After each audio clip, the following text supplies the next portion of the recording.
So we're back. I've actually already been streaming for like half an hour because I needed to do some tribal quests to get the reputation ranks for us to rank up with all of the people. Also, literally just before starting the stream, I was eating my dinner and running my level 50, 60, 70 roulette to get the experience that I needed to finally get Dragoon up to 70. I still need to get it up to 71, but we got it up to 70. The issue is that the dungeon it gave me was the Aetherochemical Research Facility, which was the MSQ dungeon that we needed. Which is how come the MSQ is now saying to do the Singularity Reactor.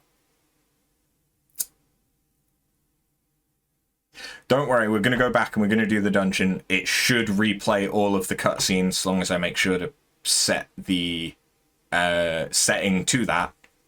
What are the odds? Legitimately, it was both incredibly lucky and incredibly annoying. Because it's lucky because that dungeon probably gives me the most experience that I can get from a single dungeon run. But it also takes ages, and it's the one that I needed for the story. But goals for today are to rank up with all the beast tribes for Heavensward, because I still need to keep doing that off stream. Do the Aetherochemical Research Facility, do Singularity Reactor, which is therefore the end of Heavensward. We're done with Heavensward. We then start post Heavensward. I think, I'm not entirely sure, but I think I could then potentially start the Anima Relics, which are the Heavensward relics. And if I can start those, then I can grind and do everything up to that stage off stream again, like we did for the A Realm Reborn relics.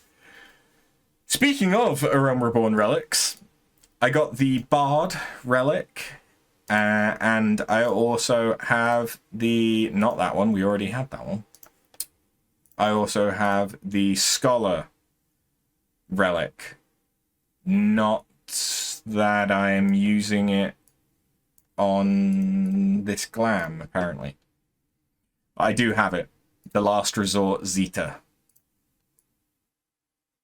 I think I actually prefer the one that I have. So that means that I only have Monk, Dragoon, and Summoner left to get for A Realm Reborn relics. And now that we're at the end of Heavensward, that's going to be a slog to get through for me because the books are a fucking pain. I was really lucky to be able to get both finished, though, because I got... quite lucky in Tamtara Deepcroft, which I'm now able to run in about 3 minutes a clear because my levels aren't high enough to do Aurum Vale quicker. That was the bonus where you get double light gain for twice. And so I was able to get my Scholar relic through the majority of both light grinds quite quickly. I was a bit worried about hitting the duty limit, which is 100 duties in a day, but I managed to avoid that. So, yeah. So let's start by getting leveled up with the Vath. Oh, of course, I've also got Dark Knight, Astro, and Machinist, all up to level 60. So, once we've done the MSQ, hopefully once we can start Anima Relics, I'm then going to start going back and doing all of the Heavensward job quests, which we've not started on any of the classes yet. Because I need those levels. I need those skills really badly. The fact that I even came close to the limit amuses you to no end. When you are doing the light grinds for A Realm Reborn or Heavensward, it's actually annoyingly easy to hit the 100 duty cap limit because it takes 3 minutes for me to clear Tamtara Deepcroft for an A Realm Reborn relic. So it takes 43 clears without bonus in order to fully get through the Novus stage for each relic. So that's already about half of your daily limit. It then takes another 24, if you don't have any of the bonus, to go through the full Mahatma stage for the final stage of the A Realm Reborn relic. So basically, it is, 67 clears? Maximum to do an A Realm Reborn relic. If you've already done all of the, if you're just starting at Novus and you've already done all of the grinding for the 4 side quests that give you like Zodium and shit like that. If you've not done the Zodium ones, I think those are each another 4, so that'd be another 12, which brings you to 79 clears? 79 duties? So the fact that I was able to do 2 relics before hitting that cap was really just down to me getting the bonus and getting lucky, because I did most of my Bard Mahatma stage with the bonus, and I did most of the Novus grind with the Scholar with the bonus as well. And I think I got about halfway through the Mahatma stage as well. I know too much about Zodiac relics now from having done 7 of them in relatively short succession. Where am I? Who am I? Fooled you, master! What a strange feeling to say that is someone so trusting. Is this what it means to deceive? I felt thrill and guilt at the same time. But fooling aside, I wanted to tell you my thought. Daring thought. Cannot do it without your help. You know our walls are made of clay, yes? I just realized you can't hear the game. Has the game been muted the entire time? It's a good thing that the recording is only 7 minutes, but I'm sorry for the last 40 minutes of the stream. Jesus. You know our walls are made of clay, yes? They require constant tending. Layers upon layers must be slathered over time. The walls of our hive have not hardened like steel, like Lothath's Gnath. Thin walls means thin defenses. We succeeded in stealing stockpiles from deep inside Lothath's Gnath, until they became aware of our bold ventures. Now we no longer wish to live as their parasites. We must find our own beds. So we listened to the One Mind and followed. They seem to have found other beds of clay, in a domain even more dangerous, near the Dragon Tower. Too dangerous for them to take. My thought was we could try asking the dragons for permission to extract the clay ourselves. This thought was too daring, much too daring. I did not consider it at first, knowing the dragons are at war with the Nath. While the non-mind take care to avoid senseless bloodshed, we are not entirely guiltless. Not guiltless, yes. We kill dragons too. Traveling to the Dragon Tower on my own would mean certain death. They would surely take me as an enemy. But I remembered something I heard in my travels. Master, you have spoken to the dragons before, yes? You could escort me to them to ask for permission. Should I succeed in my quest, we can wean ourselves from Lothath's Nath entirely. Sustain ourselves, it is worth a try. I will prepare for this daring quest. You realize how quickly that the dungeon limit could be reached via Blue Mage. Yeah, Blue Mage guild farming in the vault is a classic way. You just didn't have the tenacity to go through it and do the same thing that many times in a row to that extent. I used to be a Warframe player.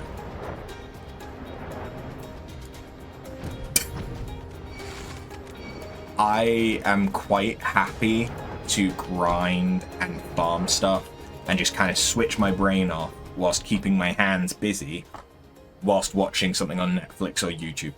And literally that's what I do so fucking much. That's how I've done all of the A Realm Reborn relics. That's how I've leveled everything up.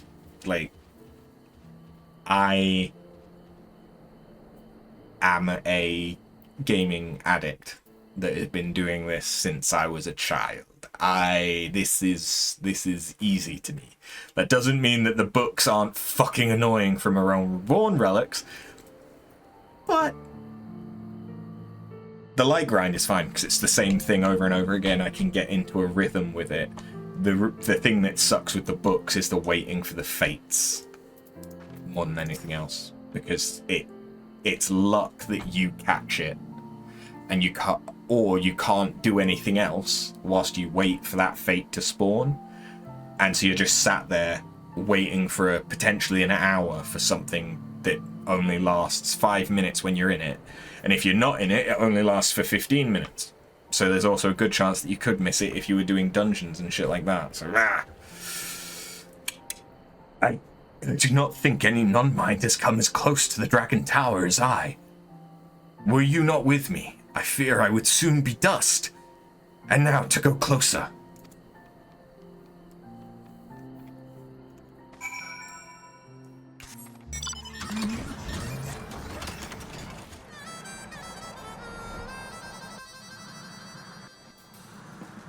I think that I can just enter from up here. Oh no, it's on the middle floor, not the top. Okay.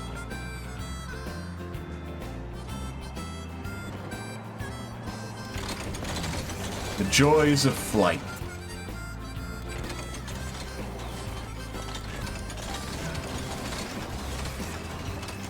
But apparently this is still the wrong floor.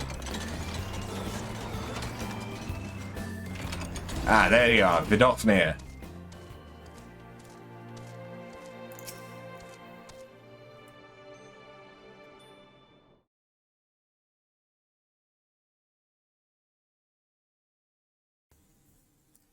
Well met, friend of Isal.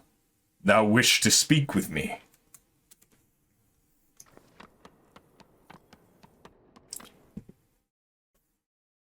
How perplexing. What compelleth thee bring a nath before me? Great dragon, merciful dragon, forgive my intrusion. It was I who asked Master for an audience. I am not of the nath. I'm an exile, cast away from the colony. I am Vath. The Vath have no appetite for hostilities near our home. We fear the dragons. I came to entreat, to beseech you for your help. Boldly spoken, Vath. What would thou ask of me? I, the Vath Deft Arm, only seek to secure clay from the sediment beds in your lands, to fortify our walls. Should our walls crumble, the One Mind will surely seize our colony for their own. They could beset your tower with ease. The Nath of the One Mind are foe to us, just as they are to you. Great Dragon, will you allow our humble colony to harvest the clay within your domain? The clay is of little worth to us. Be that as it may, I cannot yet grant thy request. Words will not serve as proof. By thy deeds shalt thou demonstrate that thou standest apart from the swarm. Face our enemy. Slay the Nath. Slay the Nath? But thou art troubled by the thought. Dost thou refuse? No, great dragon, I shall do as you ask. I still don't really know what voice I'm doing for the Vath. I don't know. He is indeed unlike his kin. Yet how will he fare once forced to confront his fear?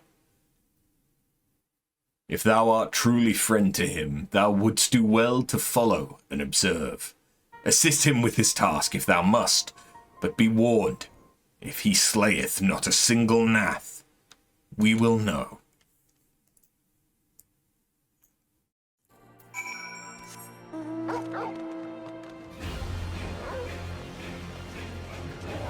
No.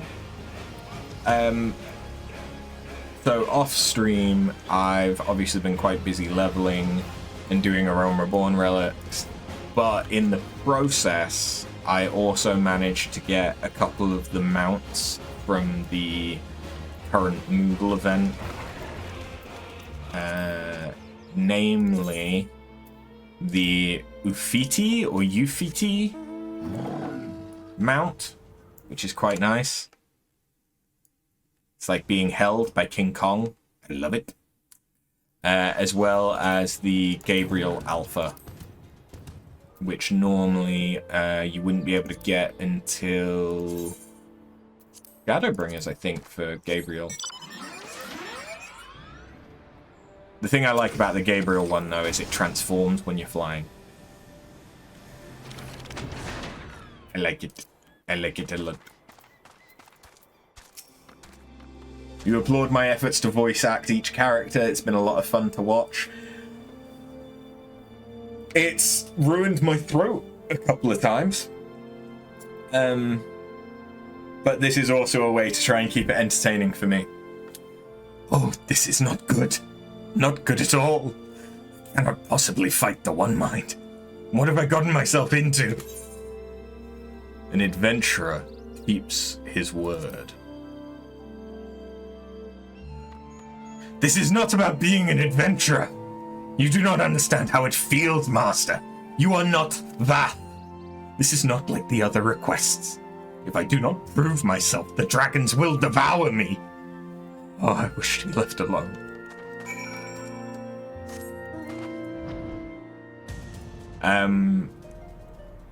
It was the Sahagin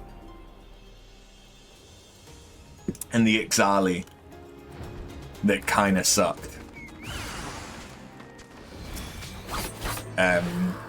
Voicing them.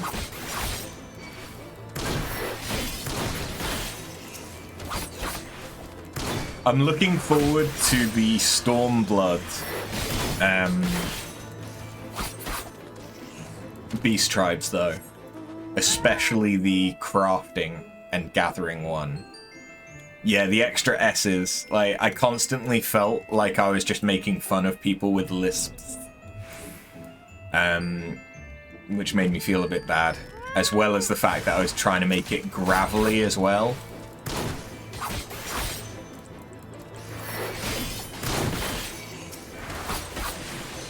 So it was, it would do a number on my throat.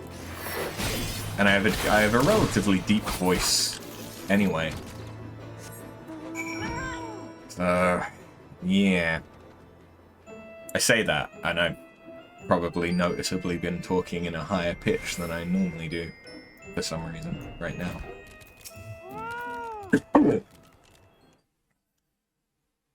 Probably to offset the fact that I'm going a bit deeper for these guys. Master, I...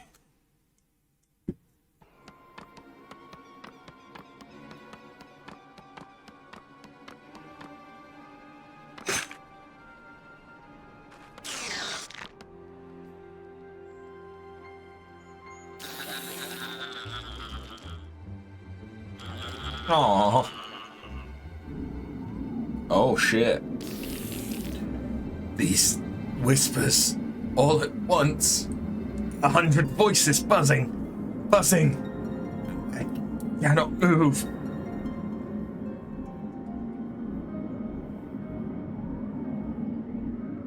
No. I am myself. I live for my purpose. Be gone. I deny you.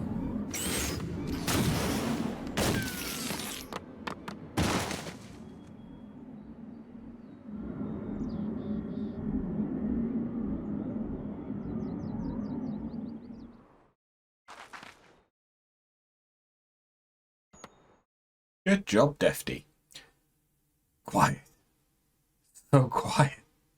Could it be? I did it!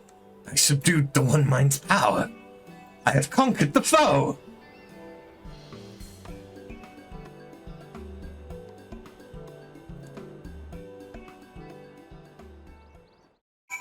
Good job, Defty.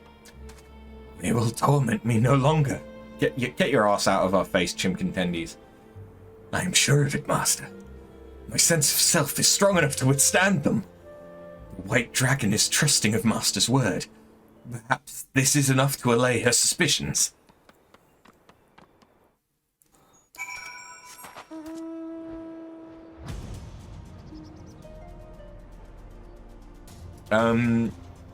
So, we are currently in the, what's its name? Make It Rain campaign for increased MGP gain. That coincides with the Moogle Hunt for Genesis 2, which has gates as one of the ways to get those tombstones. But also, Fall Guys is coming back. And there's going to be an overlap between Fall Guys and the Make It Rain campaign. So when that happens, I am going to be doing a lot of the Fall Guys stuff to try and get as much MGP as possible, as well as to get the event rewards on this character, because I didn't create this character until February. I think Fall Guys was in December, and ended just before Christmas. And the Yokai event is going to be going on until Dawn Trail comes out.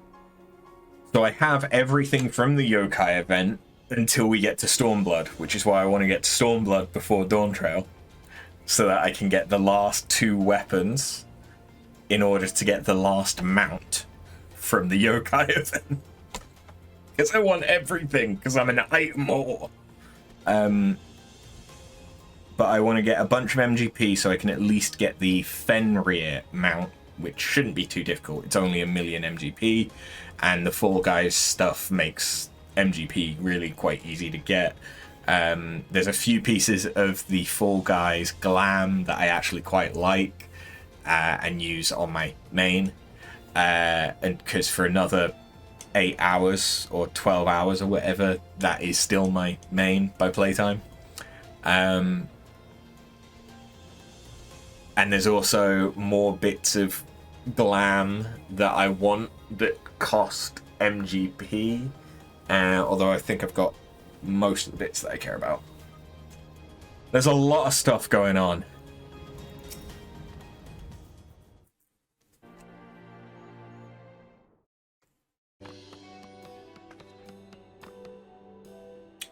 Great Dragon, I have done as you asked. I have slain the One Mind with mine own musket. Master can testify to it. There is no need. From atop the tower did we bear witness to thy deed. Thou hast proven thyself and thereby earned the right to harvest clay from our lands.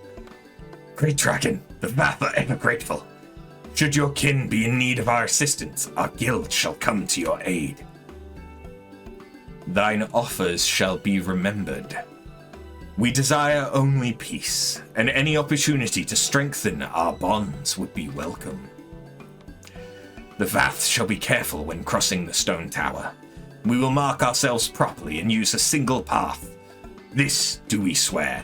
Great Dragon, I humbly take my leave of you. Their voices kind of mixed towards the end there. But yeah, I've still not really decided what I want the Vath to sound like. Come on, King Kong.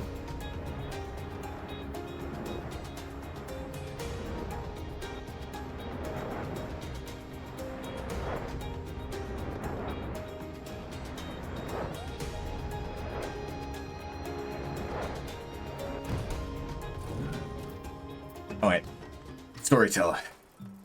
I still need to get the Kirin mount from A Realm Reborn. I think I'm missing the Titan and Ifrit mounts. Storyteller, what news I have for you. I've secured beds of clay for the colony. I treated with the great white dragon of the stone tower. She gave us consent to take clay from their domain. All of the clay. You treated with the dragons? On your own? Did you hear that, Fleetfoot? We're parasites no more. An established relationship with dragons besides. Deft Arm, you've done it! But how were you able to accomplish such a thing? Why would the Great White Dragon spare your life? Master has met the Great White Dragon before. She introduced me. She was fearsome, with enormous fangs and claws, but generous. Very generous. I completed her trial. I slew the Nath, and their voices vanished. I no longer hear them. Is this true? Did you see him fell the Nath? He did not succumb to the link. This is auspicious news indeed, to become truly of the non-mind. And you are fortunate to have such a compassionate master with you. Without her gracious guidance, such a valiant mission could have turned into a tragic one. I'm overjoyed. Yes, overjoyed. We have much cause to celebrate. Nothing can stand in the way of...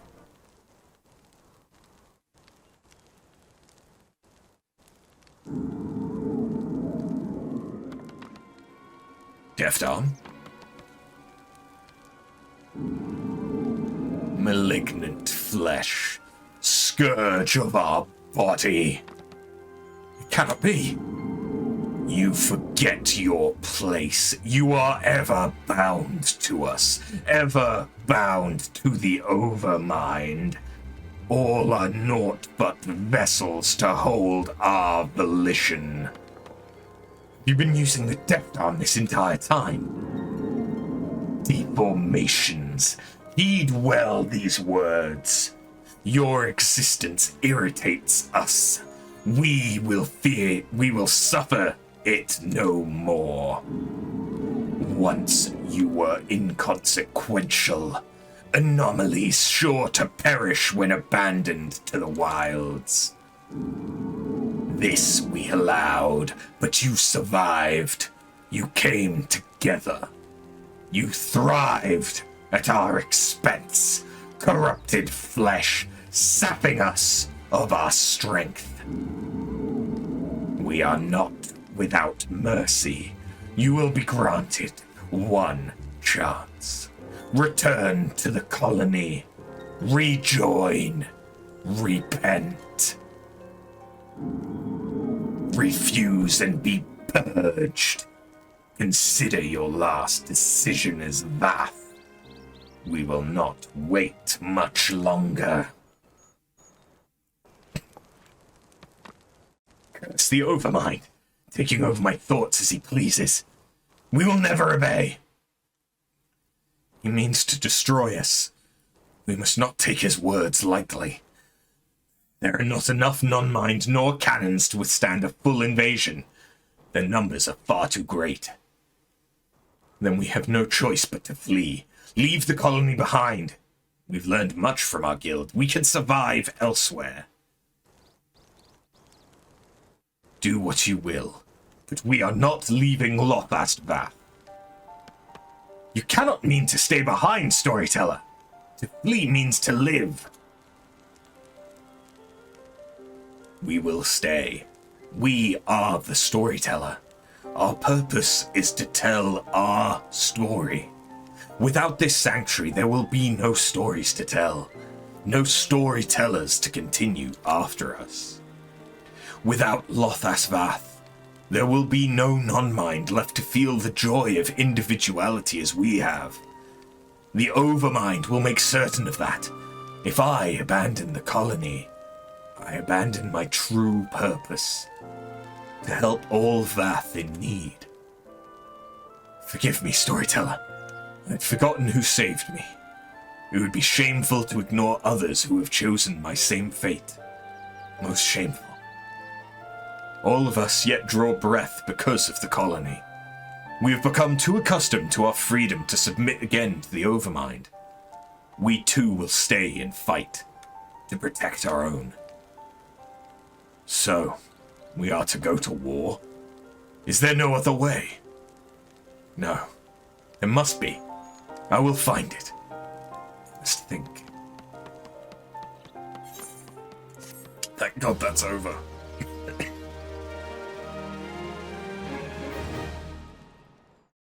I imagine them having quite raspy voices. And for some reason, that's the shit that I really struggle with. I mean, honestly, I don't know why I decided to do all of the voices. But the dragons are now a client, and they've not eaten that chocobo chick yet.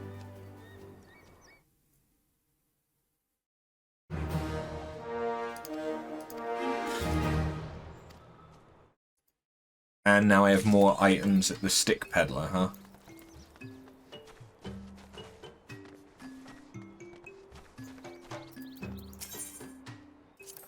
What do you have? So you've still got all this. Okay. I think they just added...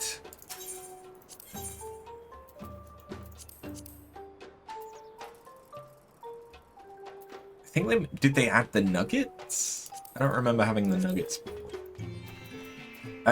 Okay. We are gonna go... the Moogles.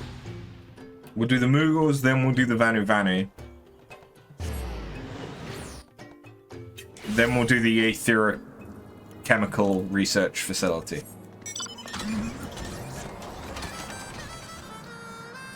Which I'm going to... do that setting now, so I don't forget.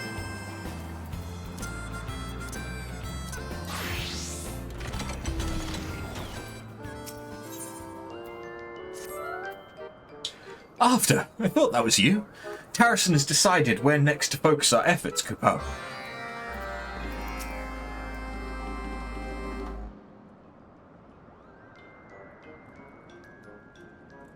Thanks to the efforts of Weaf, Barles is now well fortified against any ne'er-do-wells who might wish to deface it.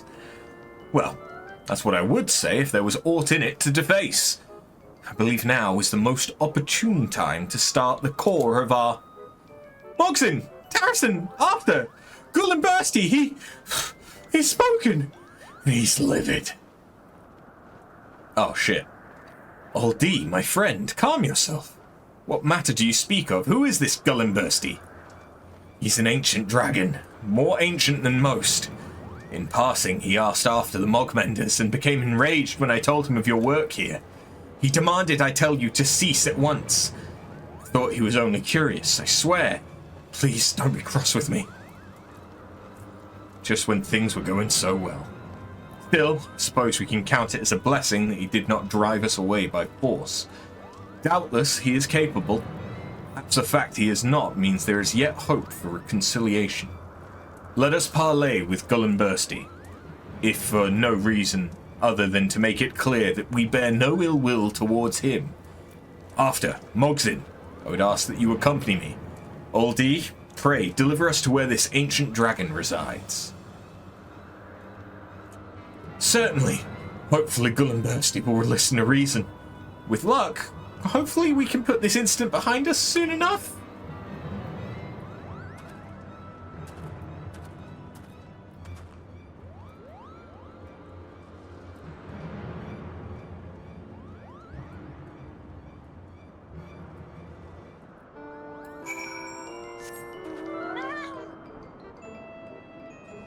So I reckon that the next upgrade is either going to be fixing the statue in the middle or fixing the ground. From what I remember, I think the statue might be one of the last things, though. And we're still very early on with the Moogles.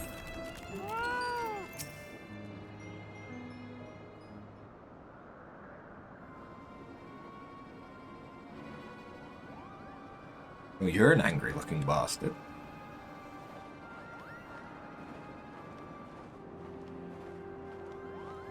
So, you are the children of man who seek to undo my efforts to keep Barles forgotten?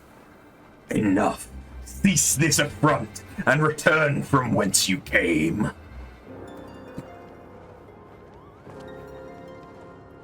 Merciful Gullenbursty. I fear this is a dreadful misunderstanding.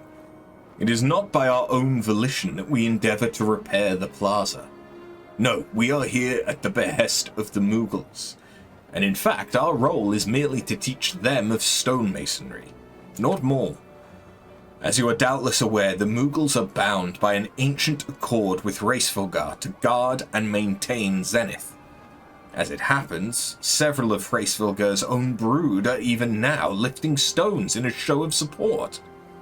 Forgive me my boldness, but do you mean to put a stop to such efforts? Bold indeed. You are right. I cannot oppose the will of Hraesvelgar, if there is truth in your words. It's true, Kupo. If you require proof, just visit the plaza yourself. And you only need to ask Hraesvelgar about the covenant we share. My dear Mogson, pray, let me handle this matter. We must tread carefully. I would very much like to leave this parley without any singed hairs. Mighty Gullinbursty, I believe a dragon of your strength would have no difficulty driving us from the plaza and razing it to the ground. But I also believe that you are wise. Too wise to act rashly, without knowledge of our intentions or our sincerity. Perhaps, if you would prove your worth, then so be it. Restore the splendor of ages past to Barles, and I shall oppose you no longer. That's it. We're already well on our way, Kupo. Rest assured, Barles will be restored in no time. Will it? Long ago, the plaza held a fountain, from which flowed an unending stream. To build such a thing now would be an impossible feat.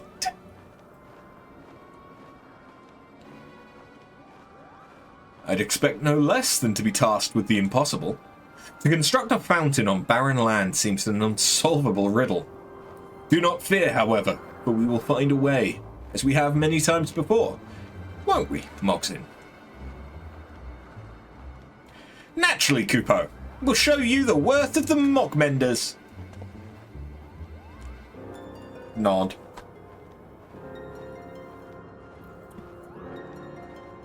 Excellent. Well then, my dear Gullinbursty, we shall set to work at once. In the meantime, I trust that you will see fit to allow our repairs to resume unimpeded? Very well, child of man. I shall tolerate your presence for the time being. Why did I decide that voice? Because that's the voice that fucking destroys my throat. But he's a big angry old dragon. Of course he's going to have that kind of a voice.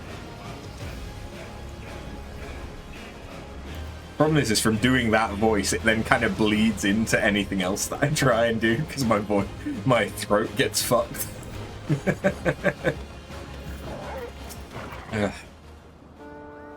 While not the ideal outcome, there's naught for it but to turn our attention to the task at hand.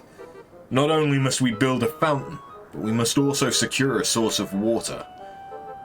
Gullinbursty is well aware of the fact that we're surrounded by dust and wind-worn brick, which is why he expects us to fail. But we shall prove him wrong. It would be best to first seek the wisdom of those most familiar with the land. Tell me, Mogson and Old D, how do you go about securing water for your peoples? Truth be told, I've never thought too deeply about it, Kupo. If our throats are dry or if the flowers are drooping, we just go to the springs north of Mogholm. When we wish to wash the dirt from my scales, we tumble into the nearest cloud, and when our throats are parched, we slake our thirst with the blood of our prey. The springs of Mogholm are entirely too far away, and somehow I doubt a fountain of blood is what Gullinbursty has in mind. How about you? Any ideas? Spring crystal! Spring crystals. The name rings familiar. Now I remember. Crystals wet to the touch, yes? If I recall correctly, they're harvested in quantity from the Sea of Clouds, and are used to keep the barrels of Camp Cloudtop filled to the brim. Such an ingenious solution! Gullenbursty may be stubborn, but even he should be impressed. I believe he would, my dear old D. That settles it then. We must procure spring crystals. Of course, it would be preferable if we did not have to travel all the way to the Sea of Clouds. Can they be found near here? We are in luck, because I often fly over a crystal that seems to have water trickling from its surface. I have a suspicion this might be one of those spring crystals you speak of. All that's left is to gather them then. Old D, show me where they are, and I'll bring back as many as I can carry. Gullenbursty'll know our worth, Kupo. Well, I cannot deny Mogzen's enthusiasm. However, neither he nor Old D have actually seen a spring crystal before. And it would be a shame if what they brought back was unusable. Follow them, so that you might judge the crystal's quality.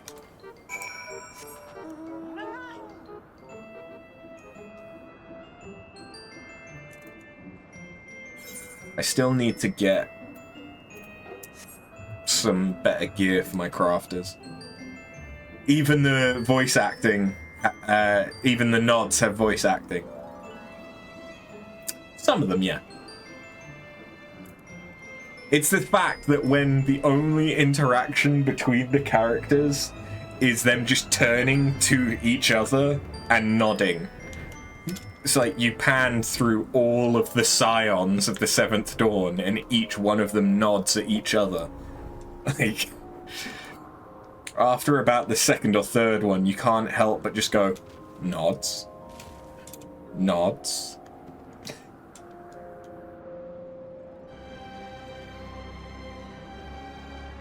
My partner and I, if we're watching, like, my partner has ADHD, so she likes to watch stuff with subtitles on,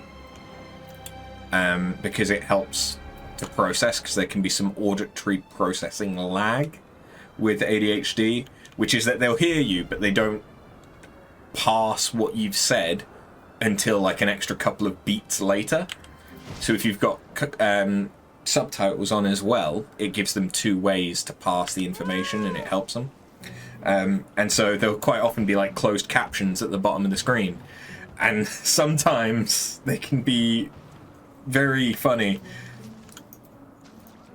Like, does the dishes passive aggressively and shit like that. And whenever we see that, we can't help but voice it.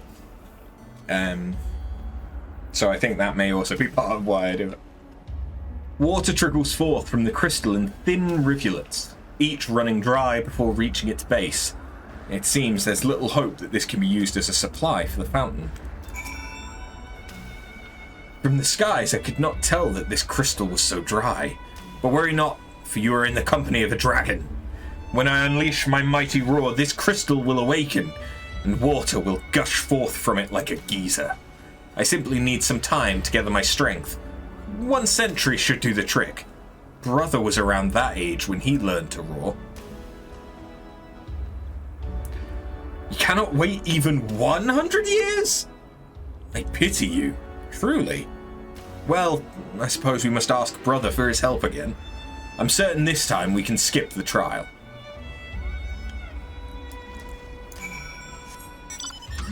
Is it just going to be quicker for me to... Yep. You like it. Best voice acting for nods. Oh.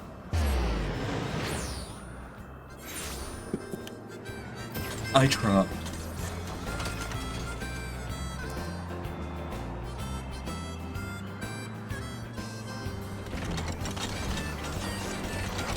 Hiya.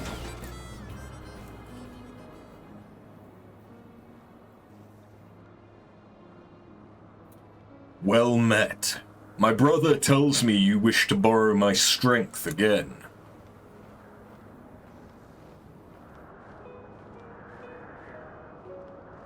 You mean to awaken a crystal? A simple matter. Very well. You have my wings. Climb atop my back and guide me to this crystal. Oldie, you stay behind. Should we become separated, return here and my brother shall summon me.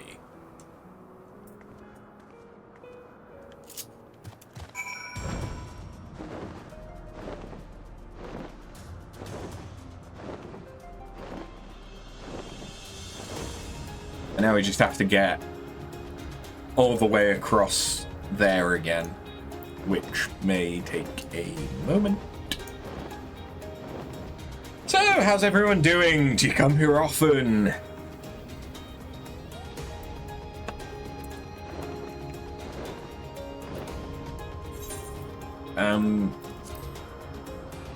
My thinking is that we're going to do the rest of the MSQ for Heavensward 3.0. Hopefully we can then start the anima relics. But even if we can't, I'm gonna do the job quests for I don't know what classes do I want to do first. Part of me wants to do White Mage because I know how good Assize and Afflatus Misery are as a White Mage. I also know how good the ones that you get as a ninja can be. But what I think I might do is I might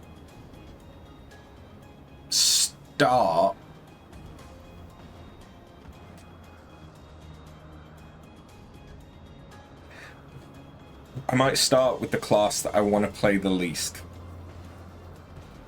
which would be Astro.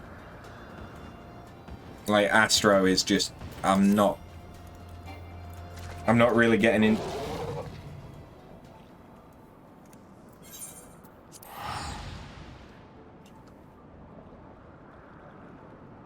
I'm an idiot. I got distracted. Don't get distracted. Don't. Fuck.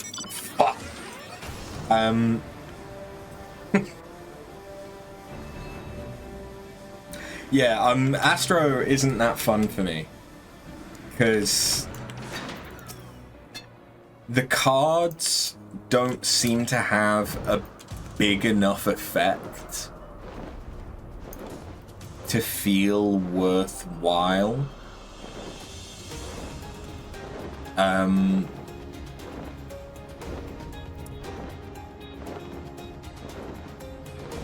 But that might just be because I've not got the 50 to 60 job actions, and maybe that's what makes it better.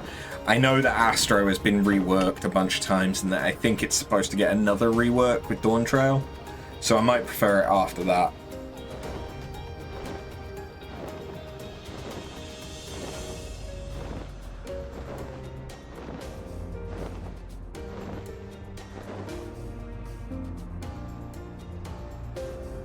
I think the only thing that I do like about Astro is that it has the off global cooldown proportional heal instead of having benediction. You just have, like, every 30 seconds you can do a really powerful heal. Look, the water is spouting forth, Kupo. This crystal will make the perfect source for our fountain. Now we just need to break off a few shards. I am relieved. I could have just as easily shattered the crystal by mistake. Fortunately, I did not. I've gathered the largest shards I could find. Let's be off to Zenith, and we'll show Gullimbursty that Bar Les will shine once more. You've shared that same sentiment while playing Astro. It seems like more of a hassle. They will be changing the cards again in Dawn Trail, so you're excited to try out the new changes to see if you like it more. Even more potent when you scare the tank. On my benediction on White Mage, I have a macro that says how much health, what percentage of health the tank, or whoever it is I'm using it on, had. And I quite like that. Because quite often what will happen is they panic and pop a potion or something, and then it's like they had 17% health. Yeah, you can really triage with the Astro having that off cooldown one. I've not played Sage at all on any of my characters yet, so I don't know how I'm gonna feel about Sage yet. I have played Reaper. I've done Reaper up to 80 on my main.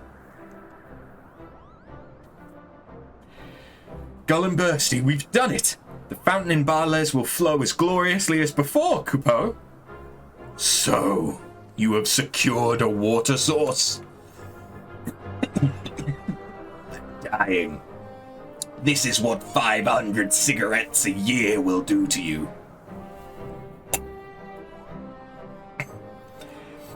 I've grown a love of the Moogle's longleaf.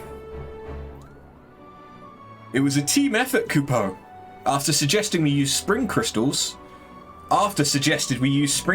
and Old D told us where to find one. We've gathered more than enough shards to keep the mountain flowing indefinitely.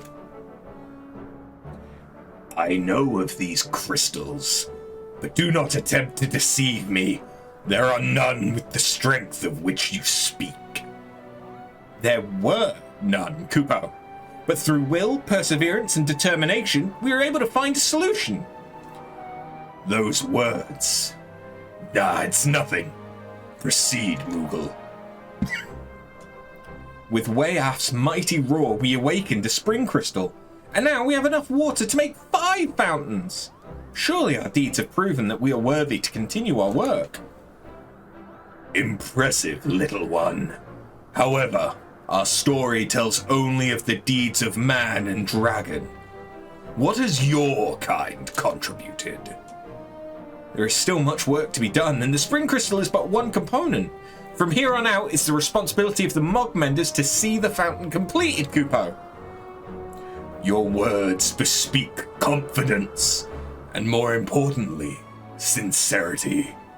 Very well, you may remain in Barles.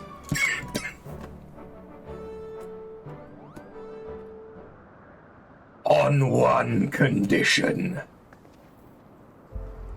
Rising from the fountain was once a statue, a monument to friendship and peace. You will see it restored to Barles. A statue? We've never built something like that. What if it proves beyond our abilities, Kupo? Then I shall make the plaza dust and rubble once more. Well, it appears we have no choice but to succeed then. Gull and Bursty, the statue we raise will be even better than you remember. I promise. There is something unique about that one. Do you not agree?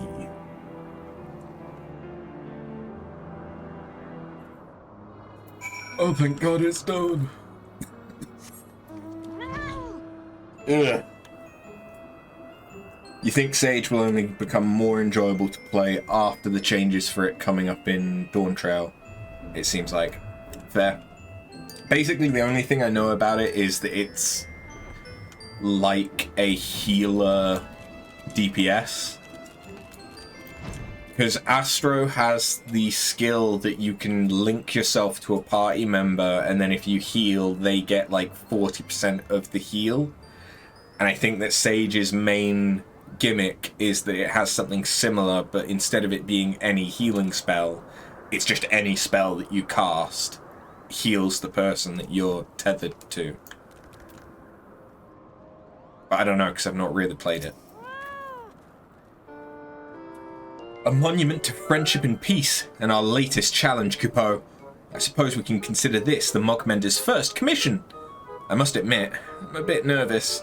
Our reputation is at stake! So, the dragon has requested further work to be done to the plaza. Mogsin, I have no doubt you and the Mogmenders shall rise to this challenge, as you have risen to many others. Remember the wisdom I have tried to impart to you. I won't disappoint you, Tarrison. Even if it looks like there's no way forward, I'll find one. Now, let's begin work on the fountain. Except I don't have to craft anything?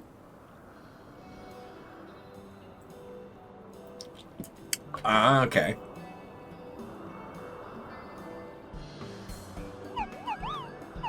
Oh, I love the fact that it's night, so we can see just how bright the pink is. Thanks to your efforts, the Fountain of Barles has been restored. Continue assisting the Mog Menders to see repair of the plaza completed. Any damage you deal will heal them, yes. Yeah.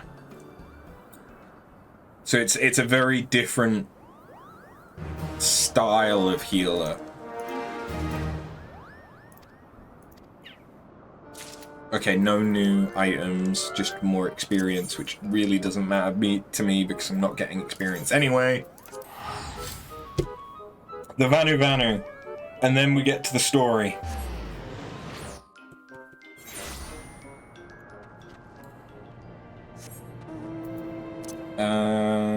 Give me Samurai. I'll take the experience. I've still not seen what Red Mage or Samurai is like when they're leveled. Because I think I only got my Samurai up to 54 on my main, or something like that. But I know that Red Mage can be really, really useful for Eureka. So I kind of want to see if I can get into it.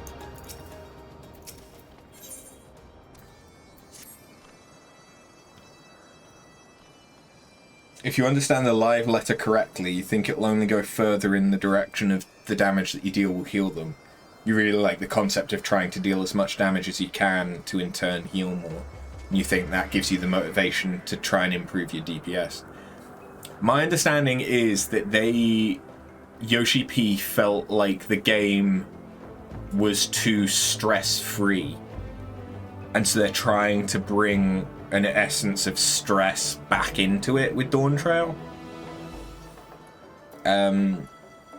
Because from my understanding, Endwalker, you basically don't need a healer. Like, tanks have so much sustain that you don't really need a healer. And that the healing is ridiculous to the point that nothing's that challenging. So, don't know if that's true or not, but that's just something that I've heard. After, many from Okzundu come to share in Ranu Valley and Inu Vanu's wisdom. Like trees in grove, our roots become more intertwined each passing day. Ranu shares the secrets of Gundu botany, and Inu spends longer hours exchanging advice with Zundu cloudfishers. Linu swells with pride at success of village, but shame still nags at her like single midge buzzing in ear. If she cannot perform Sundrop dance in heat of battle, then she is of no more use to village than newborn hatchling. But now is not the time for self-pity. Ranu Valley's friend from Okzundu tells intriguing story about cooking fires. While delivering tribute to Vundu, Ranu's friend noticed group mercilessly beating Vanu wearing Gundu colors. Another Gundu approaches the group, shouting, "No more violence!" But the Vundu mock his pleas and chase him from the village. Linu Valley has old friend, Inu Vanu, who says same thing ever since nestling days. We must help him before he faces punishment for his words. After does not fear violent Vundu youths. Please come to Vundu Ok Bendu with Linu Valley. With After's help, we bring friend back safely to Ok Gundu Naki. You can see that from a warrior perspective, but it hasn't bothered you. Yeah. Like, I don't think it's necessarily an issue. But I think I can understand why Yoshi P and the team might want to try and make things more challenging.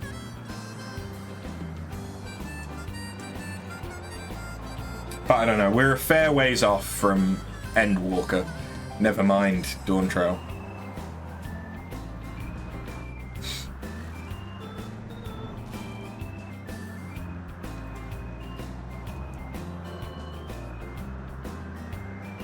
I want to get to Stormblood before we have our next kind of break from playing this so much.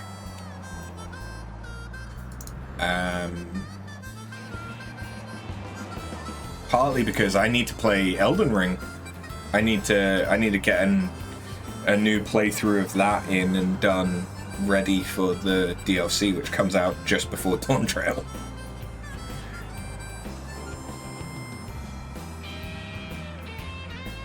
But Stormblood, I don't think will take us that long.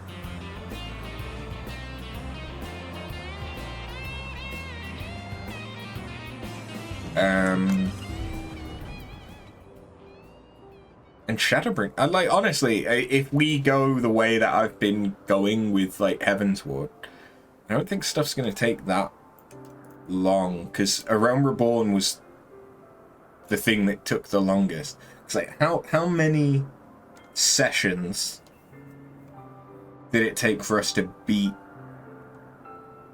A Realm Reborn?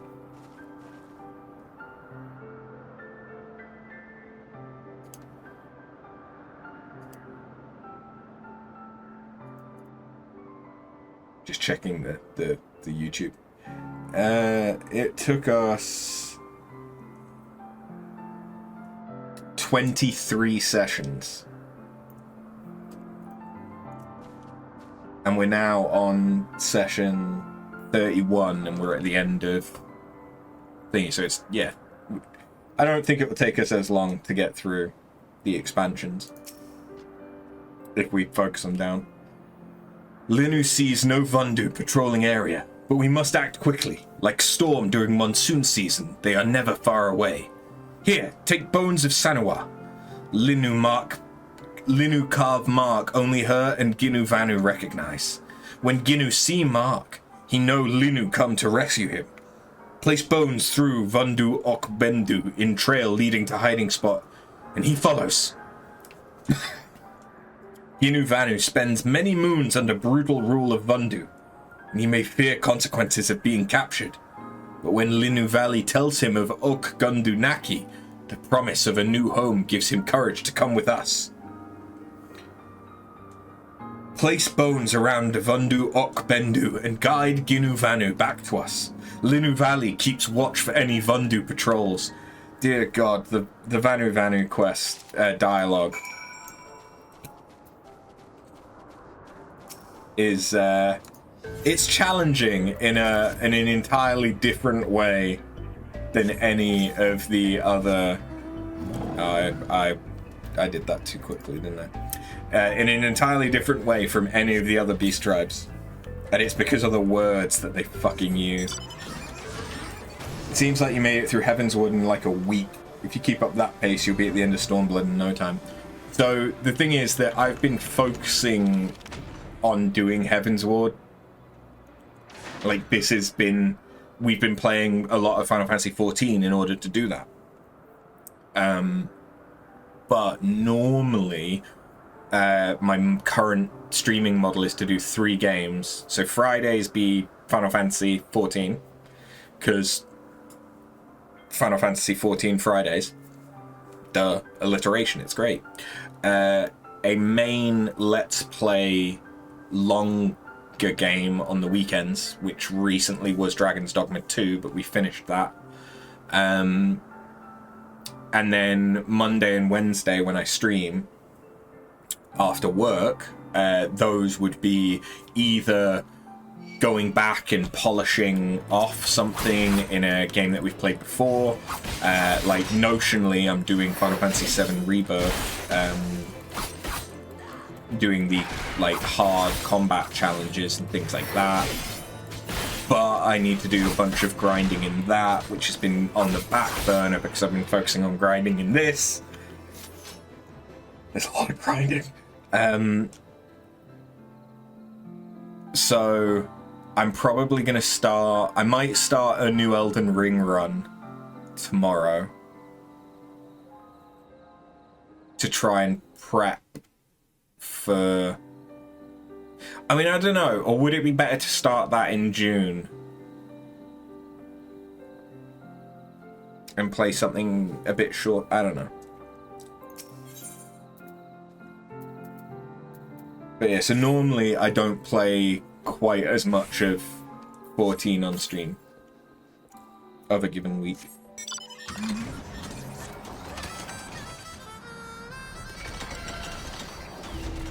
So it's kind of, when we're doing the main, like, 2.0 or 3.0, we'll focus it down to get through the story before we forget it, kinda.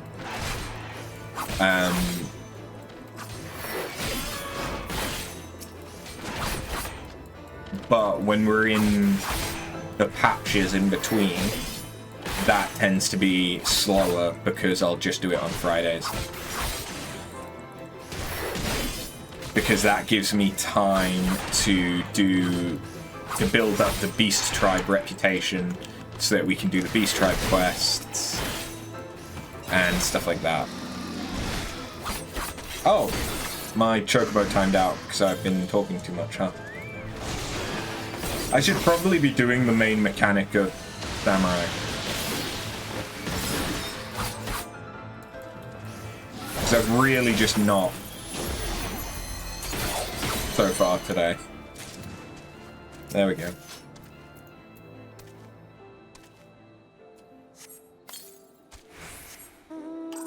Did it too early again.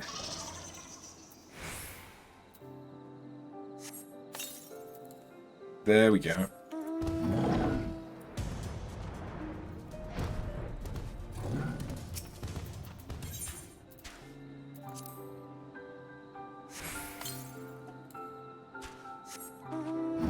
Oh yeah, that's a point.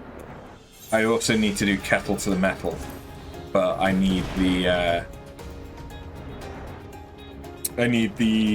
Alexandrite to do that, and as much as I could get that relatively easily, I still need 225 Alexandrite for my A Realm Reborn relics. So I don't feel like sinking 50 into that quest line. Once we do it though, it'll be quite quick, I think. And then, you know, I'll have an amazing kettle. Just what you've always wanted in a high fantasy video game. The bones guide Ginu Vanu to us, and now we wait.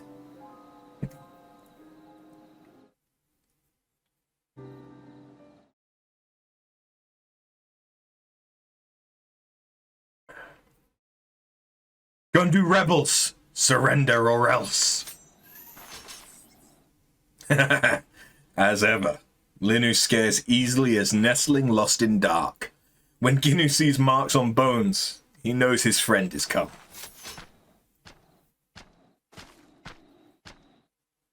Ginu, to meet again brings Linu great joy. He looks healthy as crops after nourishing spring rain. Linu flees along with other Gundu, and this Netherling rescues us from capture. Thanks to her help, Tribe receives gift from Zundu, a new island to call home.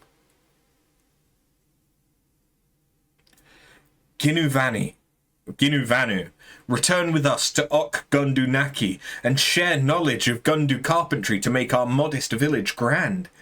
Do not fear, After guides us safely back. If Ginu says so, he is more foolish than Vanu who plants seed during drought. No matter how modest villages, it is surely preferable to suffering longer under Vundu abuse.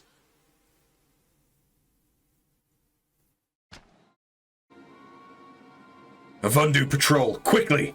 Hide before they pluck our feathers and throw us in sky cages. Wait.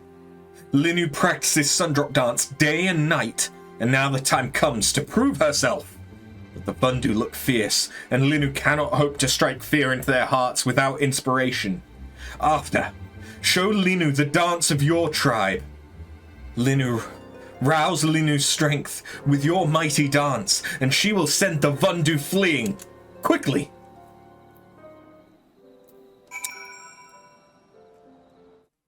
I call this little number the slut drop.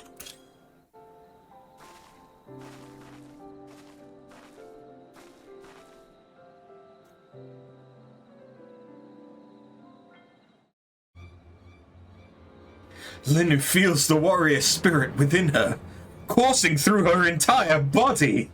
Now, after, witness the awesome power of Linu Valley's dance.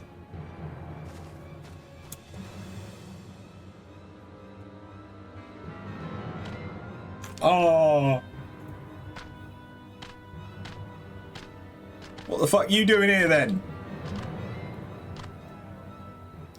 Whenever I see this, I just want to go like, ooga chaka, ooga chaka, ooga chaka, oh, oh.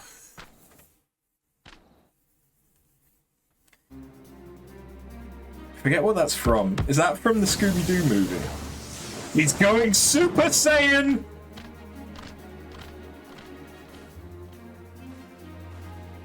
Ah!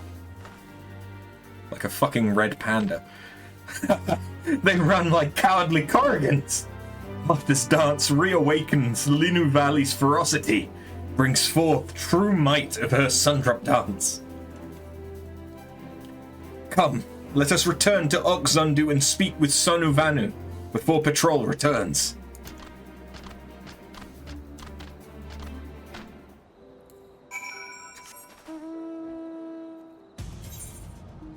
Yeah, fuck that. I ain't flying that whole way. It ain't worth it. It ain't fucking worth it.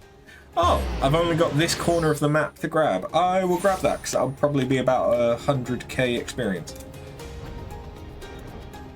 Which I may as well get on my samurai.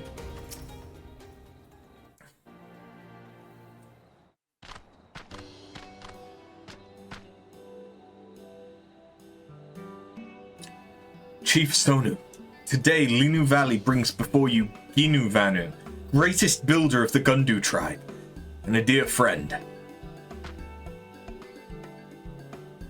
Many Vanu tell stories of great Gundu architecture.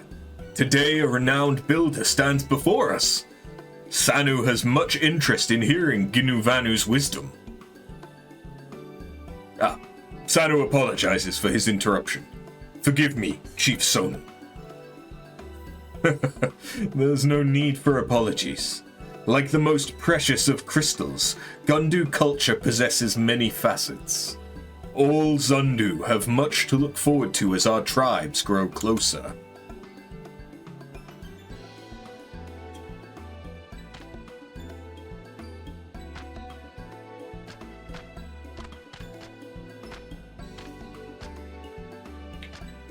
Nods.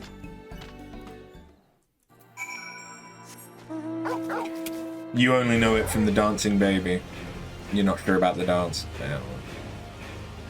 I think the dance is probably more me thinking about the haka, which is what this is based on from New Zealand.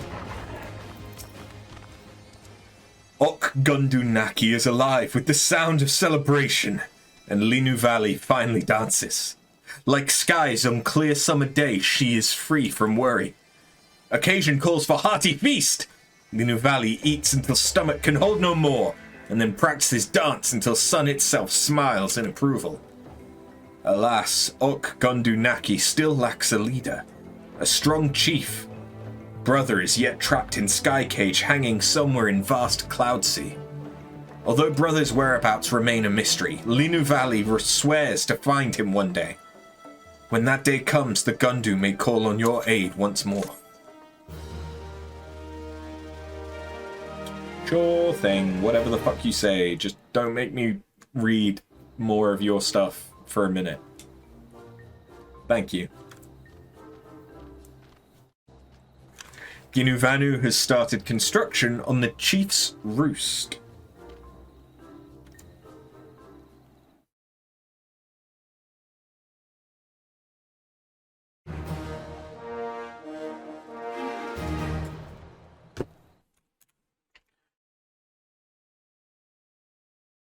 So I now get more experience for doing Vanu quests. The experience isn't great from these beast tribes. But it could be worse, honestly. So I will be using it to help me level mainly my samurai and red mage, given that after level 60 the experience drops off.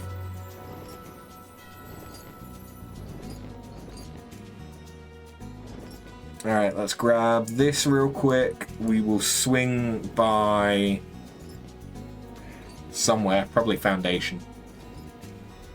Really quick. Ding! Oh, that didn't give me 100,000. That only gave me 29,000. I swear I got 100,000 on my Dragoon when I did it. Maybe it's proportional experience. Okay. Actually, no, I do want to go to Foundation because I also want to use my seals. It almost sounds like I'm speaking Simlish when reading the Vanu Vanu dialogue. Yeah, it's not the best. Oh, I need to remember there's a quest that I still need to do in Mordona. As well. I still need to get etheric reduction. Not that I think that I actually care about etheric reduction, but it's fine. Give me some tickets. Hell yeah.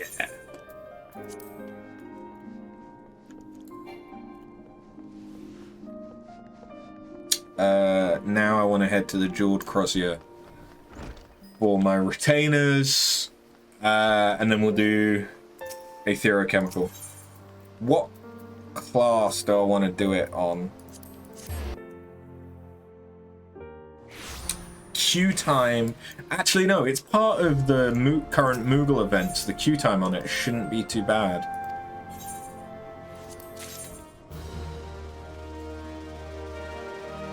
Oh, that's actually really good.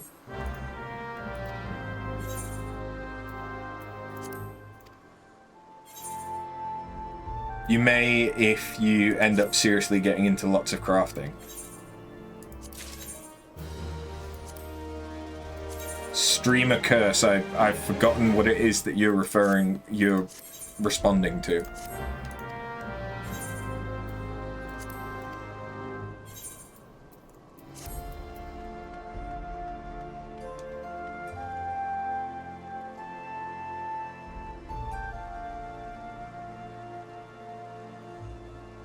What was I talking about? Yeah, stick that in. I think that my weapon for my paladin is better than that. Oh yeah, it is. Oh yeah, it is. We'll stick that in the armory chest as well. Oh, ethereal reduction. Yeah, given that it's the only way to get certain items.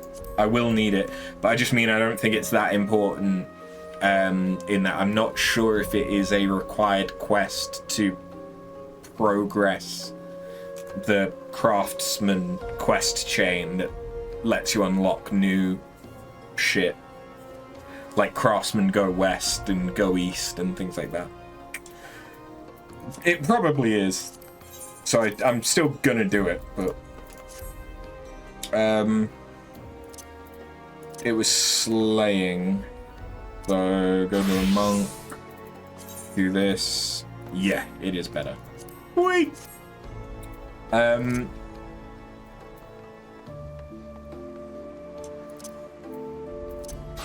Fuck it.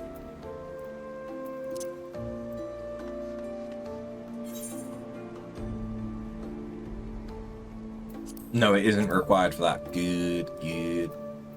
Right, so I have already done this once today, unfortunately, because of my roulette. But we're gonna go in.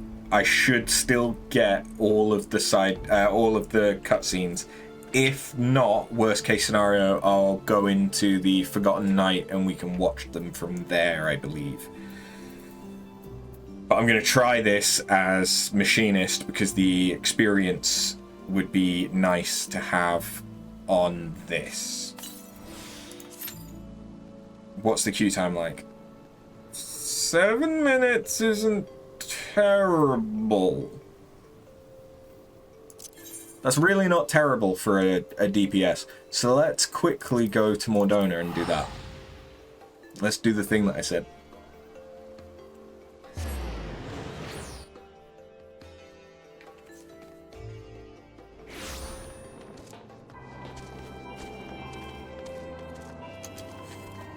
I still need to do Coils of Bahamut.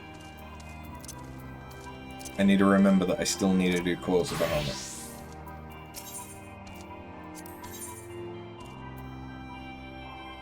Oh, it has to be a gathering class.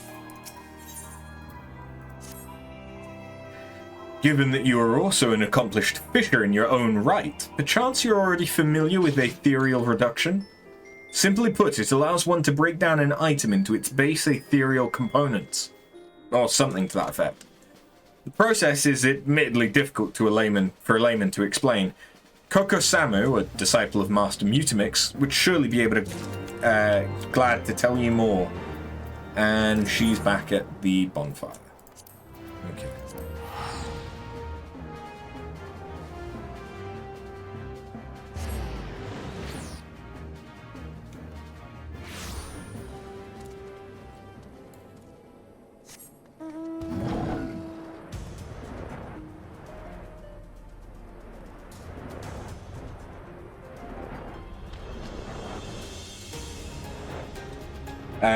Oh, I might also finally do the quest that gives us the Thavnerian Onion. Back to trade tongue flaps about shifty making or transmutation or whatever? No? A letter? Get rid of that! If you wanted to know about ethereal reduction, all you had to do was ask! As the name suggests, it's a method of reducing items to a more primordial state, as it were. Crystals, for the most part. Now, before you go thinking you can rid yourself of all your worthless shite in this fashion, think again. Only items with a certain... how should I say this? Alright, collectability. Only rare items valued as collectibles seem to be suitable for this purpose, so it's hardly an easy decision to make. In any case, why not give it a go? You never know what you'll get unless you try.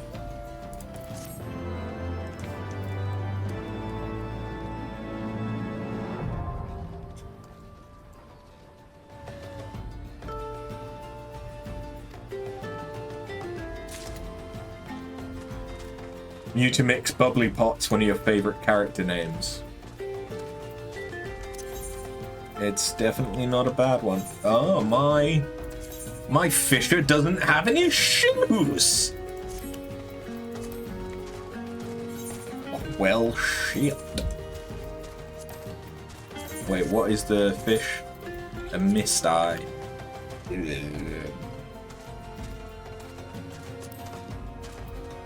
Alright, back to Foundation. Now that we've done that, I won't forget about it. We have it. Which also means that if I make any collectibles or gather any collectibles that aren't worth me submitting for custom deliveries, where am I going? I can reduce them to maybe get some decent shit. It's the Jewel Crossier again.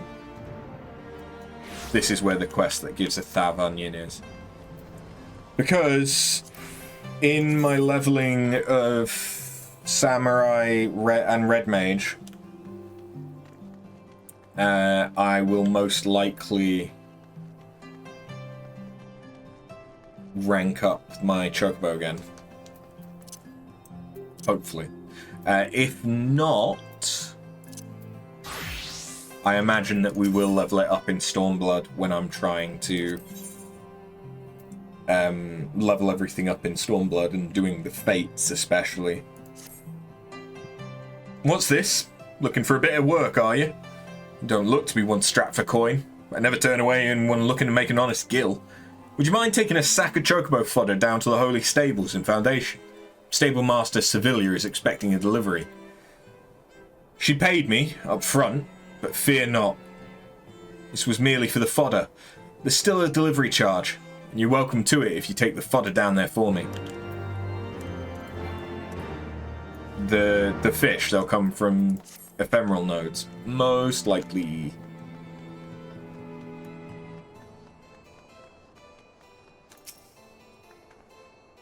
Oh wait, no, the fish don't have nodes. Ignore me.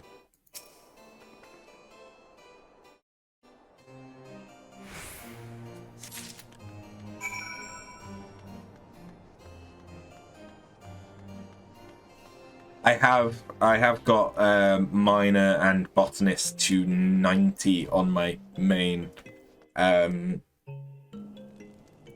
beyond doing custom deliveries, I didn't really do much with collectibles, and I've yet to catch a collectible fish. I've just never done it. It's so much easier to do it as botanist and miner that I just never bothered even trying. Welcome to the Holy Stables. What can I do for you? Ah, the fodder! Splendid! Chocobos are in for a treat. We specialise in the breeding and training of cavalry chocobos, so must have nothing but the very best. They're put through an admittedly harsh training regimen, and only a chocobo of the finest stock can endure it. That's why my assistant and I... Wait a second. Where is my assistant? No doubt he's run off to the light feather proving grounds again. Would you be a dear and go get him for me? And tell him to expect chocobo fodder for lunch if he doesn't hurry.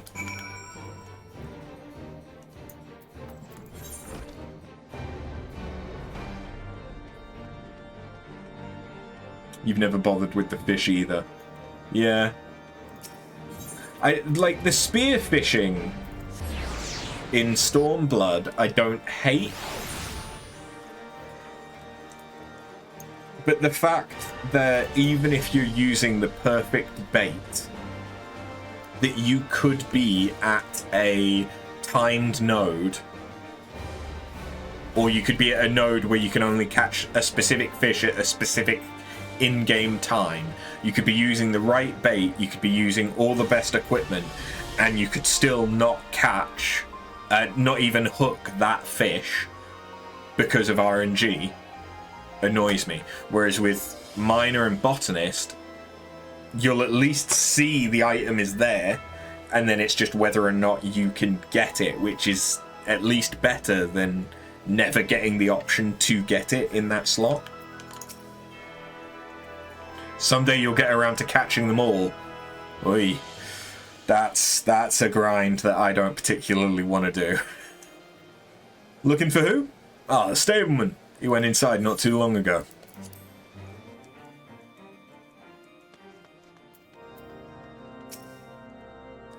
Hello there. Come for a few matches as well, I take it? Ah, have you ever seen anything so exhilarating? There's nothing in this world more majestic than the chocobo. Spirited and resilient, with plumage kissed by the golden sun. They are my passion, and I long to someday breed the perfect chocobo. Fortunately, I work at the Holy Stables, or I'd never have the chance. Civilia's looking for me? Bugger me with a hayfork, the fodder must have arrived. The matches will have to wait. Thanks for the tip, friend. You have to have the correct weather and time of day. Yeah. And make sure that a butterfly is farting in India. Yeah. Yeah. Like, the conditions for it are just ridiculous.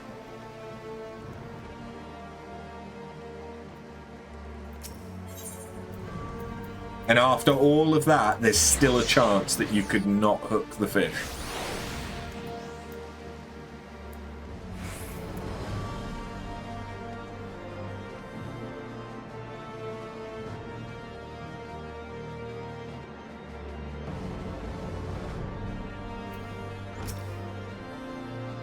He practically tripped over himself running in here not long ago.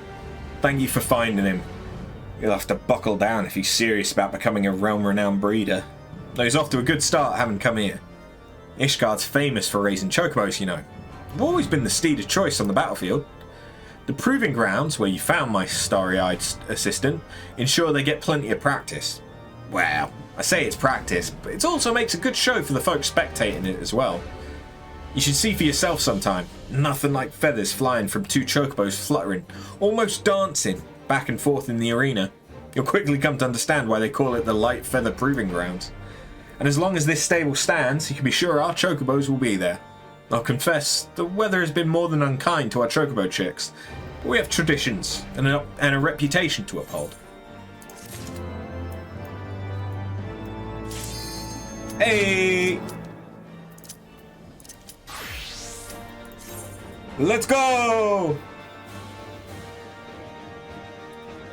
Give me that experience. If you still don't get it, it's only because you didn't pray hard enough to RNGesus. Yeah. I don't mind rare drops. That you can just like grind, like by running a dungeon multiple times, by doing a trial multiple times, and things like that. I don't mind that so much. But I really do hate when you might not... You can do everything right, and you might still not get a chance at the thing. Those are the kinds of grinds that I don't really like. Because it's not even about perseverance at that point.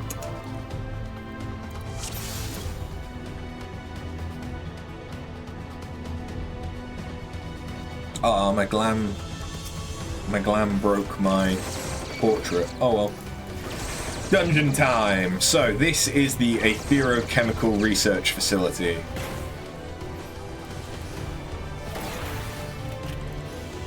This is an Allagan research facility, so of course we're fighting Allagan shit.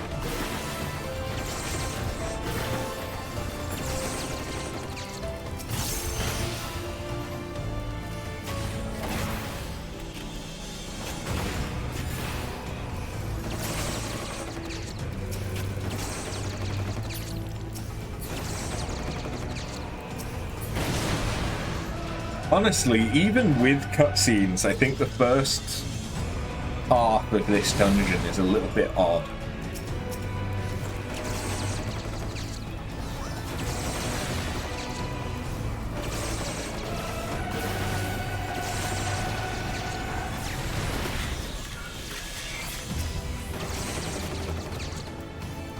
Because obviously we've started the dungeon, we're fighting a bunch of things, which fair enough, they're just security measures. But we're chasing after the Holy See. The big popey boy. And I guess maybe he doesn't have to fight this stuff because he's got the key. But then all of a sudden, oh, it's the Legion. It's the Garleans.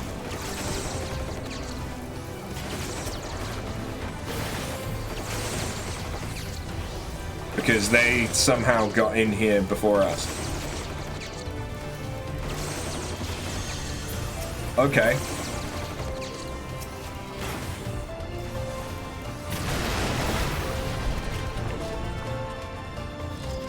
Speaking of the Garleans that we just so happened to see, let's fight their leader.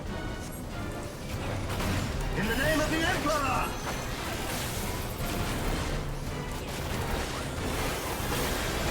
Enough! Because why wouldn't we?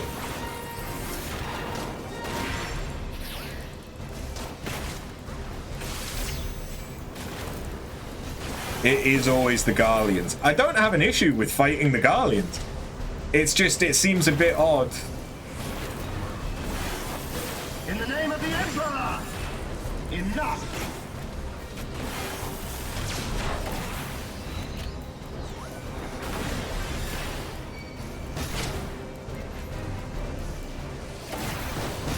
there wasn't really any mention of the Garleans.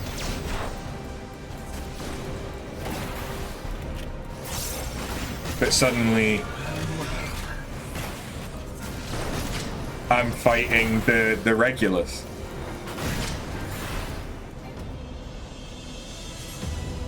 And then he just fucks off.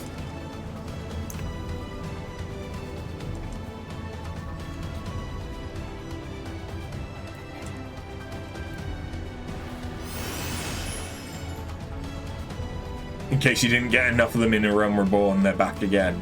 Yeah.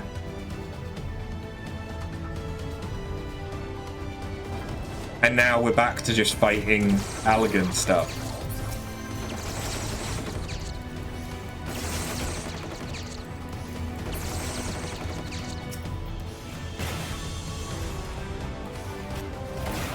Like, fighting the Allagan stuff, fine, makes sense. Fighting Garleans, if that's going to be the thing, that's fine, but just have there be a bit of story explaining how it is that they got in here, or why it's significant that we fought the regular right there. That'd be nice. It just feels a little bit like he was thrown in there just to be like, oh hey, remember these guys?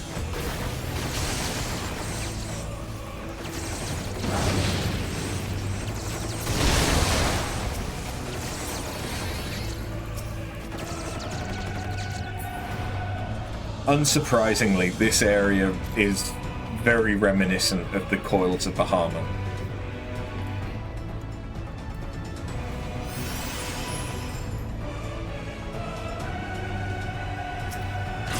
Which we still need to do on this character. But I'm at least gonna wait until next week to do that. Because I'm gonna get a bunch of second chances for Wondrous Tales.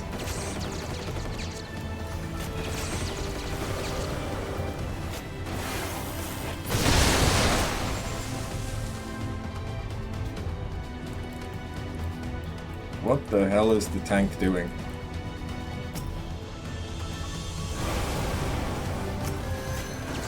I understand that he might want to get them near the exit, but the fact that he kited them away from us first means that we lost any damage that we could have done whilst moving them. So he's actually just taken longer by doing that.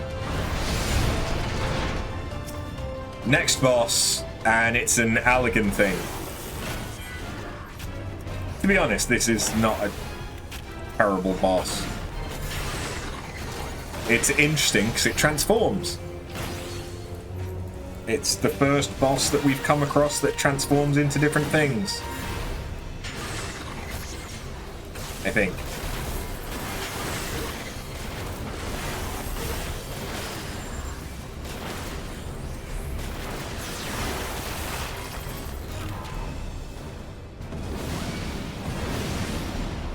I was paying too much attention to my buttons and not enough attention to avoiding being petrified.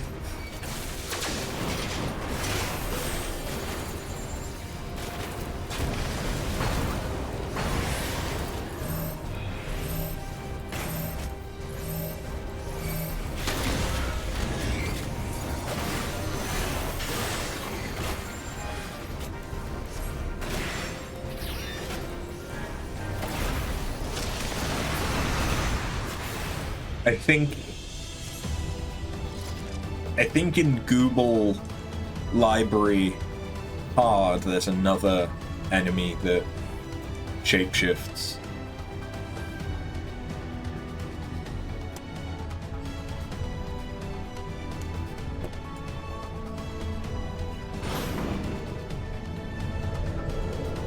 Elevator sections. What could possibly go wrong? Shit, it went wrong!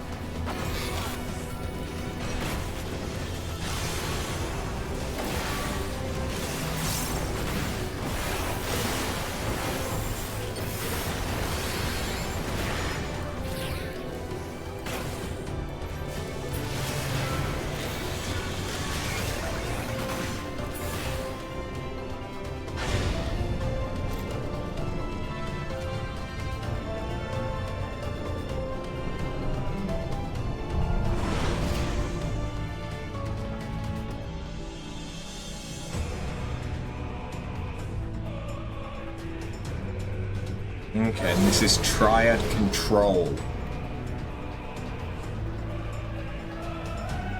Which, knowing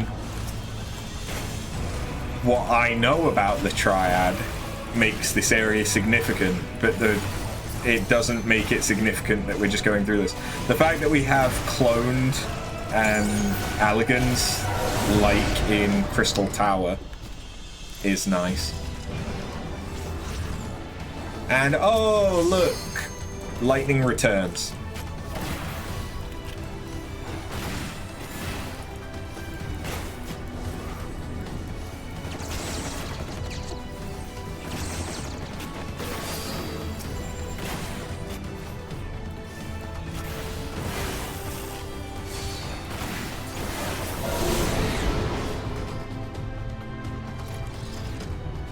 I do love playing Spot the reused sprite. Oh. Bye.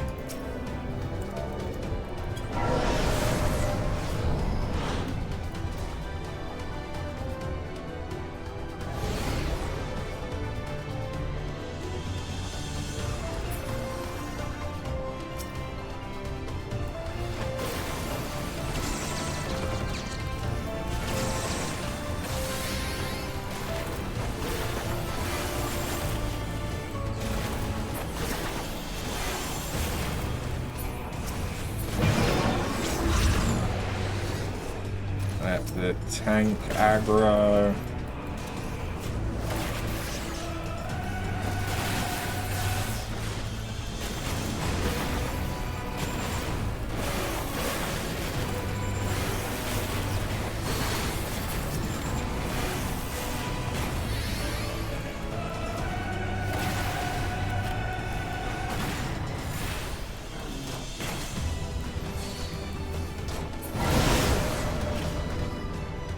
We got another lift. Don't nobody get left behind this time.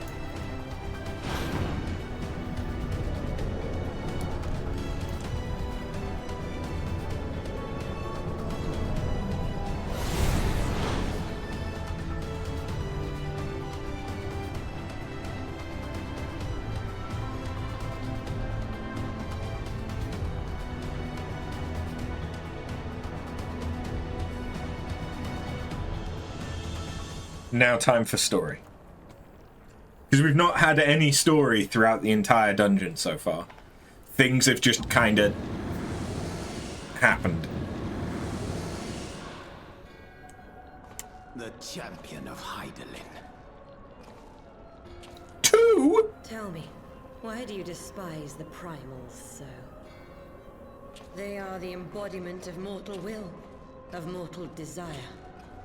Plainly, you desire a foe to despise.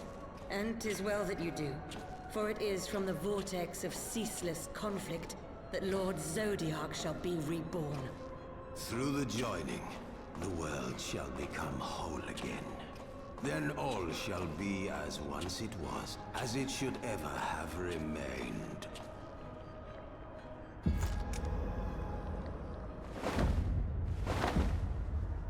For the glory of Lord Zodiac.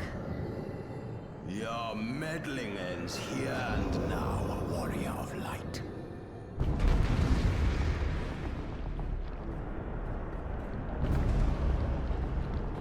That's right. Two of them. Because one just wasn't enough.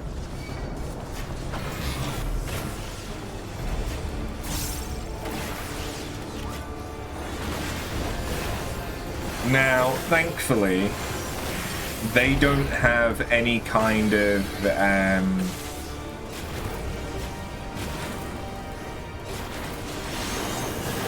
grouped resistance where, like, if you get them close to each other, they take less damage. But they do have a thing where you can't kill one of them.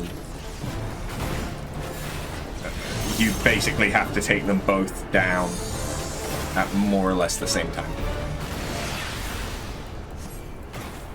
I think it's just that you can't reduce their health below 0.1%, unless you've got them both to 0.1%.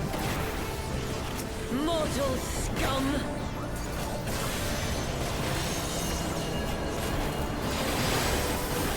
Okay, so for this one, we want to be in... Blue, you want to be in the circle. Red, you want to be as far away as possible.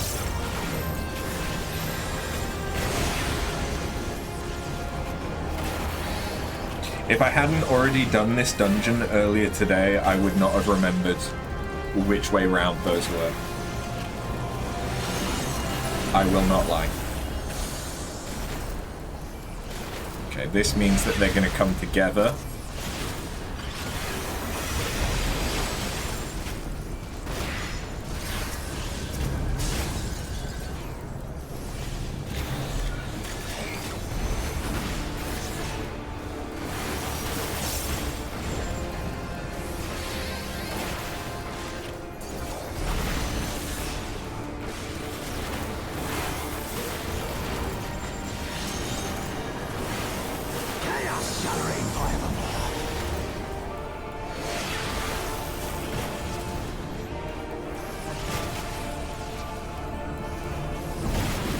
This music is really making me think of Kingdom Hearts.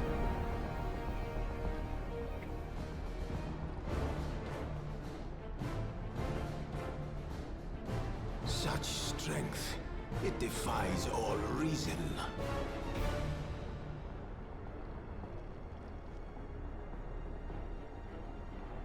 No, I will not be bested by the likes of them.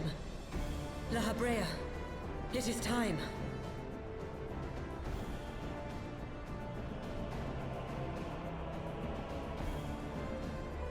Are they going to do the Dragon Ball fusion dance? Show these mortals the true power of the Echo. The power to break down the barriers of existence. I think they're going to do they're doing the dance.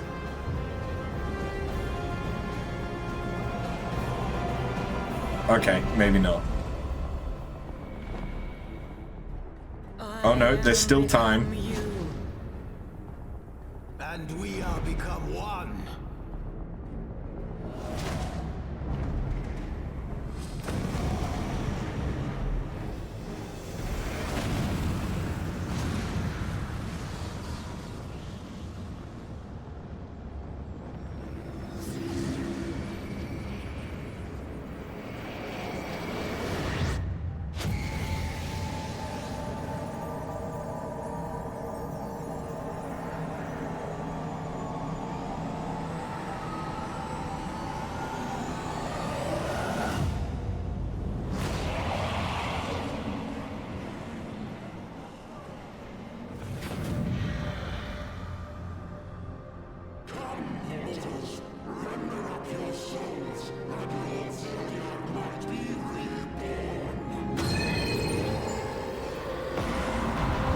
Honestly, it's just kind of reminding me of the Reaper spirit. Or Reaper avatar. All your base are belong to us. Yes.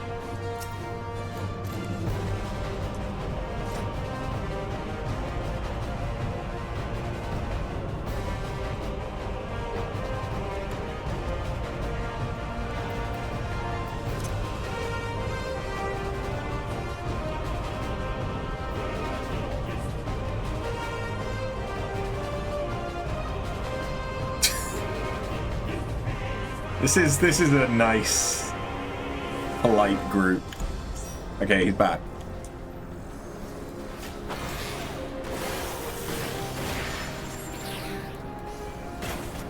So, now that they are joined together, it's going to be similar mechanics, but more powerful.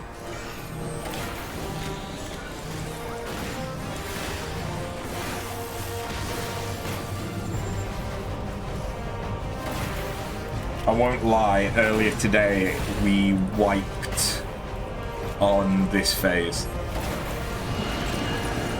Because, yep, they're doing both of them. And so you have to look at which one has the shorter tether. and then that's the one that you're going to preempt. And as soon as that goes, you have to move in for the other one, because if you wait for the AoE marker to come up, you will not have enough time, and you will die.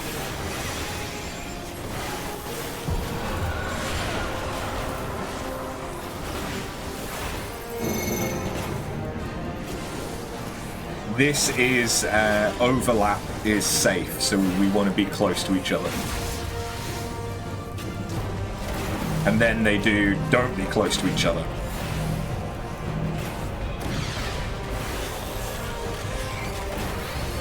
It's all easy enough, really. And then get real fucking close to each other. They just can't make up their mind what they want us to do. These are chains, which means get as far away from your partner as possible.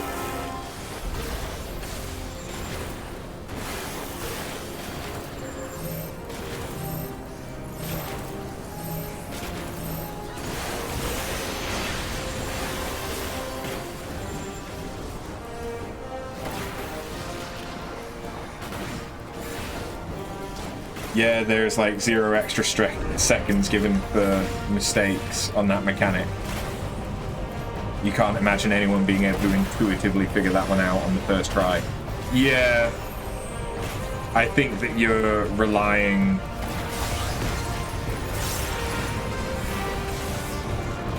on having someone in the party that knows already. Either that, or you just accept that you're going to wipe. Thankfully, if you do wipe on this stage, it does give you basically a checkpoint for the start of this fight, because it's considered a separate fight from the 2 Ascians.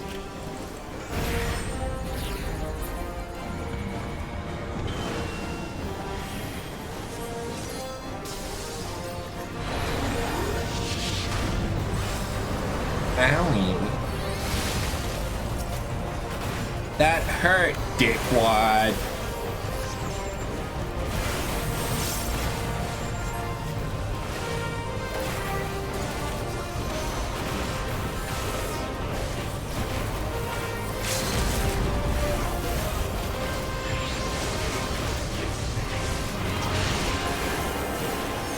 Okay, so this time we want to be in close. I never mind, it doesn't matter.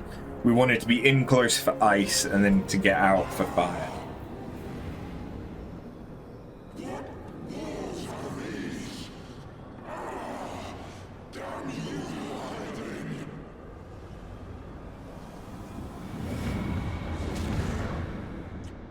I would agree that I don't particularly agree with it. I think there should be a tiny bit more of a delay. There should be a beat in between, because especially thinking if someone doesn't have the best internet, if you have lag,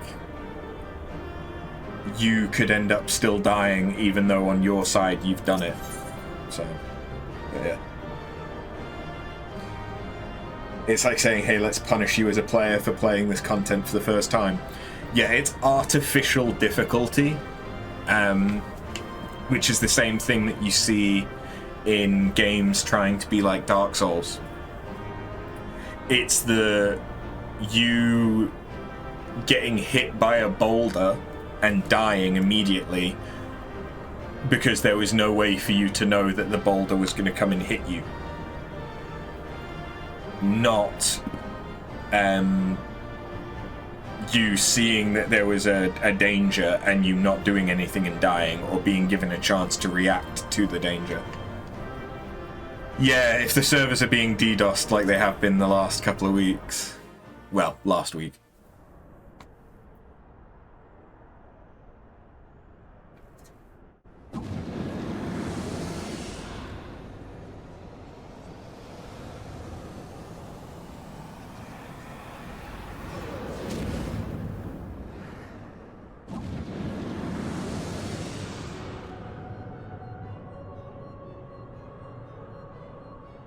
That she might regain the blessing of light I had foreseen.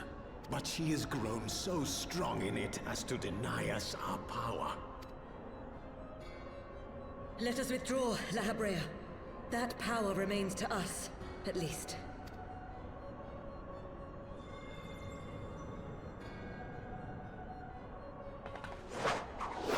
Impossible! We threw it out like a Pokeball!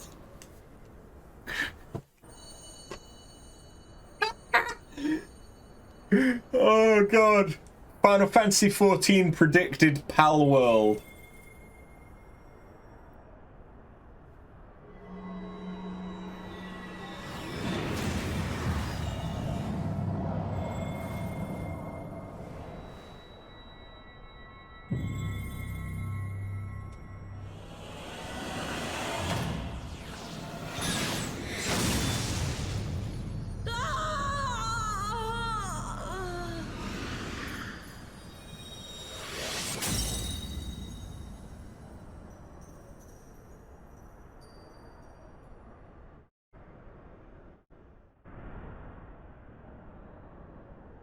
So, you harness the eye's power. A pity you spent it all. What will you do now, hero?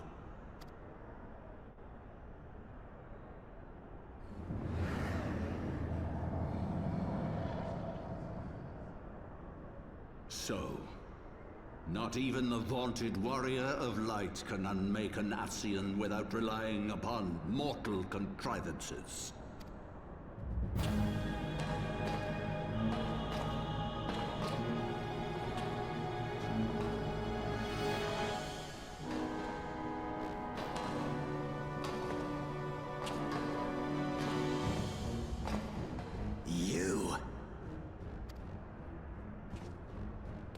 In the distant past, King Thordan and his knights 12 fought and defeated Nidhogg.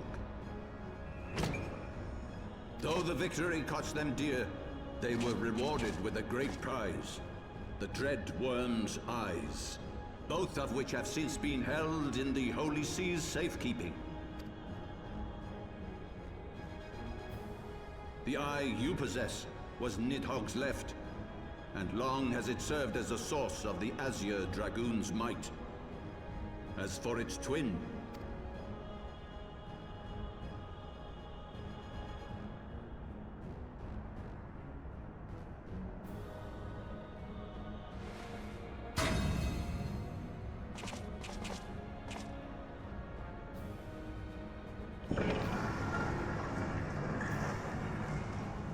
it has lain here, joined to the person of Haldreth, the first Azure Dragoon.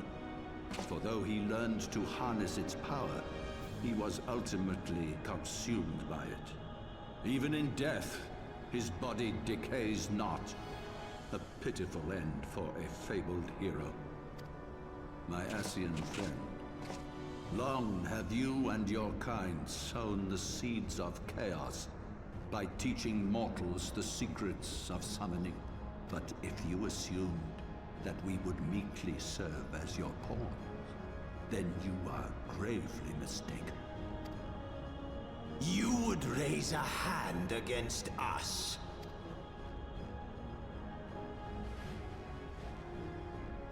By taking unto my flesh the soul of the legendary King Thordan, I can become a god!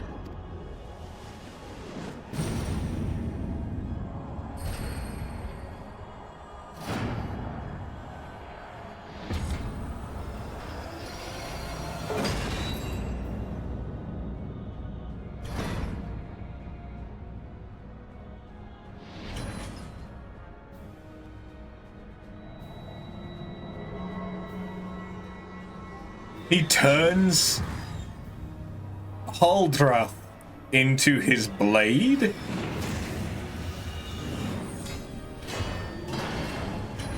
Damn.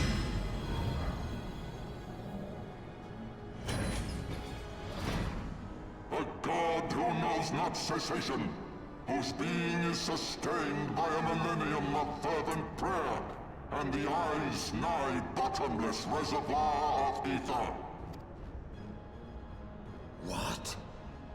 If it was bottomless, why couldn't we just create another blade of light? Because we had the other eye. Your contempt for man has proven your undoing, Ascian. For my first act as God King, I do hereby sentence you to die!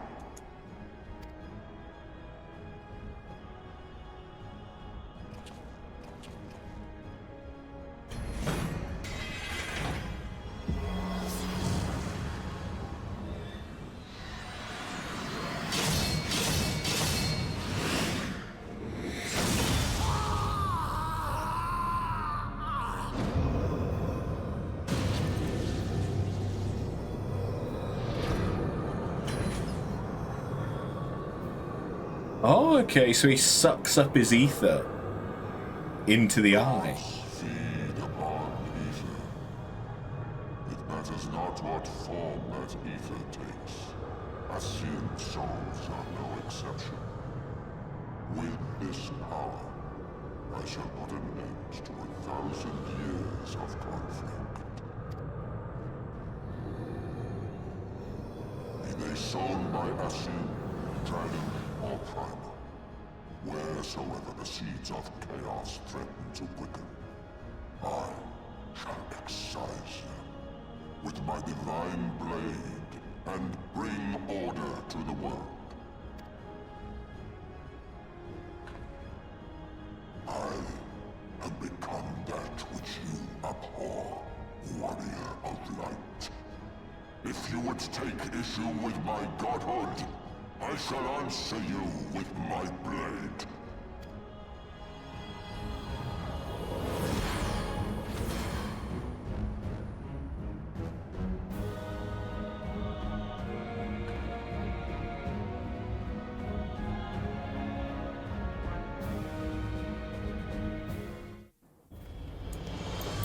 Okay, shit. There was another cutscene than that. Because there was a cutscene after leaving the dungeon, so I guess we'll have to watch that one at the inn. Okay. This is why it was unlucky that I got that dungeon literally just before starting the stream. Alright. To be fair, whilst we're here...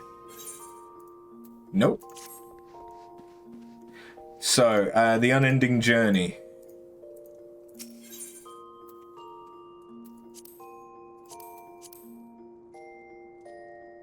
No, not Dragonsong. Heavensward.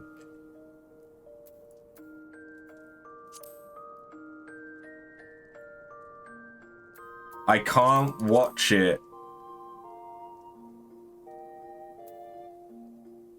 until we've finished the quest, can I? Shit.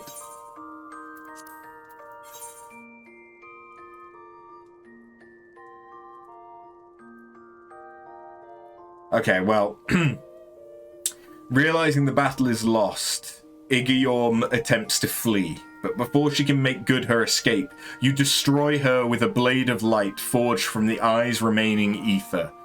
Alas, you are left without the means to strike down La Habrea. Just when it seems certain that the Ascian will slip through your grasp, the Archbishop and his knights arrive, bearing the body of Haldrath and the Eye's long-lost twin. Having summoned the soul of the legendary King Thordan into himself, the Archbishop conjures a divine blade using the power of the second eye and summarily executes La Habrea. Judgment passed, the self-proclaimed God King duly turns to leave, but not before issuing you a challenge. Answer it, and put an end to his madness once and for all. We will watch that, because it sounds like a really cool cutscene, but unfortunately... Alright, you know what? Fuck that.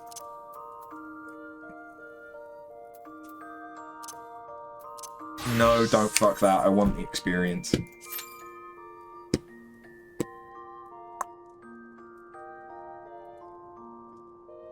I want the experience for first time clear.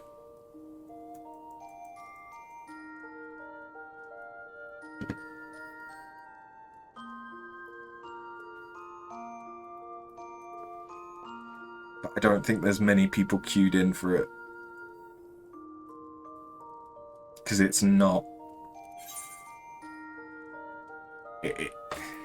It's not a duty that you would queue in for, so unless you're on leveling or trials. It wasn't too long.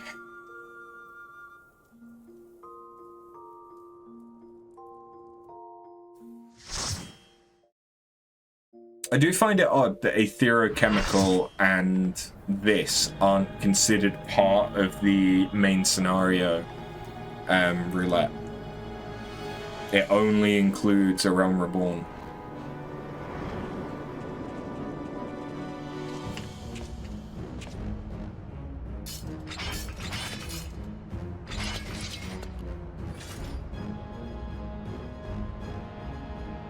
Brothers, the time has come to call upon the true power of the Heavensward.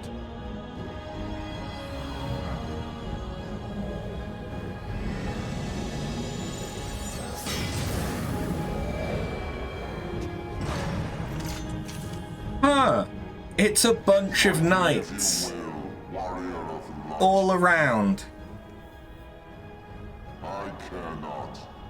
All who stand against me will be destroyed, be they servants of the darkness or the light. By my blessing shall all men be sanctified, and an endless era of peace begin. Vice and conflict shall cease to be. You reject my divinity, yet what have you to offer my people in its stead? Bitter truth? Virtuous suffering?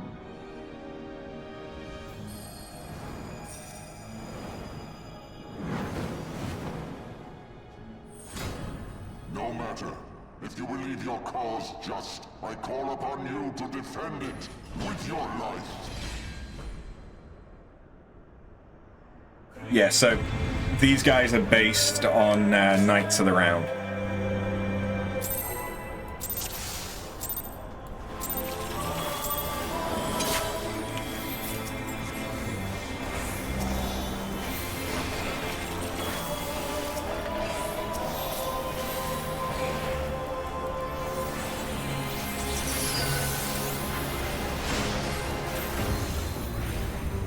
And look at that, what's he doing? A move called Knights of the Round.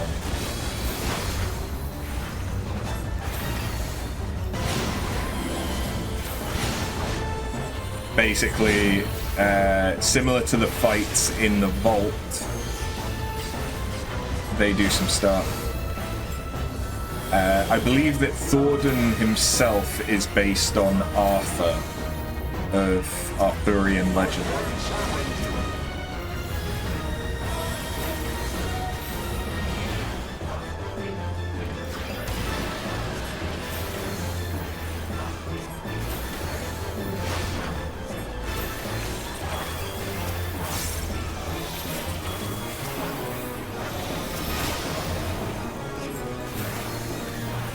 Honestly, I know his extreme version better than I know his normal version.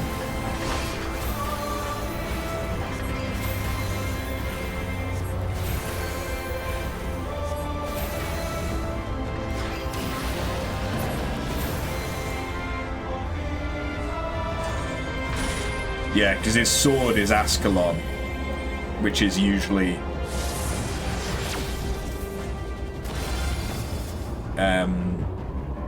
a dragon-slaying blade that I think is used.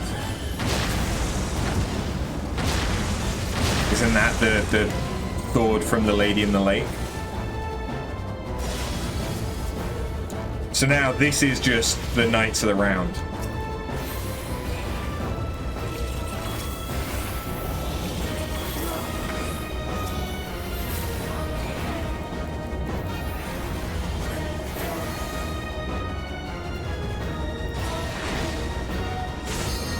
kill people and avoid getting killed.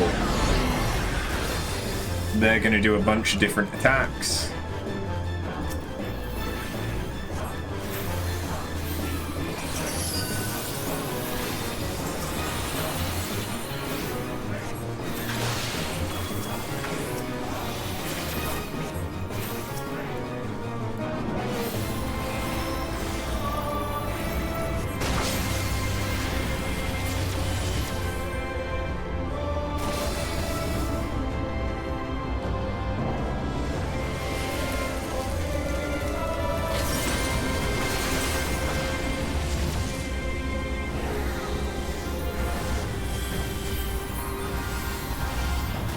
I just realized we're 2 regen healers. That's a little unfortunate. Kill things and avoid getting killed every Final Fantasy XIV fight ever. Just every Final Fantasy fight ever, I think.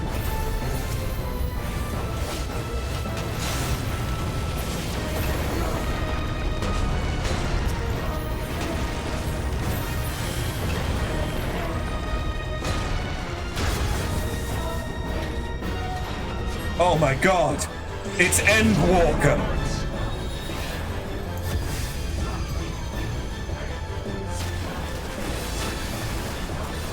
Yeah, now he does a bunch of pulsing attacks that knock you back. But they do barely any damage.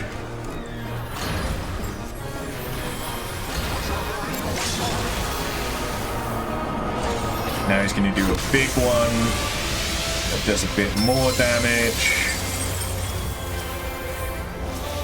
And now we kill the bastard.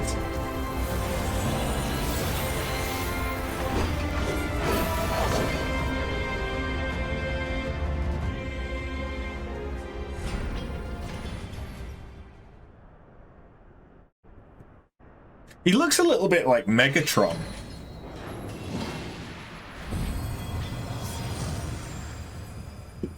Sweet, thanks for the sword. A bit big.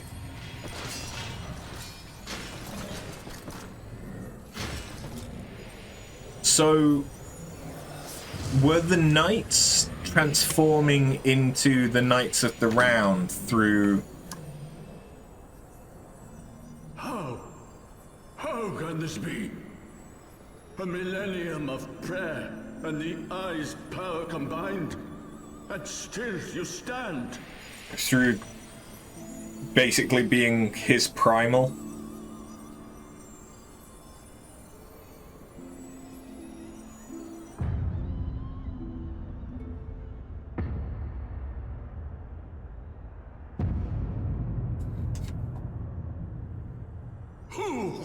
What's up, bitch? What are you? I'm a bunny.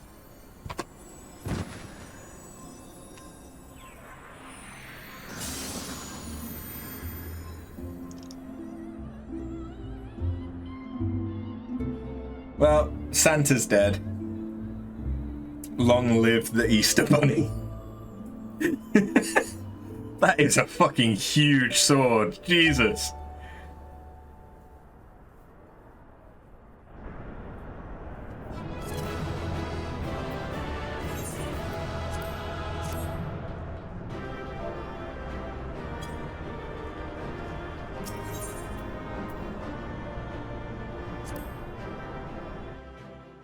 The eyes of someone who hasn't slept in 500 years, yeah. Unfortunately, we now get more cutscenes, even though we missed a cutscene. It is over then. Oh, hey, Estinian. I had hoped that mine would be the hand to end it. But knowing you, there was little chance of that. Yeah, it's nice to see you rock up after all the work was done.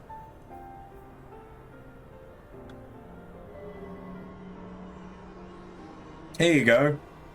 You know that eye that nearly took you over? Take it back. Also, I have the other one. Is the other one in the sword? Ah.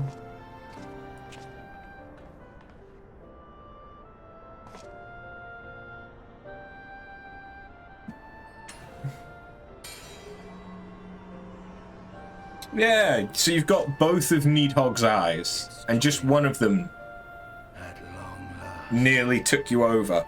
What's the worst that could happen? You should definitely hold on to both of those, whilst also covered in Needhog's blood.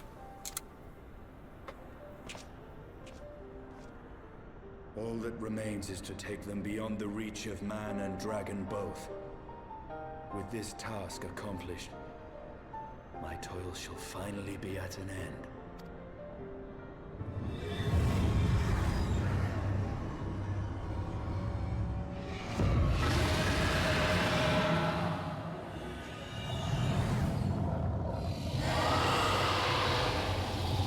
Oh no!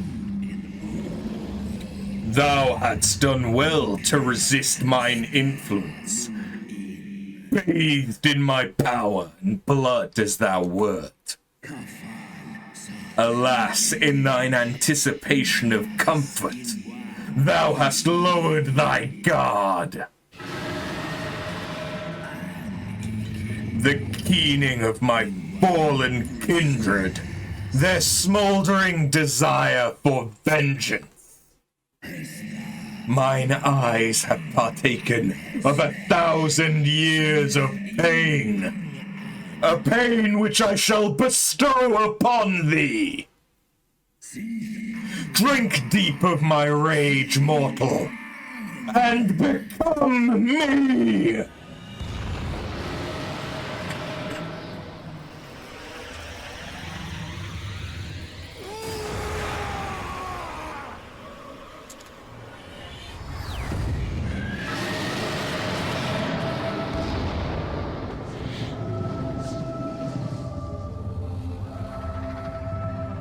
Well, shit.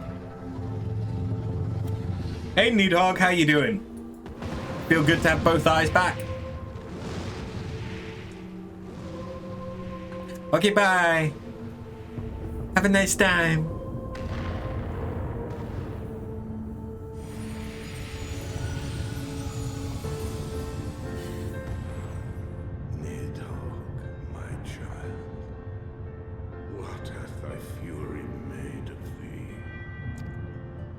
I could barely hear him. Let us away, servant of Hydaelyn. I could hear him better when he was a tiny chibi version of himself.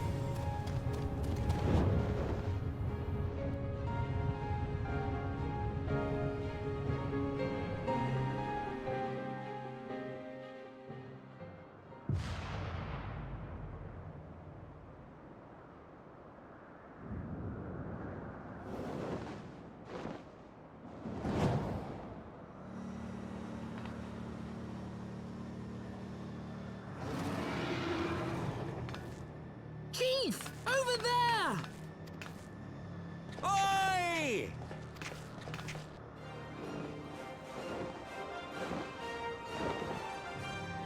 Haha! Gods damn it, do you always have to cut it so bloody close? Yes. It was in the job description.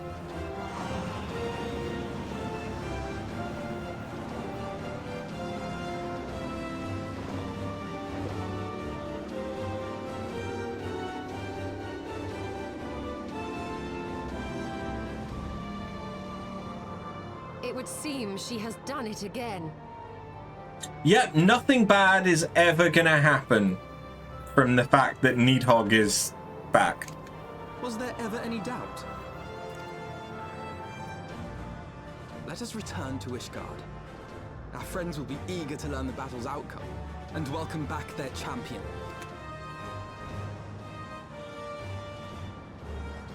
Yeah, and we should tell them about Needhog. They probably want to know. Oh, and the fact that we killed Santa.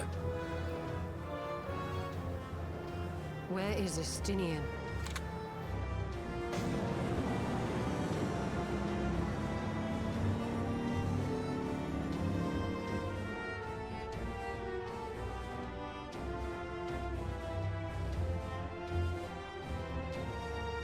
Hey, Amaric. Your daddy dead.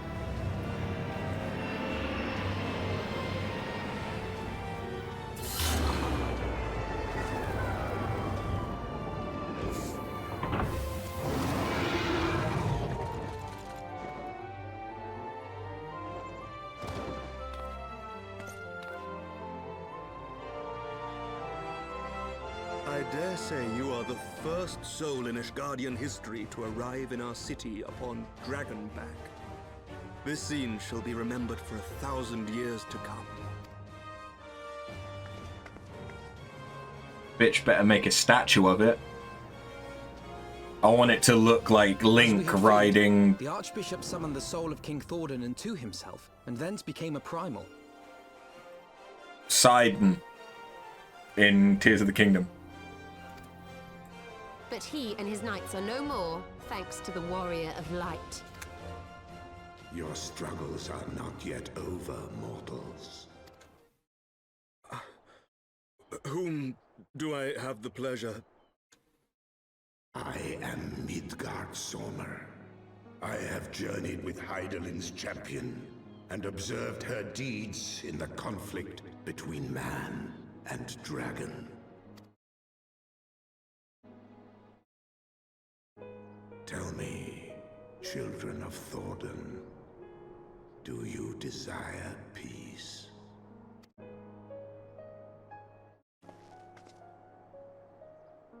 My people have committed unspeakable atrocities against dragonkind, even against our own. Would that we could undo these wrongs, but we cannot. Be that as it may, the future yet presents a chance to begin anew. Our nation has broken free of the shackles of a false faith, and Nidhogg shall lead his kindred against us no more. Out there. I doubt not that it will require much effort and perseverance, but 'tis my belief that in time, Ishgard will again become a place where man and dragon may abide together in harmony. I shall remember thy words. Yet be warned, Nidhogg's soul liveth on. His unbridled rage hath claimed for its vessel the one thou callest the Azure Dragoon. Estinian. Doubt not but that Nidhogg will call out to his brood ere long, nor that they shall answer him. Steel yourselves, for the true test is yet to come. Come what may, we will never cease to believe. Upon the souls of they who have sacrificed themselves to pave the way for peace, we will never abandon our cause. 1,000-year war cannot be ended in a day. It may take generations. What thou dost begin, thy children must continue. Entrust unto them thy hopes and dreams, that peace may reign again, and forevermore.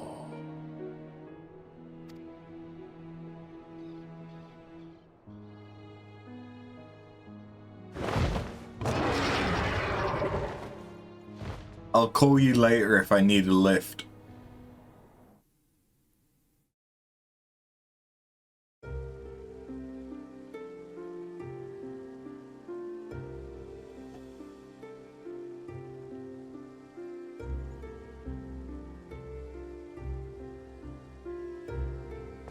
Was that Merle Whip I just saw?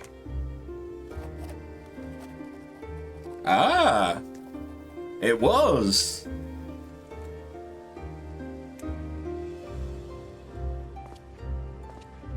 Hey, Nanamo.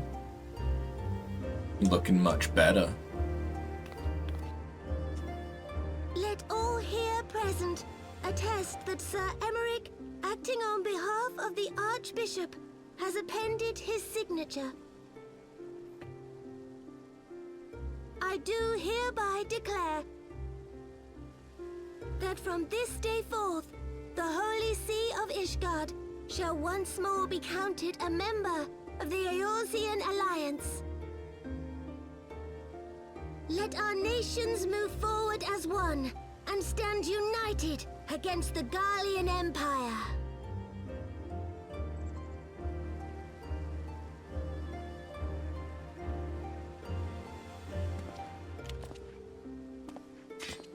Or we'll shoot him right here.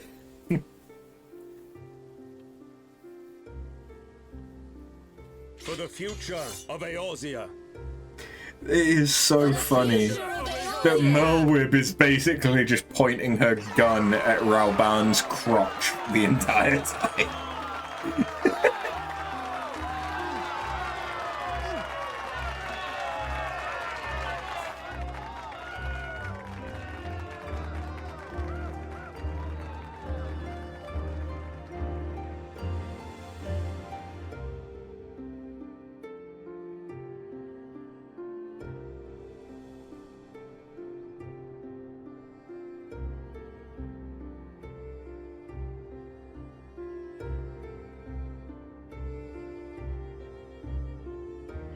There you are.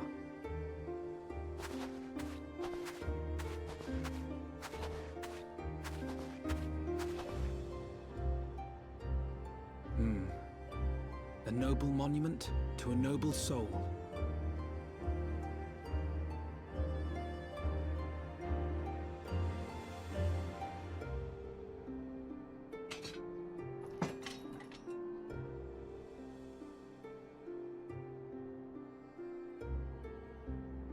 From here, Lord Orshafon can watch over all of Ishgard.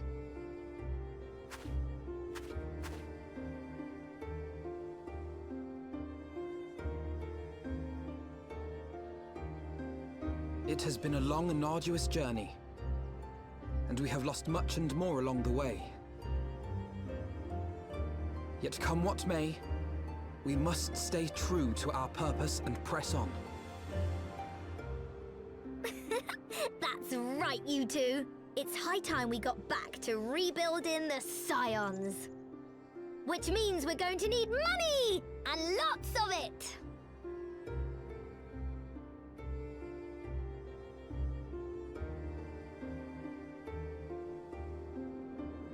Alright. Time to get to the gold saucer. We gotta strike it rich.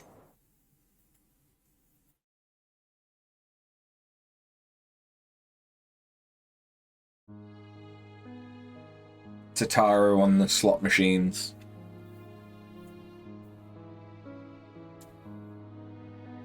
So Alphinaud ends a glorious chapter in their tale. on the claw machine.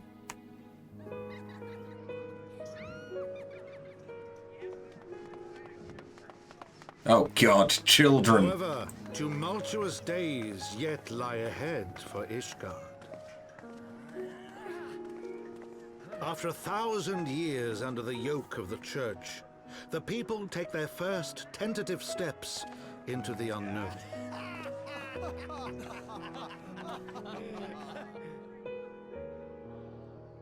And though they spy a glimmer of peace upon the horizon, Nidhogg's vengeful shadow yet remains to darken the way.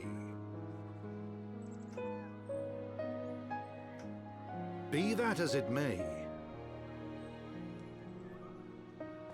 so long as the young commander of the Temple Knights and his heroic companions are there to guide them, the people may hold fast to hope.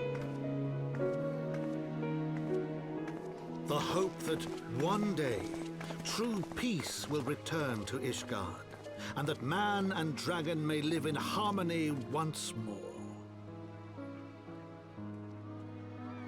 Let the deeds writ herein never be forgot, that they may inspire generations yet unborn to strive ever heavensward.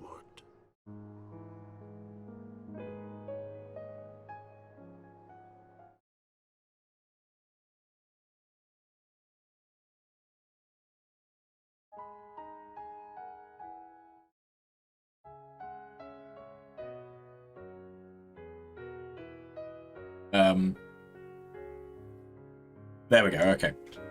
Yeah, so that is Heavensward. That's 3.0. We're gonna go and watch the cutscene for, I guess, La Habrea dying. What I might do, if I can be asked, is edit that into where it would have been in the game. So for those watching on YouTube, you might, if I've got my shit together, have seen it when you were supposed to. But there's Santa.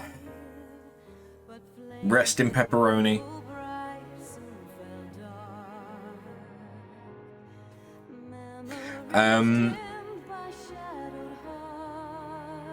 Awesome. Well, yes. Congratulations to all of the people that worked on Heavensward.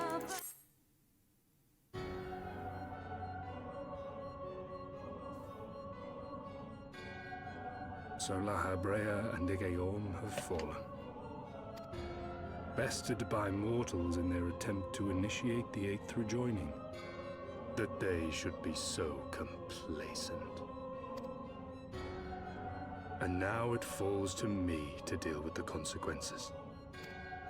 Without intervention, the balance between light and darkness will begin to shift, placing our mission in jeopardy.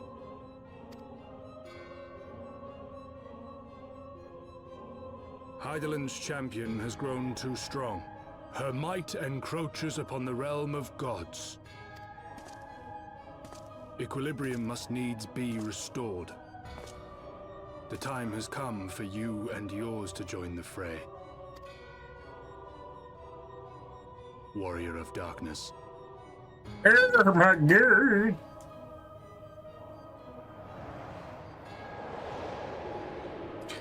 Oh my god!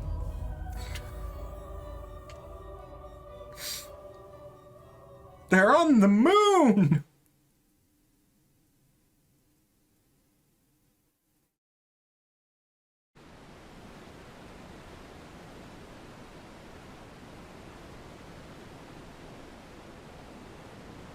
Oh, okay, yeah. Just outside Idleshire.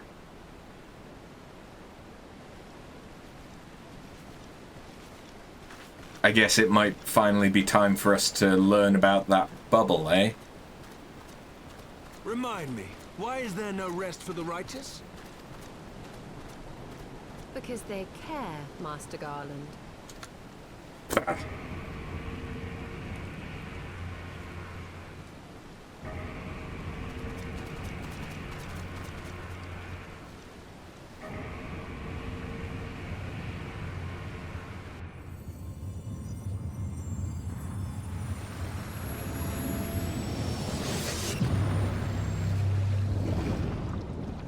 Suddenly that looks a bit different.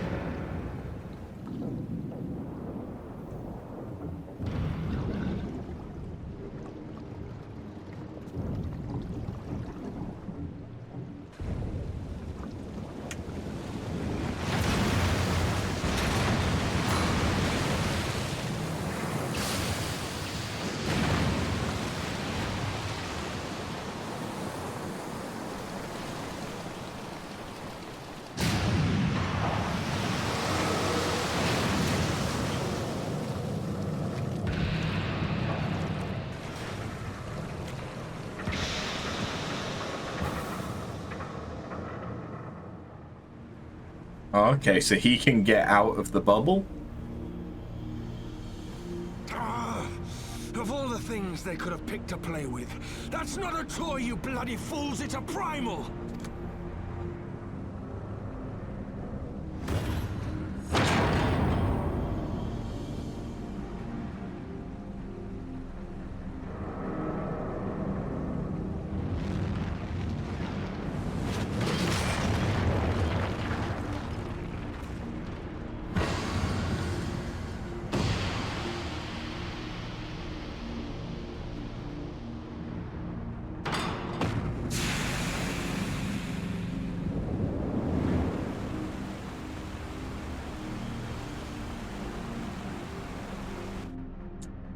So yeah, that's Alexander. In case it's your first time ever seeing Alexander in a Final Fantasy game. Spires of deception crumble to dust, till they bear truths long concealed. Beyond simmering shadow lieth shimmering light.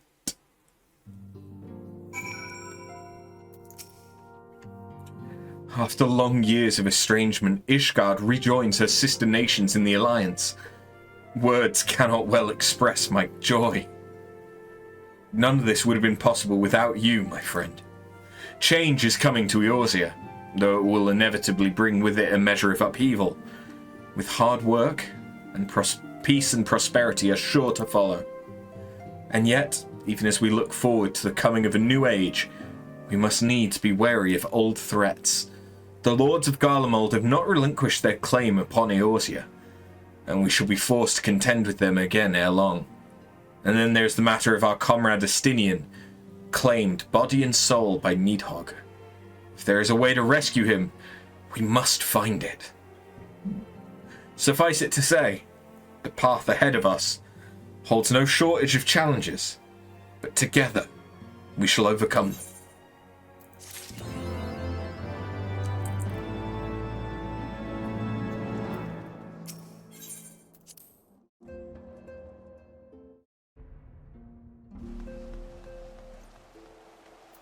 Okay, so we now have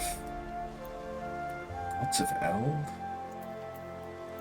Oh wait, I think I know which one that is.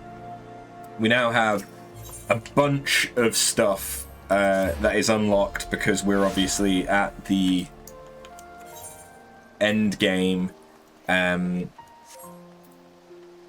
for 3.0. So we've got all of the extremes and stuff like that we're going to unlock, as well as more dungeons and more trials.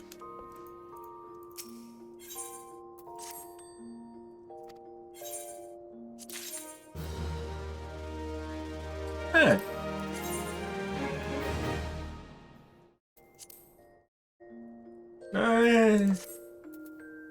I don't hate the way that they look, but at the same time it's going to be a while before I can use those, so I'm probably just going to fuck them off.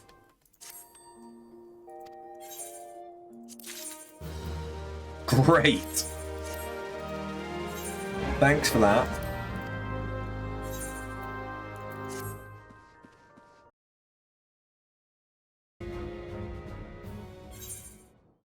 Okay, so that's what we missed. That was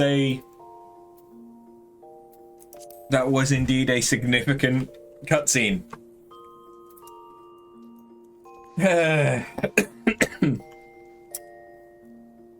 Well, let's go and do some job. Wait.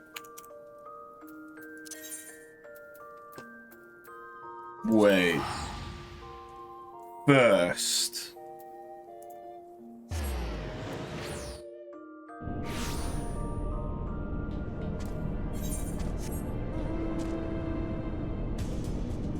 Okay. I've not got it yet. So what do I have to have done in order to start the process?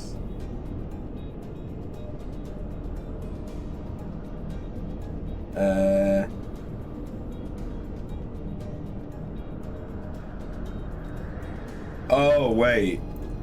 This starts in Mordona.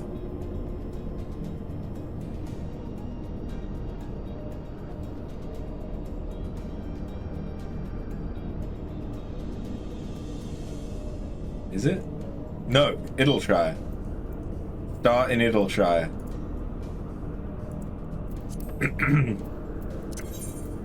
My bad. There's going to be a bunch of blue quests in Idleshire, I imagine.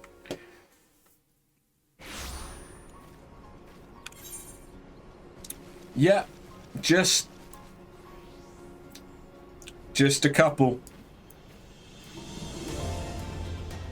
But we have Mount Speed in Idleshire. Woohoo! Because that's definitely what we needed.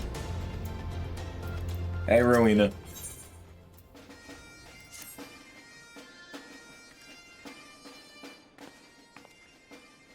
Good morning to you, After.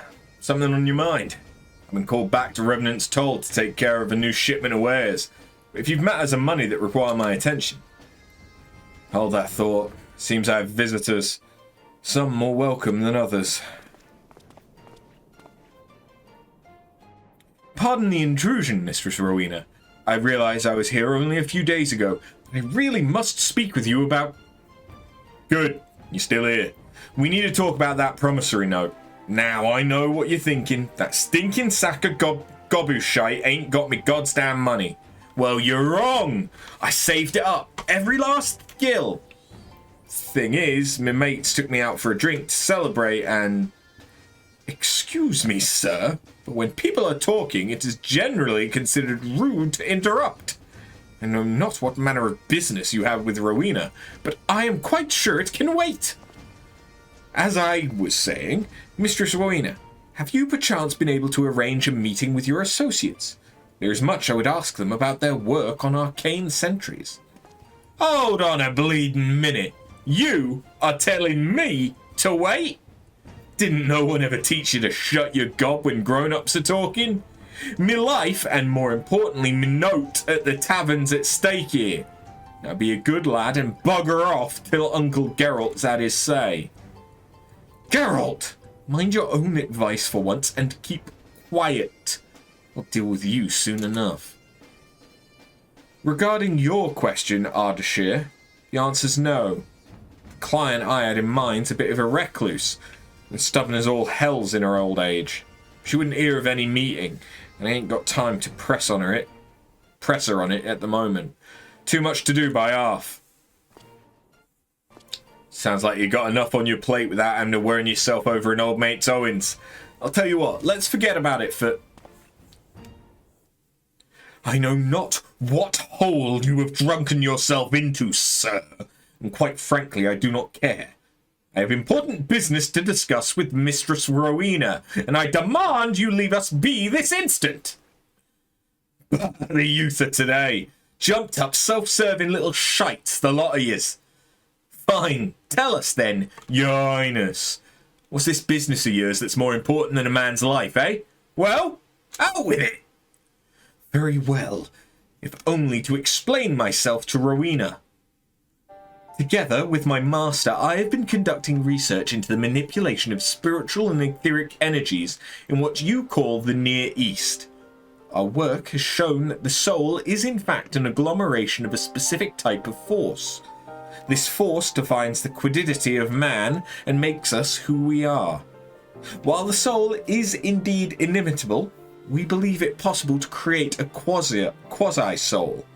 Thus, we turn our attention to anima, the selfsame force which allows individuals to traverse the life stream via etherites. By infusing a soul stone with the requisite quantities of ether, this force may be harnessed. Yet after years of research and experimentation, we have naught to show for it but inert husks of stone. We repeated the process again and again, adjusting every element, but the result was always the same.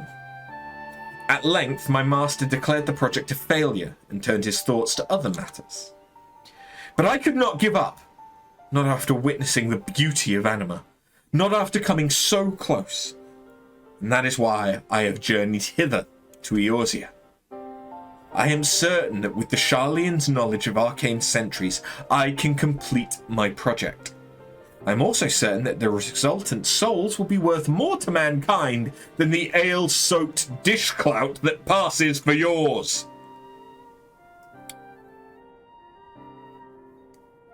Finished, have you? Well then, allow me to retort. Seems to me you're a cocked little brat as speaks a lot without saying all.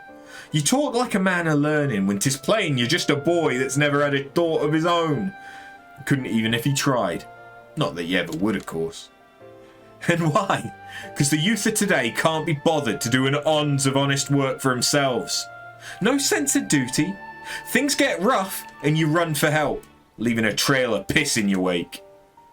Do you reckon them scholarly folk from Sharlayan asked for the answer whenever they got stuck? Not bloody likely. Because they use their bloody brains. Tain't even that hard. If I saw these soul things burning out too quick, I'd think about sealing them inside something strong. Like a weapon maybe. To keep all that life from escaping. It'd cost him a bit of freedom, aye, but it'd keep him around for a damn sight longer than you managed. What's more, if the bloody things really are alive, like you say, you'd end up with a weapon what could think for itself, which could be bloody lethal in the right hands. What do you say to that, you preening little shite? An anima weapon? That is absolute genius! A means not only to preserve created anima, but to employ it. Anima weapons, eh? Aye, that'll sell. Quite an interesting proposition, Geralt. One that could be quite lucrative. Why not help poor Ardashir here with his work and see what you can make of it?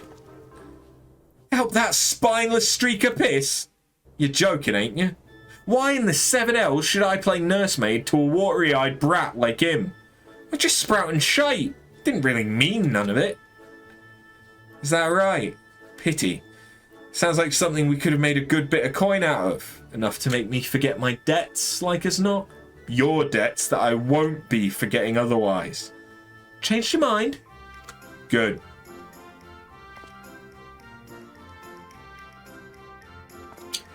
Listen, Ardashir, he may be a drunken bloody fool, but he's also the finest blacksmith in all the realm. If anyone can forge a weapon capable of holding your souls, it's him. And our adventuring friend here, my dear sweet After, is a well-known hero around these parts. I'm sure she'd love nothing more than to try out your new weapon when it's finished. Ain't that right? Just think of it. You'd be the first in all of Eorzea to wield one of these anima weapons. Which ain't a bad name now that I come to think of it. Anima weapons. Aye, that'll do.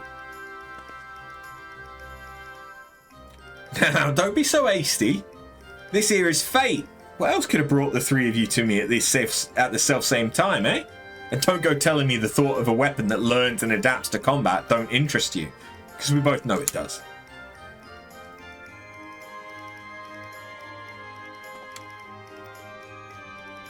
Geralt, was it? Pray, forgive me my rudeness earlier. If you truly are the smith she claims, I would be honoured to have your assistance. And you, After? I gather you are the perfect candidate to test the weapon once it's complete. Well, if this will get me square with Rowena, then I suppose my hammer's yours. Don't think I'm getting roped into this alone. If I have to forge it, you have to wield it. Thank you, both of you. I promise you will not regret this. Nice to see you're all getting along. Now, you're going to need a place to work, and I know just the spot. Azizlar, seat at Allegan Science, floating on high above Abalanthia's spine. Not that the equipment up there will be any use to your mind. Only the 12 know how that stuff works. Still, it'll keep prying eyes away until the weapon's ready. I'll arrange for an airship to take you within the day. The fabled Azizlar. I look forward to seeing you there.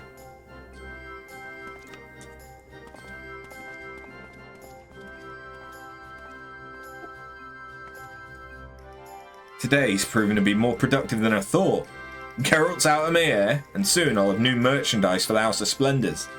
Assuming this ridiculous plan of his works. I'm counting on you.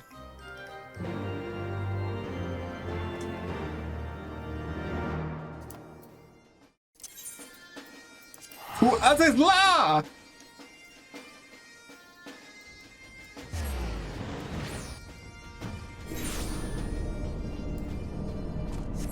Luckily, once you're here, you don't have to go far.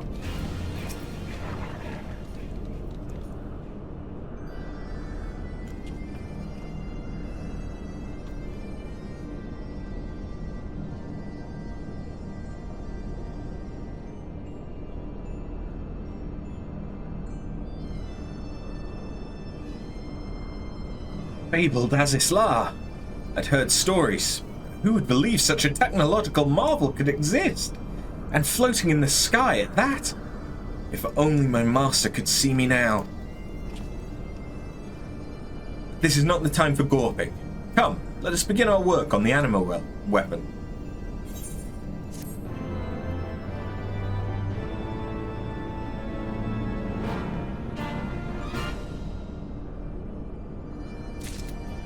13 new relics.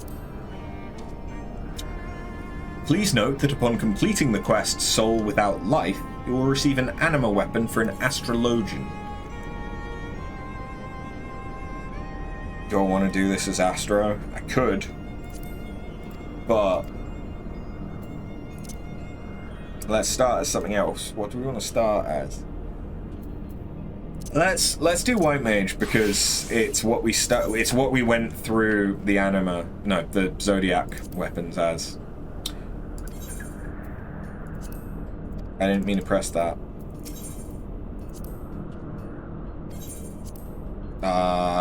Fuck you! Fuck!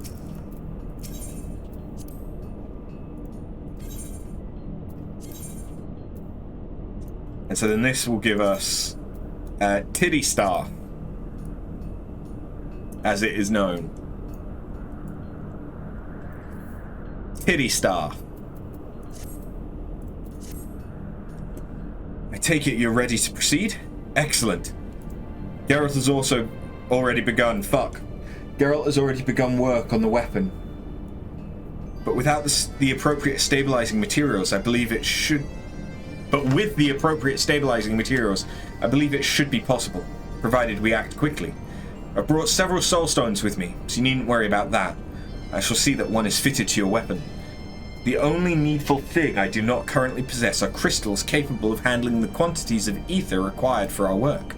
To be specific, we will need astral and umbral nodules. Would that we were working in Razat-Han. I knew of a merchant there who sold them. Costly though they were, I was never wanting for supplies. Perhaps Mistress Rowena would know of someone willing to trade? Might you be willing to speak with her on my behalf? No doubt, whoever she refers you to will not part with them readily, but I trust you will be able to come to some manner of arrangement. In the meantime, Geralt and I will finish preparations for the anima weapon. Safe travels, friend.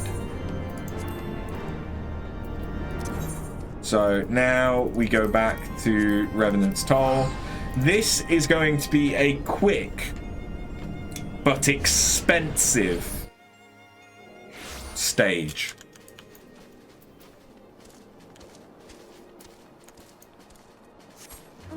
And the only reason it's going to be expensive is because I don't really have any other use for my Zodiac relics. Well, if it isn't my favourite adventurer. How's that anima weapon coming along? Astral and umbral nodules. Might be as Sydney will have what you're after. She's a jeweler by trade, but her work with crystals is something to behold. Let me tell you. They say she can strip them off elements, charge them with new ones, even make them out of thin air, if you can believe such a thing. Can't vouch for the rumours myself, but her profits say plenty. She can be a bit picky about clients, but you being the warrior light and all, I'm sure your sparkling reputation will catch her eye like the crystals that she's so fond of. If you go upstairs, you'll find her out on the terrace.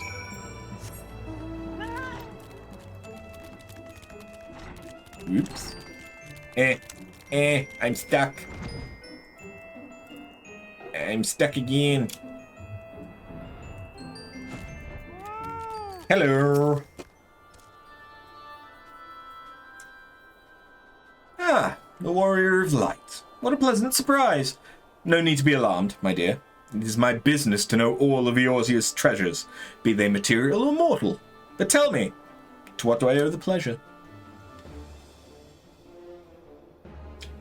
Astral and umbral nodules, my. I see you are a woman of unusual tastes. Might I ask what you plan to do with such curious crystals?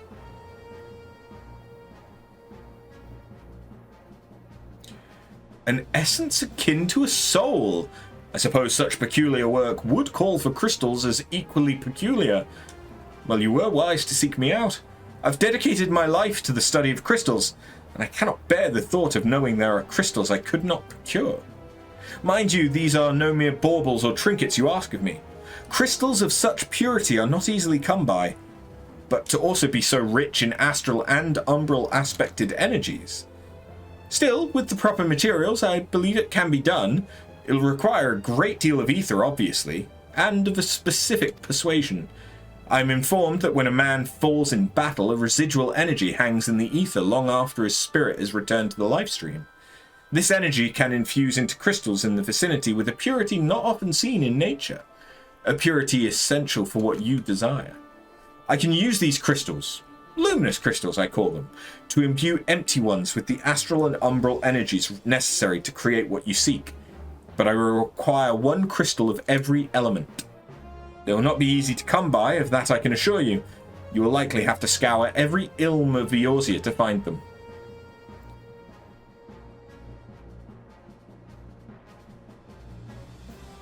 However, there may be another way to acquire the ether we need. It requires something of the rarer sort, something much more precious than luminous crystals. As I mentioned before, it's my business to know all of Eorzea's treasures, and if the rumours are true, there exist certain weapons of legend said to have supped on the souls of countless enemies.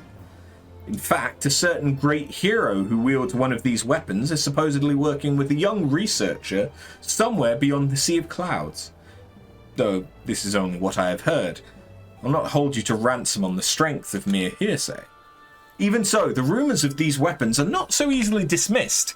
Embodiments of war, veritable reservoirs of soul energy. If you were in possession of such a weapon, creating these astral and umbral nodules would be as child's play. Or you could simply collect the requisite luminous crystals. I'll assist you all the same. I leave the choice in your famously capable hands. So yeah, if you have a Zeta relic, you can turn that in, or you can do fates in Heavensward zones in order to get the luminous crystals. So no matter what I do, I'm going to have to get 3 of each of the luminous crystals anyway, because I'm going to need them for Astro, Machinist, and Dark Knight. But that doesn't mean that I need to do them for, let's say, my White Mage. Ah, so the rumors were true. You possess a Zodiac weapon? Never in all my years have I had the privilege of working with something so precious. Fueled by countless souls and shaped by the strength of your own, it'll make a fine pair of astral and umbral nodules. However, I must warn you, this process will consume the Zodiac weapon completely, both body and soul. You'll have your crystals, but this will mark the end of your weapon and its legendary tale. If there was ever a time to do fates, it would be now while the yokai event is going on. Oh, I already have all of the yokai stuff for Heavensward.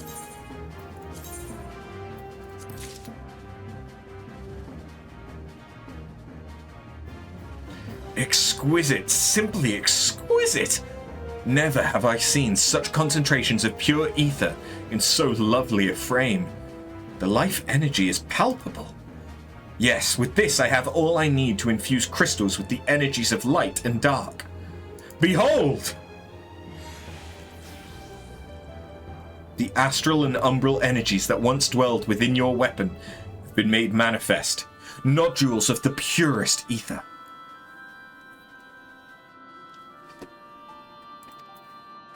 Yay! And just like that, this stage is done. So compared to the first stage of the Zodiac relic, this is infinitely faster. In fact, most of these stages will be. You just meant in general if you need to complete the fates of the Heavensward relic weapon. Yeah. Welcome back, After. Were you able to acquire that which we needed? Yerp. Don't tell Geralt where I got them. Yes, these appear to be genuine. I dare not ask what this cost you, but you have my sincerest thanks. As promised, the Soul Stone is ready. All that remains now is the ether transfusion. And if the weapon Geralt has forged is strong enough to contain the resulting anima, we shall soon be the proud parents of a living weapon. Now then, let us begin.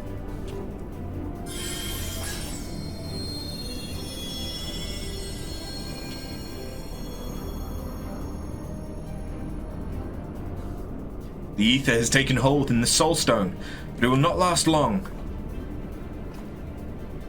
Quickly, Geralt, seal it within the weapon before the ether fades.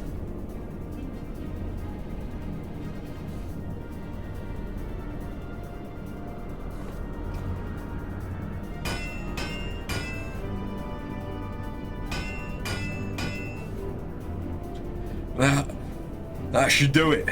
Thing ain't going nowhere. Titty staff! Now that there's a weapon worthy a legend. Aye, an animal weapon. Animated Seraph Cain. Wield it with pride, lass. Titty staff! No, I wouldn't say she's the finished article just yet. A weapon fresh from the forge is one thing, but if it's life we're talking about, she's naught but a suckling babe. She wants putting through her paces and toughening up. I could pound her with me hammer, of course, but that ain't no substitute for real battle. If you ask me, you need to get out there and teach the anima what it means to be a warrior. Excuse me, Geralt, but might I have a word with our friend here? It was, after all, my research that brought us this far.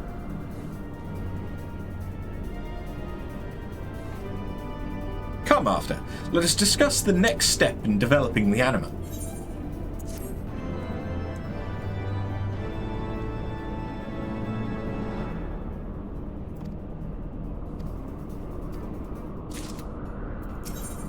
And now we have the next step.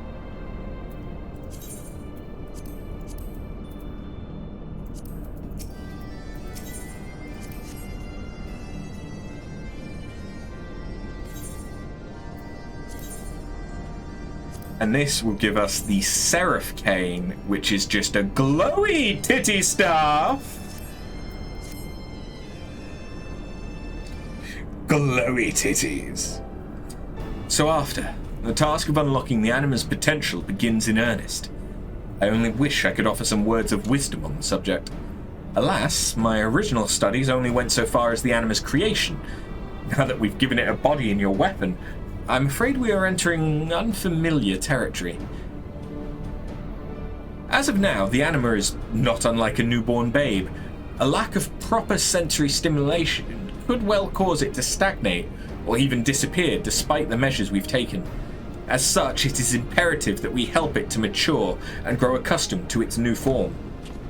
Aye, there ain't no better place to test a weapon than on the front line. And seeing as you're rarely off the front line, shouldn't take you long to whip that thing into shape. Mayhap this is why my own trials always end in failure. Without a proper body, the anima had no purpose.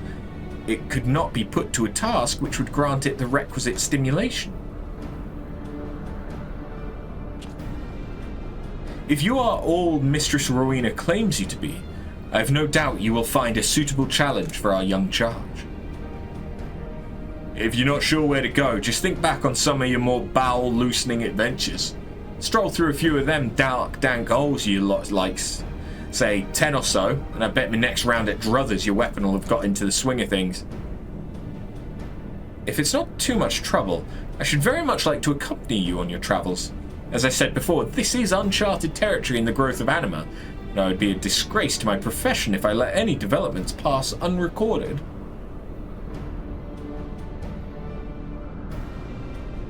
My thanks after. For my part, I've promised to stay out of harm's way, observing your progress from as safe a vantage point as possible. That thing's like to need a few tweaks when you come back. But you leave that to me. I'll work out any faults you find in her and pound her into a weapon worthy of the House of Splendors.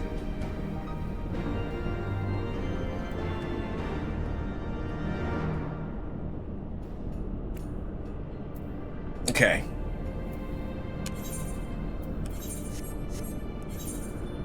So, we need to do a series of dungeons now.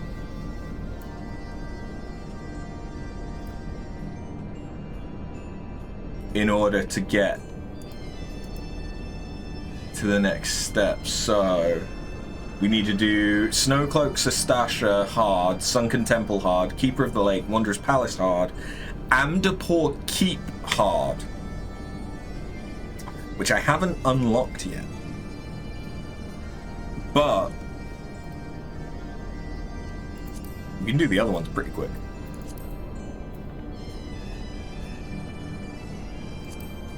Literally the only one that I've not unlocked is Amdapor. Oh wait, no, I have.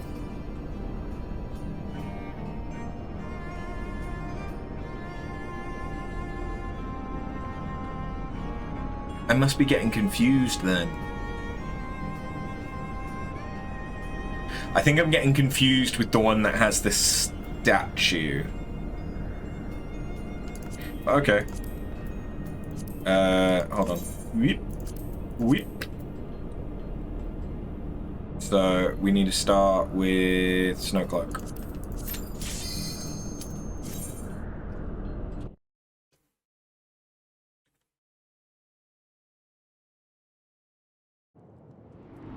Oh shit, I need to turn that off.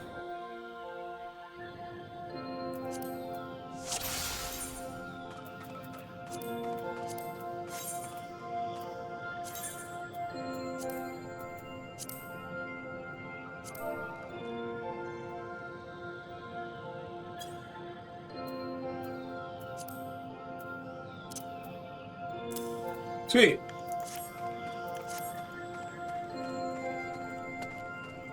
Come along, titty staff. We have murder to commit.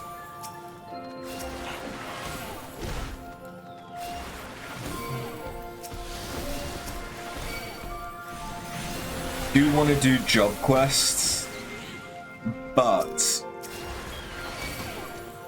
if I can do these early stages, like none of this is difficult. Get even farming the fates for those crystals, it's not that difficult because it doesn't require specific fates.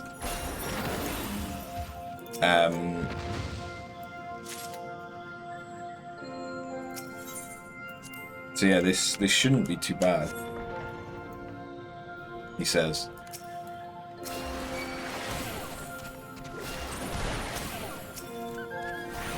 What's the next stage?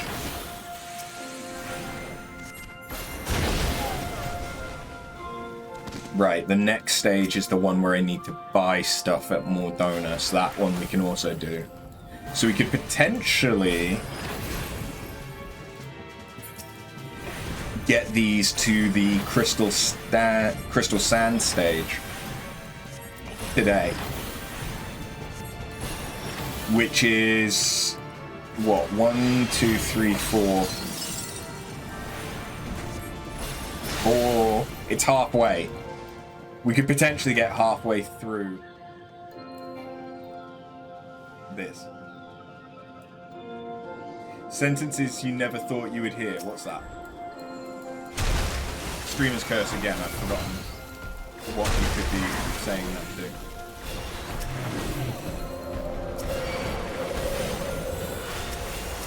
I swear, there's something about me, as soon as I hit the start screen button, my short-term memory is just gone. And it's not even the best of times. Come on, die.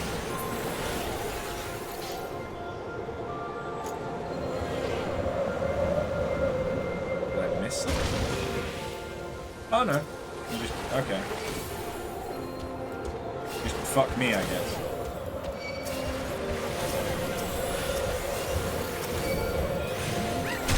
Come on, titty staff, we have things to kill. Ah, yeah, I did say that.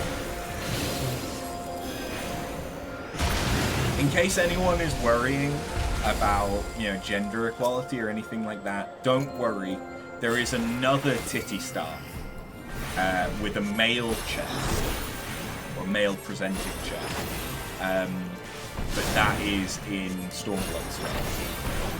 So don't worry, we will be able to say, "Come on, titty staff, we have things to kill," when it's not a female presenting body as well.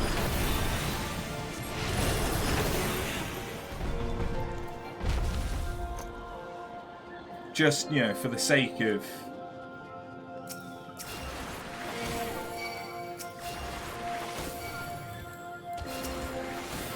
equality and all that. Keeping things fair. Titties are for all. They do not belong to one gender.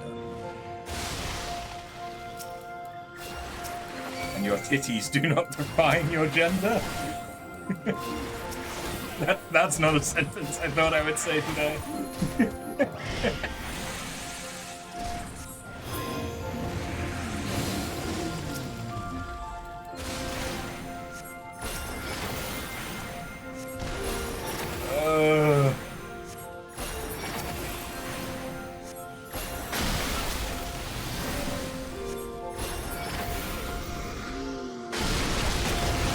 You can tell that I've had to do Snowcloak too many times.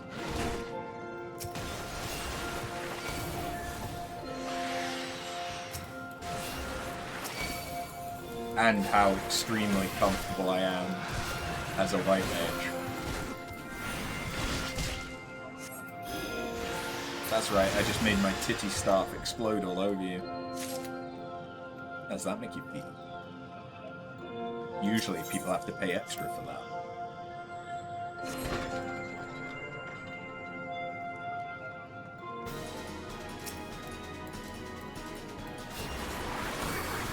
So yeah, I had to do Snowcloak 10 times for A Realm Reborn relics. I'm now going to need to do it 13 times for Heavensward relics.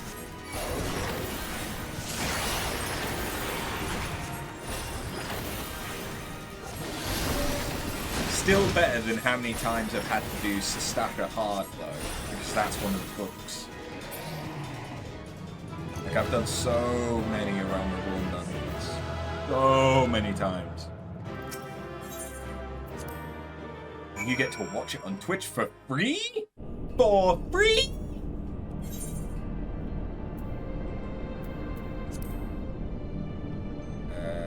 Sasha Hard.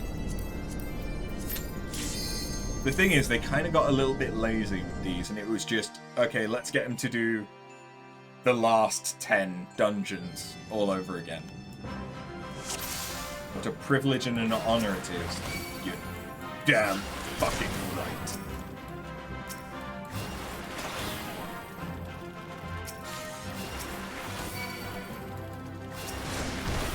Normally, I wouldn't do the dungeons on stream. But if I can get this to the Crystal Sand stage, then I can potentially do that for most of the classes.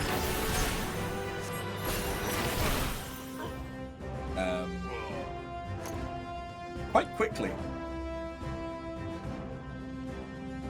Well, I say that. I'm gonna need a lot of Tombstones and Poetics.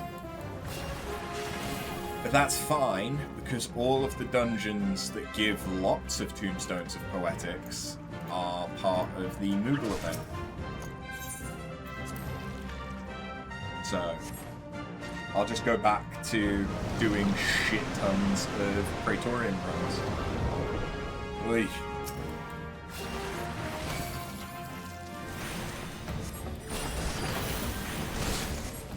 If you cast Holy with your staff titty, I guess that would make them holy titties. Correct. Blessed are the titties.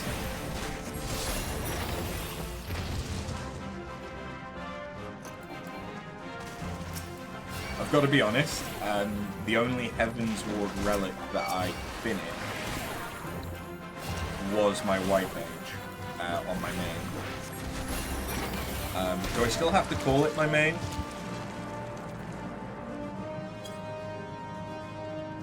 for another...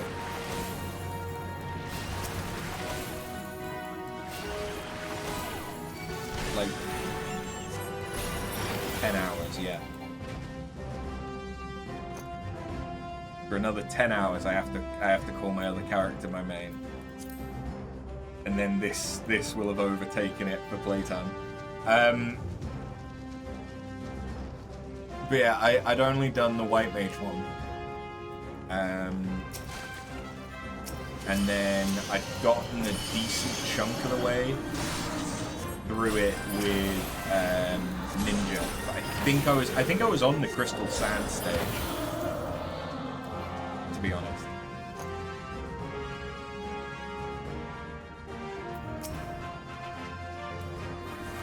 This would be quicker if I had done the White Mage job quests.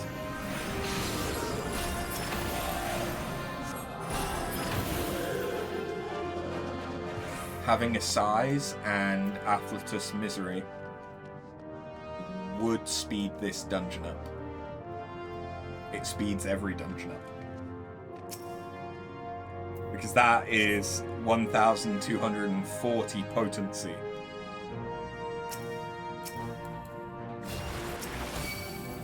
My glare is only 290 potency. So I can basically have an attack that is 5 times more powerful.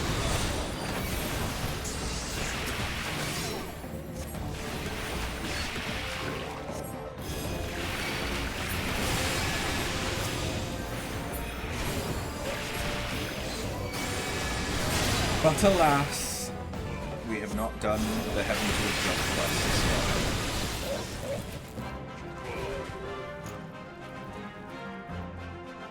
I'm deliberately not picking up gear in these 2 dungeons because it tends to be antique gear, which is useless other than exchanging it for artifact gear, which I already have.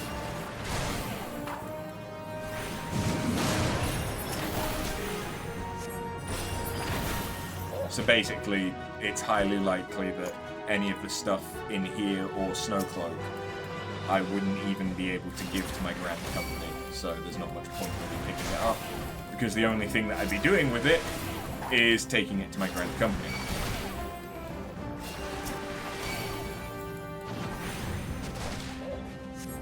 I do need a lot of Grand Company seals, though.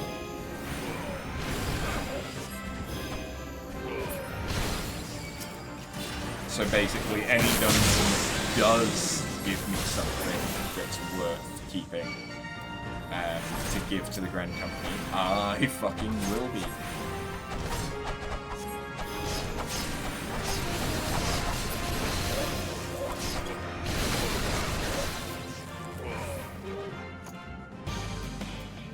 Oh my god, it's the Kraken! Whatever will I get?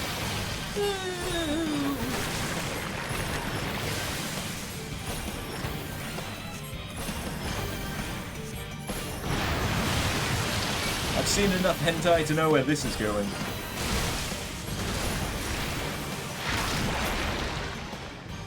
Don't you touch my titty stuff.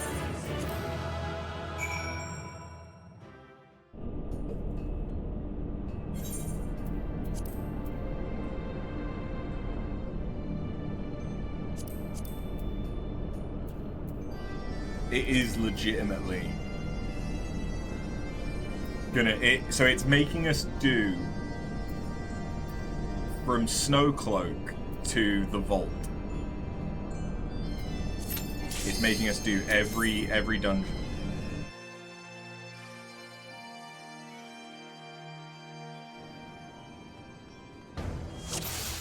You are able to turn in the artifact armor for Grand Company seals. Yes, but it's more effort than it's worth, I feel.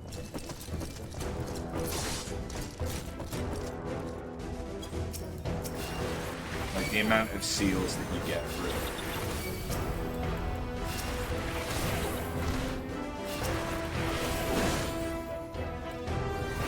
I'll be better off just running the vault per level stuff, which I need to do anyway, and opening all of the chests during those runs, because that'll give me more stuff that I can just hand over straight away to my Grand Company just outside, so it's a quick reset each time as well. And it'll give me more Grand Company seals for each item.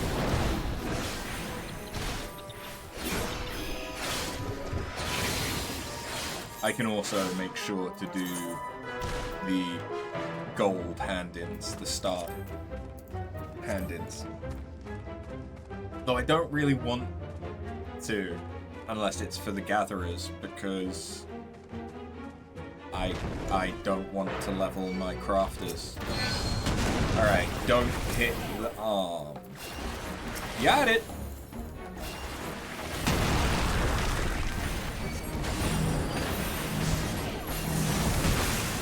So if I hit the arm, the adjudicator will fall apart, and it will trigger an add phase. But if you destroy the other pieces that didn't show a light at the start of the fight, he just does less damage, and so you can just whack him as much as you want. So this just works out that it's quicker when you're doing this unsynced.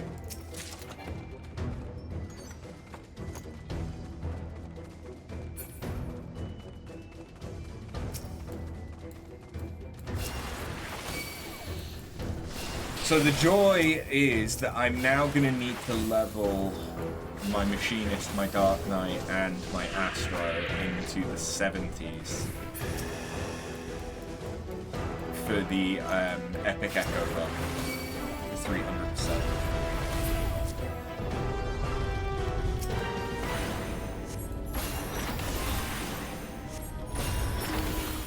If I'm going to solo this stuff.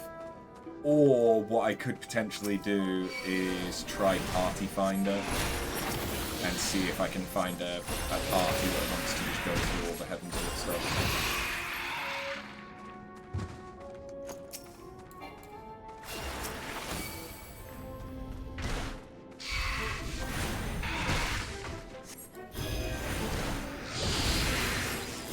That doesn't seem crazy. There's a lot of people that have been doing Heavensward relics recently. Because I've seen them. I've seen people doing books. I've seen people at Swift Perch doing Mahatmas. I've told them what the bonus is. And one guy told me what the bonus was one time. Which was very nice. I really do wish that there was a service that told you what bonus, what dungeon had the bonus. But as far as I can tell, the services that did do it are no longer running. I think it was just a forum thread, to be honest, of people saying what they'd tested. But still. Wait, I actually want these. Oh, good. Antique shit. Back off.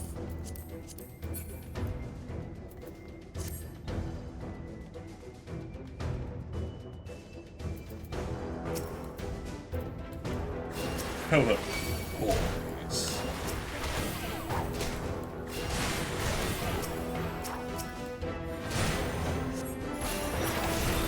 Now, balls! Thank you.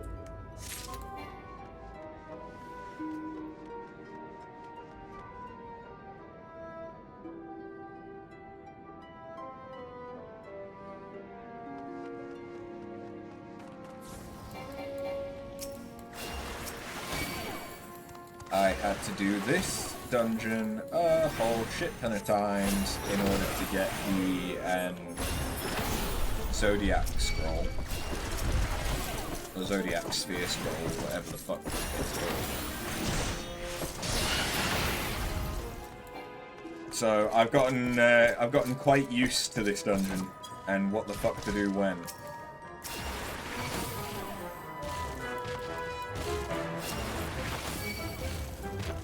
I think this is also part of the movie.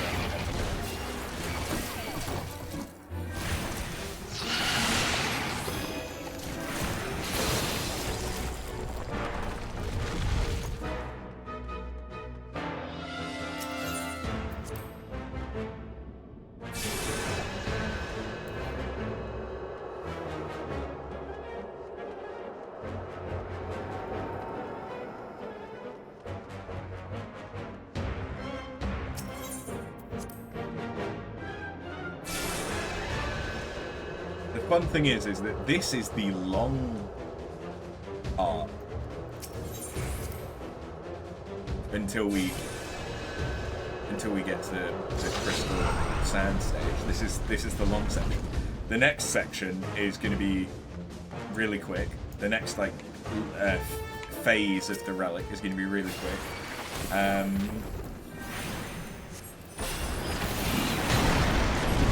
so is the one after that. Because it's just buy stuff from a shop.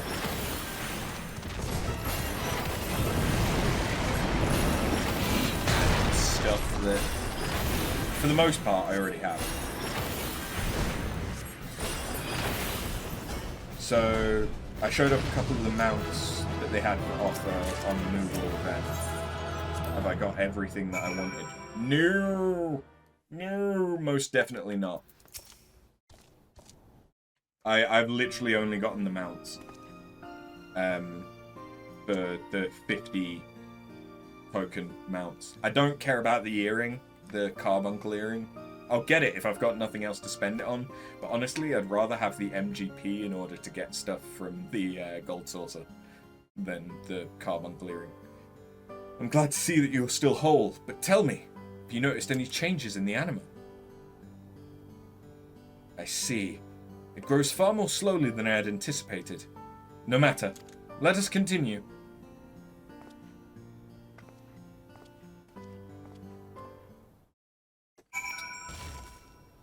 So yeah, he is notionally following us whilst we do all of this. So it does kind of teleport you all around as you beat these, which is kind of funny. I do like that it teleports us, though, and doesn't just expect us to know that we need to speak to Ardashir outside Amdapor Keep Hard or some shit. Yeah, if the earring was larger and had a glow effect, I would be interested. But it's quite small. It looks a bit shit, and you can barely see it.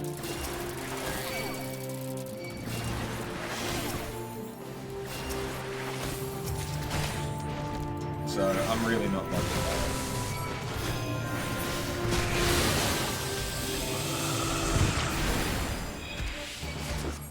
it. Yeah, the mounts will get a lot cheaper.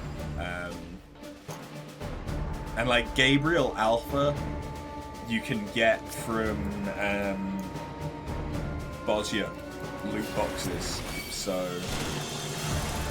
that's not too bad. I'm not sure how you get Yuffie, to be honest.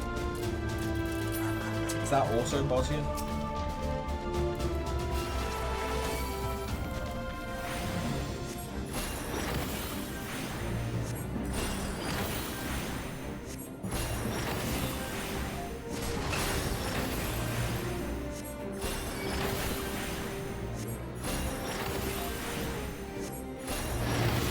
I want the PvP collab. Because to be honest, I need to do more front lines. to get more PvP glam. But it's mainly the Lost Allegan stuff that I'd give a shit about. To look like a robot. Oh, that's right, it's scripts. I am sorry for the noise. It's scripts, and so is the Petite Peritodon. Isn't it? Yeah. I don't mind the Ishgardian stuff and Skybuilder scripts, because I don't mind just switching off and gathering. But if I can avoid having to do too much of it on this character, I will gladly do that. Because I'm going to be doing a lot of stuff with the relics and shit already. And yeah, Diadem, especially given that I don't really need it for leveling, because I've already got all of my gatherers up to at least level 70. I could use it to get up to 90 on each of them, but I could also just do the daily turn-ins and get that with the Grand Company at much less effort. Just a bit of guild. And aside from the fish, the gatherer items tend to be pretty cheap. Which is one of the reasons why my figure is the lowest level out of my gatherers.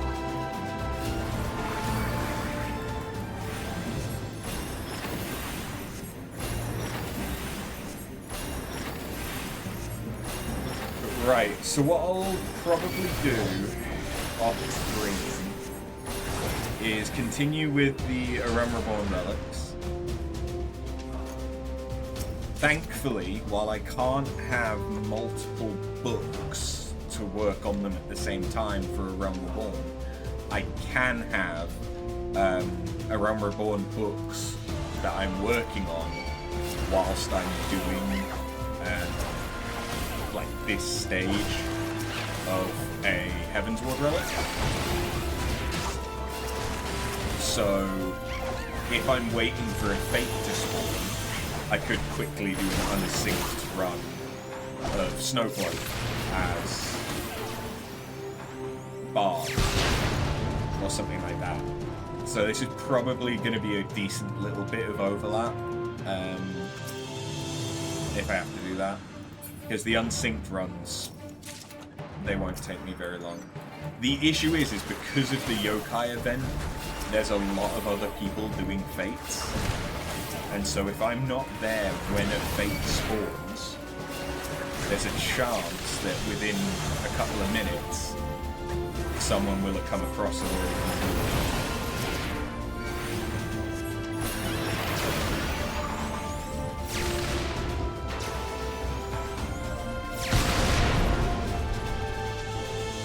Unfortunate.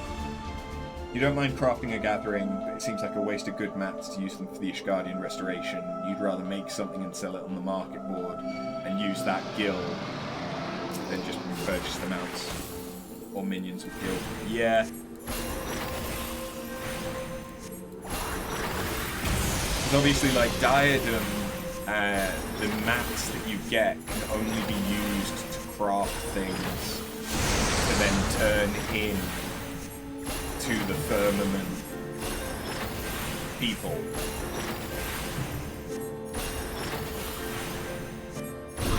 Although to be fair, for a while, the firmament was my main way of getting money on my main character.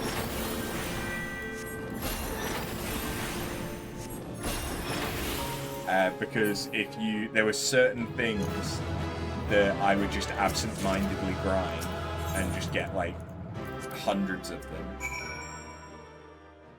And then I'd sell it on the market board. And it would take a couple of days, but it would sell. And then, you know, I'd be getting 100k here, 100k there fairly regularly. And it wasn't a terrible way of making gil that didn't require a lot of effort, just some time. But as soon as you unlock Eureka becomes a better gil grind with the Happy Bunnies stuff. Honestly, I don't know that many good ways of making gil.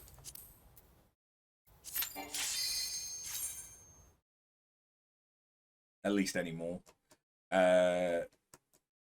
The extra A Realm Reborn relic mats that I had for the like perfect stuff, that sold okay. Like I got probably about $1 mil out of selling some of those, but they don't sell very quickly, and usually if someone's getting an A Realm Reborn relic, they're going to check Universalis, and so you can't price things massively. You have to keep it fairly competitive.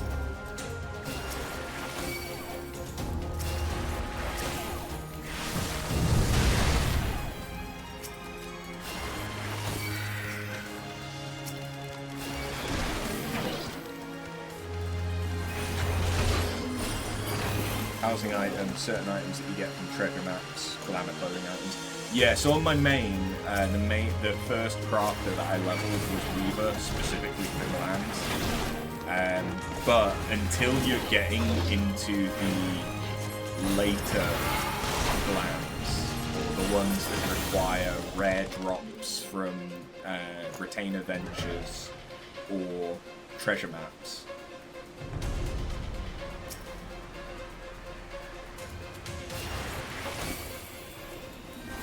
it's not really that easy to make a load of them.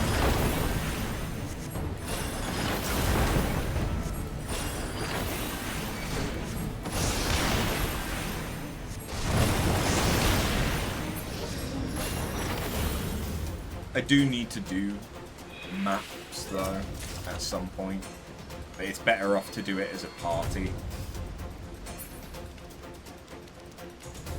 And I know that most of the parties will be for like the later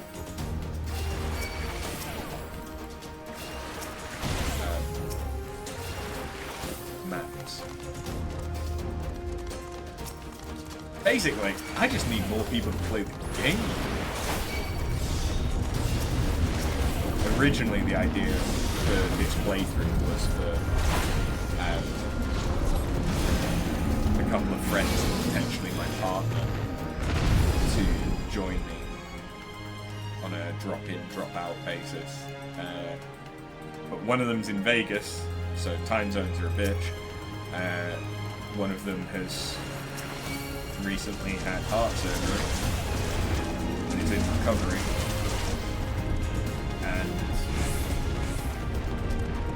my partner has ADHD and she doesn't really want to get absorbed into a game like this, and she has PDA, so the more that I talk about it, the less she wants to do it as well.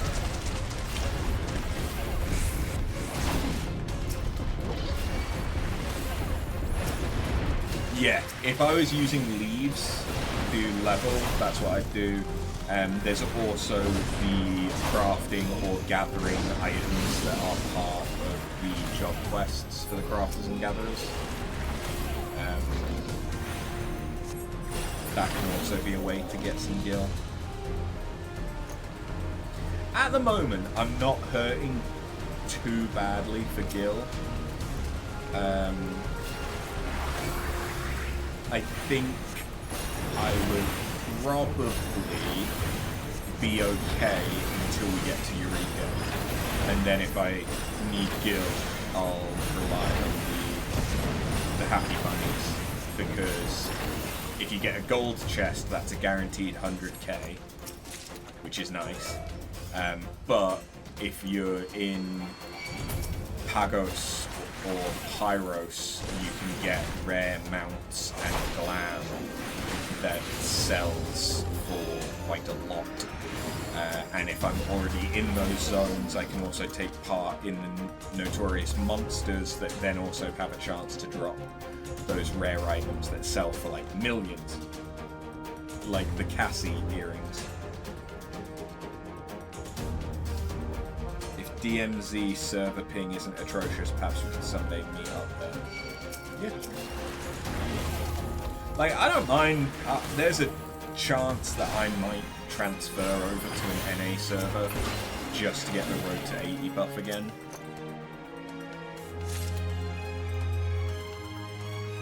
So when I wasn't streaming, I used to play on NA servers, and things usually weren't that bad for ping and lag and stuff like that.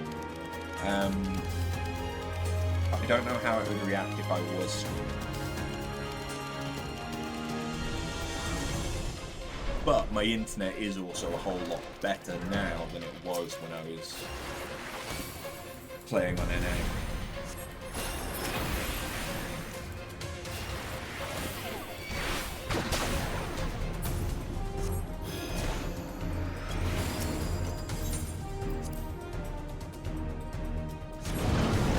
I must admit, I both look forward to and dread when I do the Baldessian Arsenal on stream.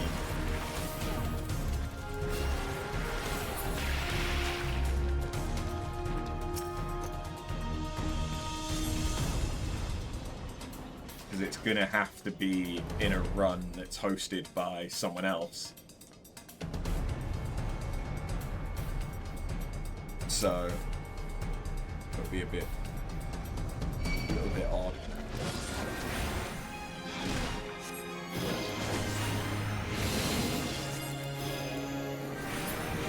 Then there's also Delirium and Regine Savage, but I've not unlocked Bosnia on my main, so I have no idea what Bosnia's really like.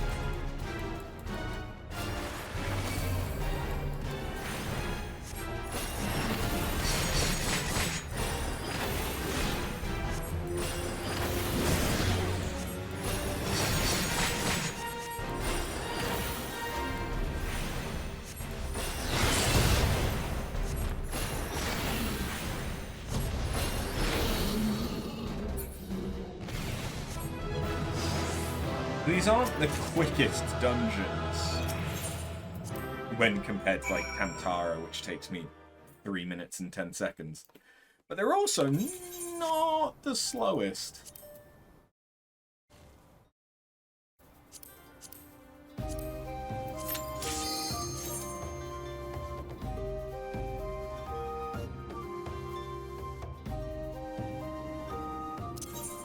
What is it that's dying? My earrings. That makes sense because I'm wearing them on every class.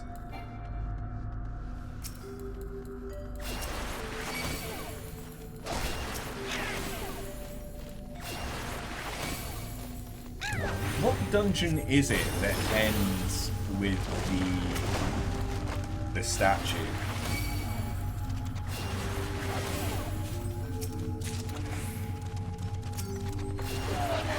The like Sin Eater statue. Because for some reason I thought that was Amdapur Hard.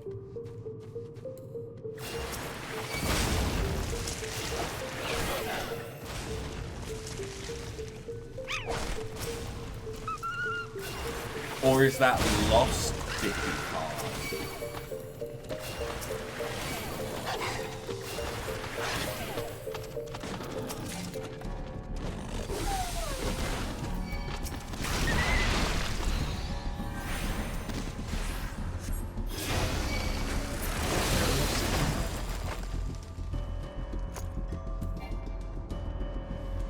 I feel like I remember having to do it for an anima relic. But it might be the later stages. Well, it must be the later stages.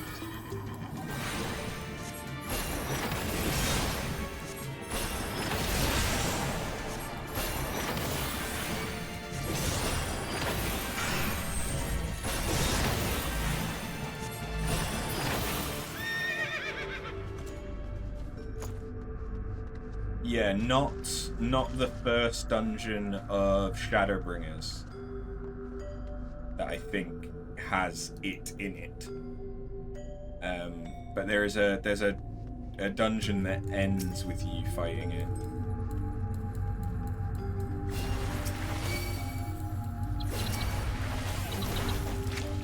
And at the end, like, it's not destroyed, it's just deactivated. Forget what that one is.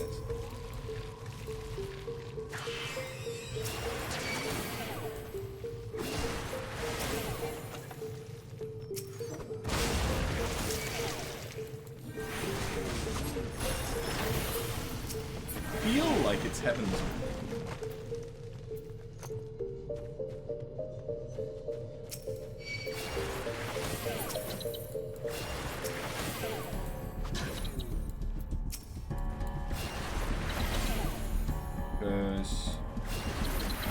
Yeah, I think it's Lost City hard. Because that is needed for one of the last steps for an anima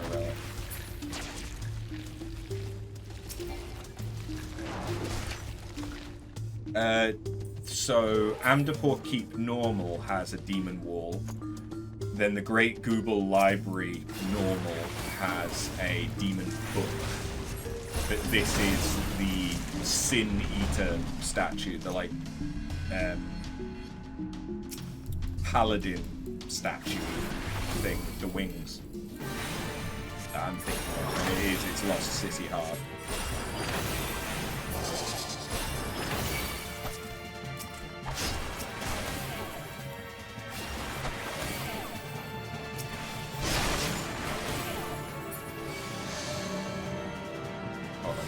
There we go. Radiated. Gotta run up to you and get you turned on.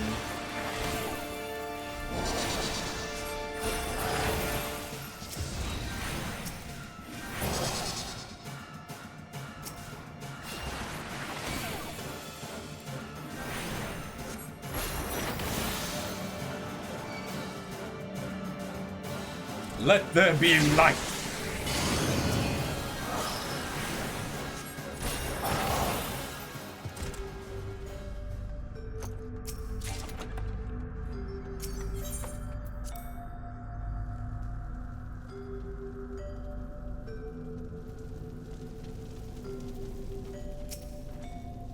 Oh yeah, there are demon walls here, but you just don't fight them.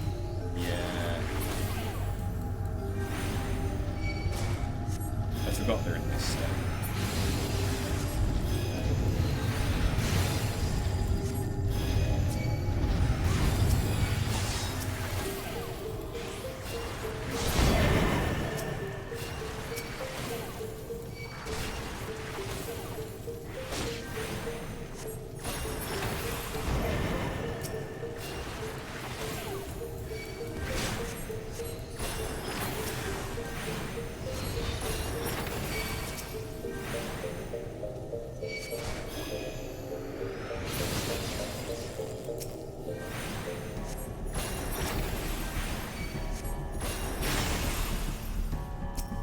Thinking about it, what I should do in order to get the Tombstones of Poetics that I need for all the different things is I should get some better spells for my Blue Mage / level my Blue Mage up.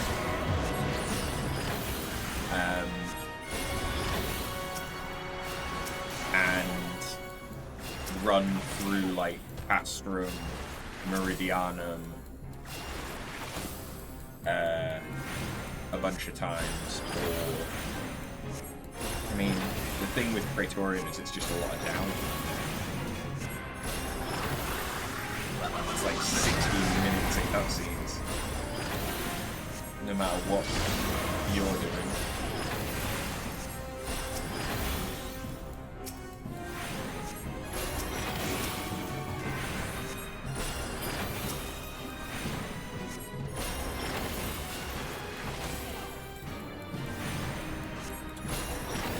Come on. I know I can't hurt you, but I'm just going to keep pressing the button. Just fuck it.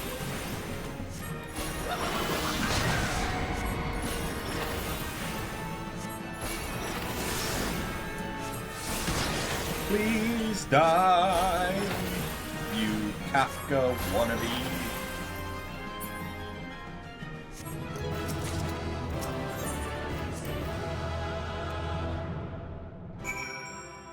I must admit, I'm looking forward to when we get to the Omega raids. There is a way to skip them, but it wouldn't be an ideal method while streaming. Yeah. Well thought after.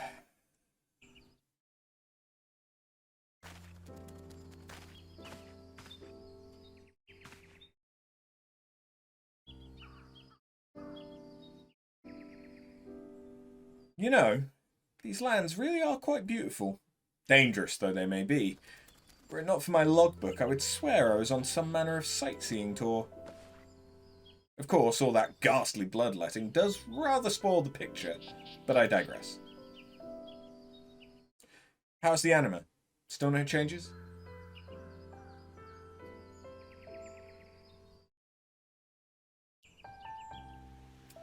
That is most unfortunate. Yet we must take solace in the fact that it was not yet faded from the weapon. I'm certain it will quicken. It is but a question of when. Let us press on to our next destination. Lead the way.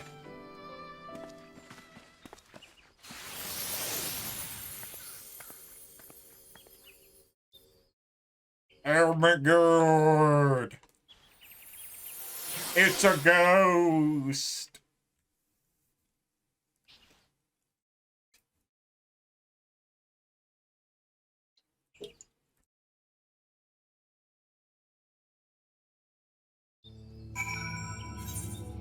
Okay, Dusk Vigil. We're on to the Heavensward dungeons.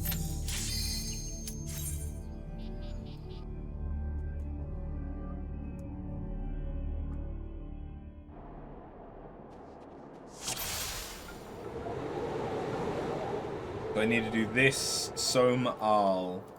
Do I need to do the Airy?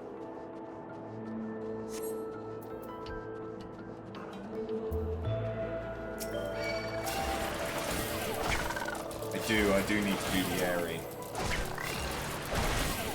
I don't think I'm going to be able to DPS that to avoid Sable Price.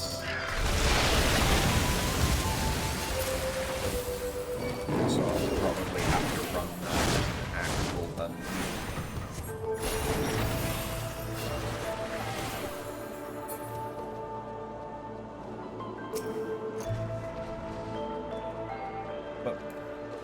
I think I could do the Airy with my squadron.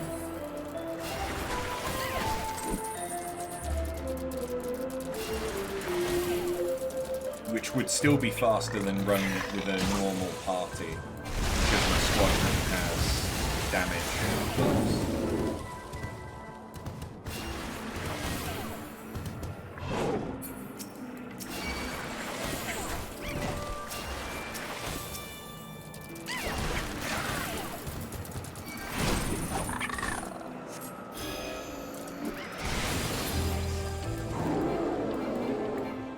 This feels like the most that I've played White Mage in a good while.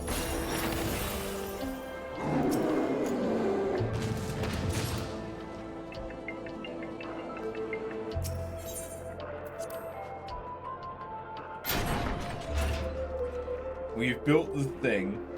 Surely you'll roll credits soon. Which DLC are you in now, Phil? Oh, you said that you were doing Far...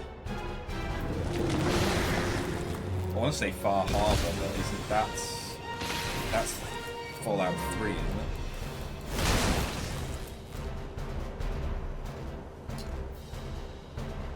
This mammoth be angry.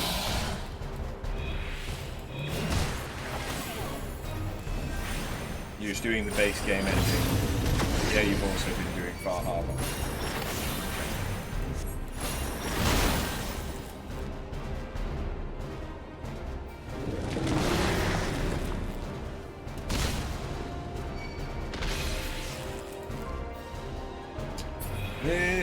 There we go, thank you.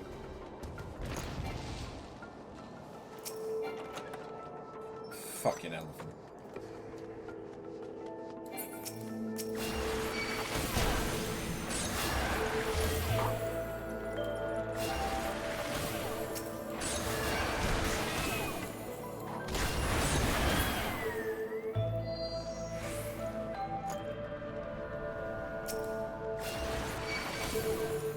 Oh no! Whatever will I do?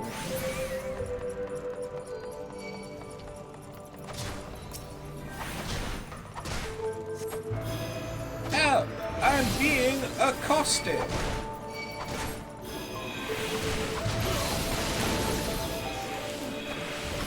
God, a size would be real nice right now.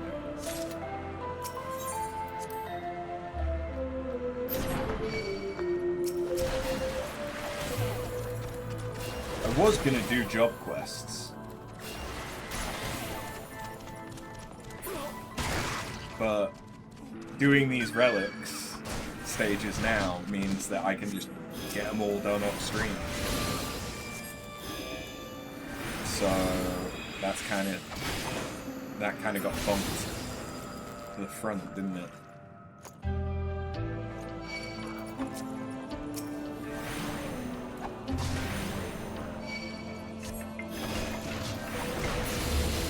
It's been really cool. You just built something from Fallout 3. Nice.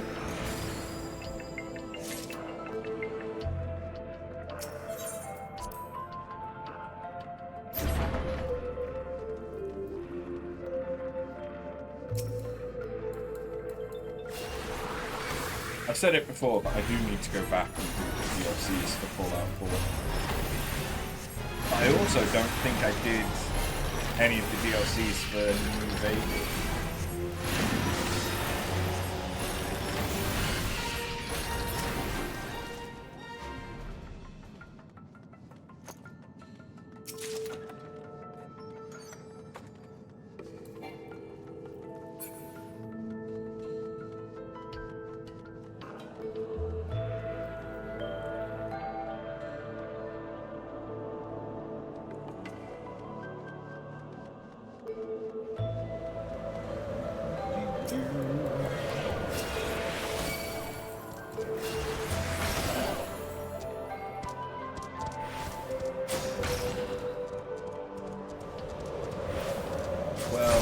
Even if I didn't need to use my squadron for the Eerie,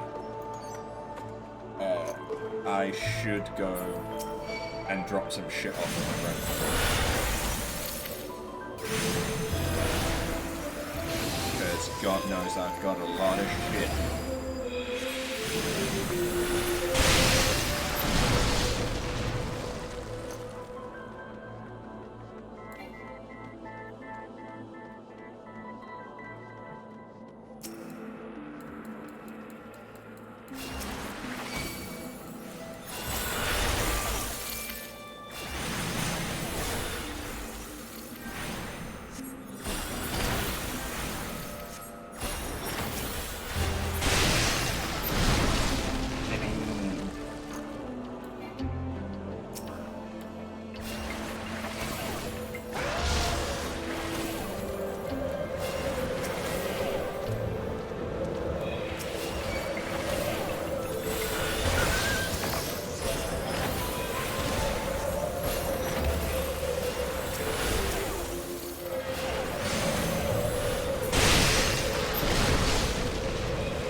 I really want to finish this stage before we finish for tonight, but I can hear a Neth just coming in.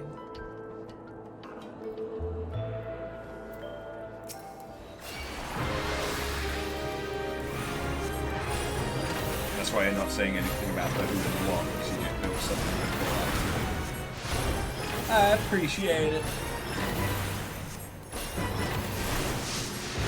And because I've not done anything else.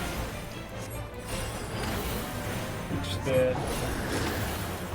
Go along, you oversized chicken.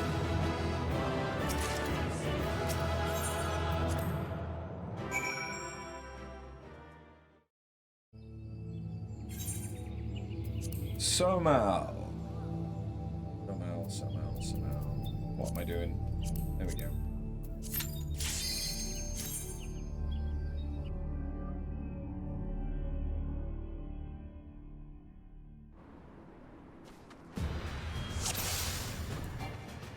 Alright.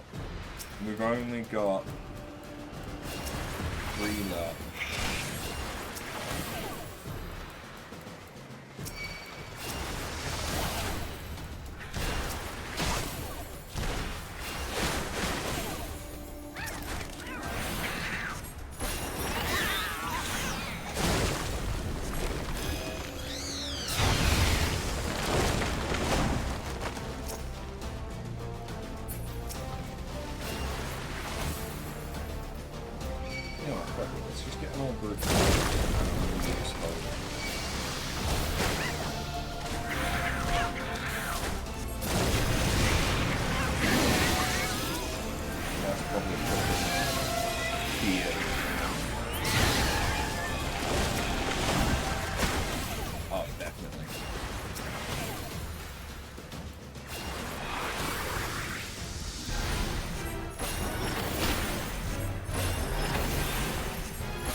Yeah, no, you don't.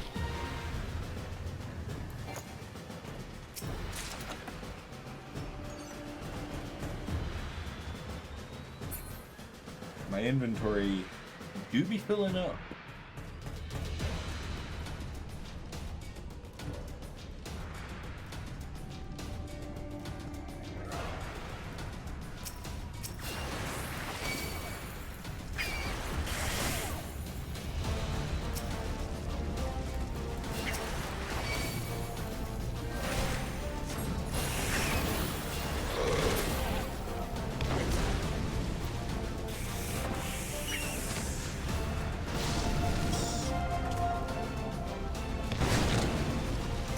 Dragon Boy.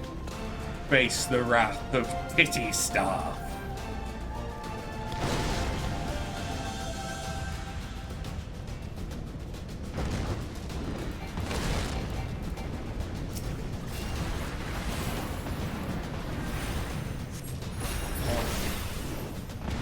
So long.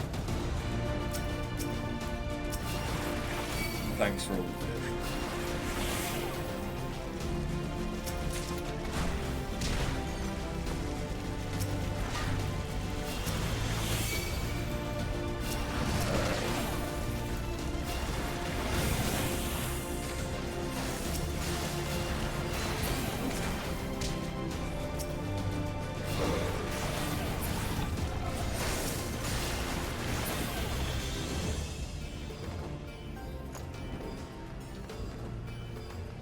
Down here, you stately chicken.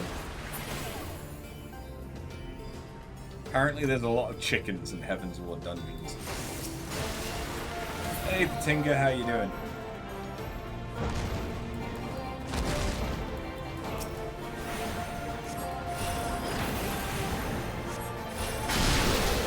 Don't mind me killing scaly chickens with a titty star, it's fine. Just, you know, usual Friday night.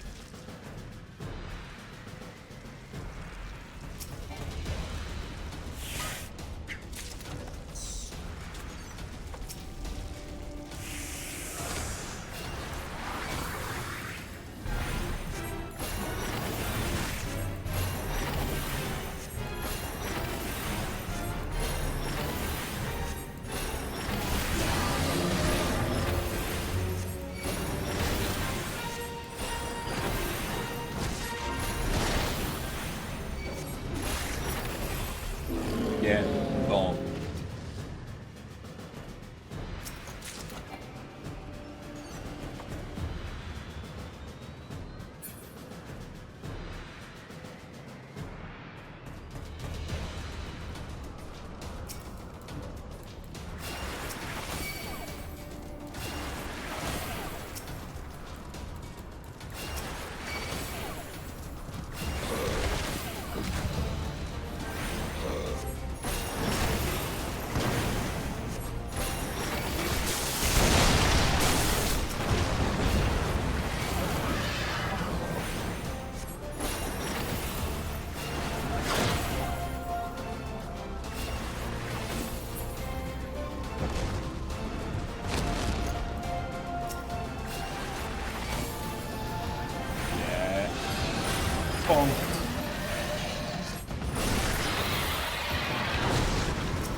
Good.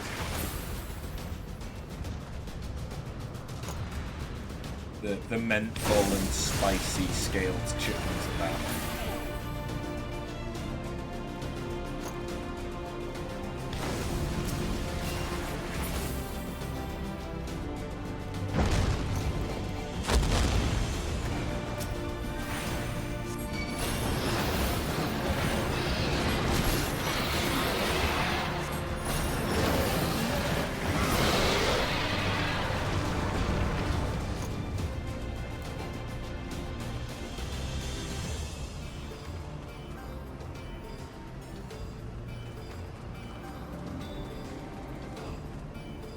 Gimme the chests.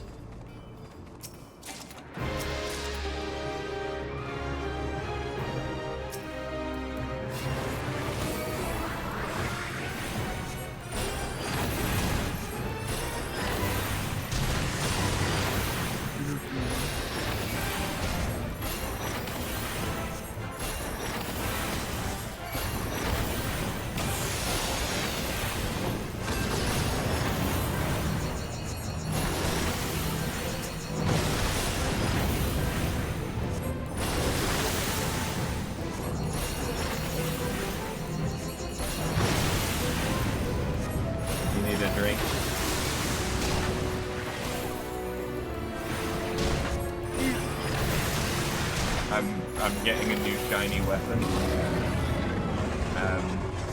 The first stage of the shiny weapon is Titty Staff. So I'm running around killing dragons with my Titty Staff. I thought you would approve. Hi, single.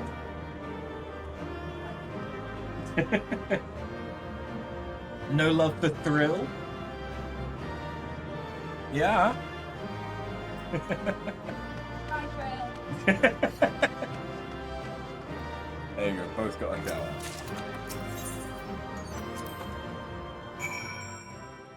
Alright, so we now need to head into the Eyrie. Head back to Limsa. Then we got to do the Eyrie, then I can solo the Vault. The only reason I can't solo the Eyrie is I don't think I have enough DPS to skip Sable Price on Needhog.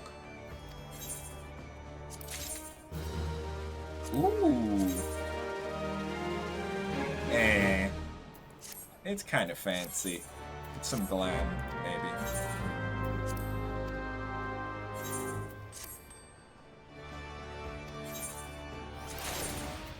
Ah, yes. Thank you. That's great. Just what I wanted. Yep.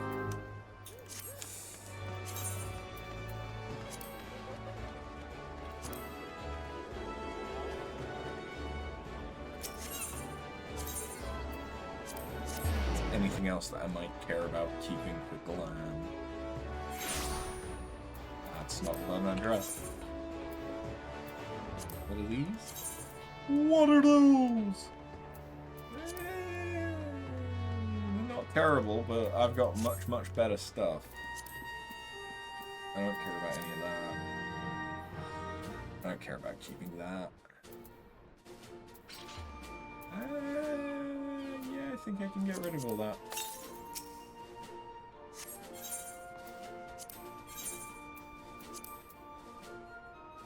Sell, sell, sell, sell. Wait, shit, I pressed the wrong button. Sell, sell, sell, sell.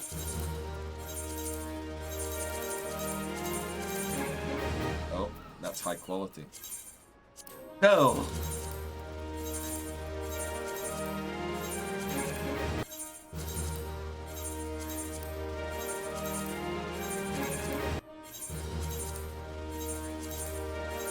How you guys doing? How's your Friday?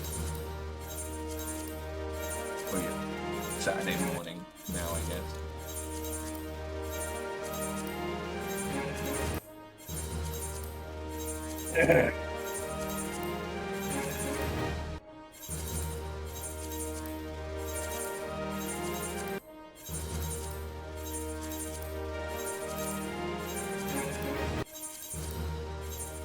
I wish there was just tick boxes so that you could potentially select all of them, and it would be a bit quicker, wouldn't it? Oh well, there we go. We now have 46,000. I need to keep some, but I could buy, yeah, some of the stuff that I need. It is 80,000 for each relic, I believe.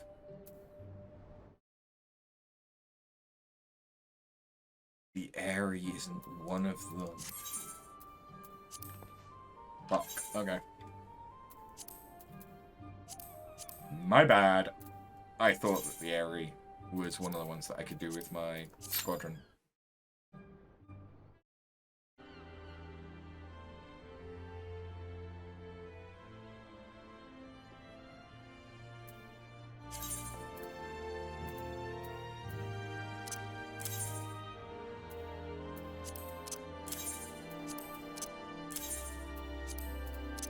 Clear up the old inventory a little bit.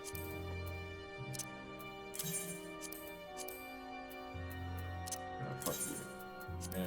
Well, do I want to say fuck you? Oh yeah, I want to say fuck you.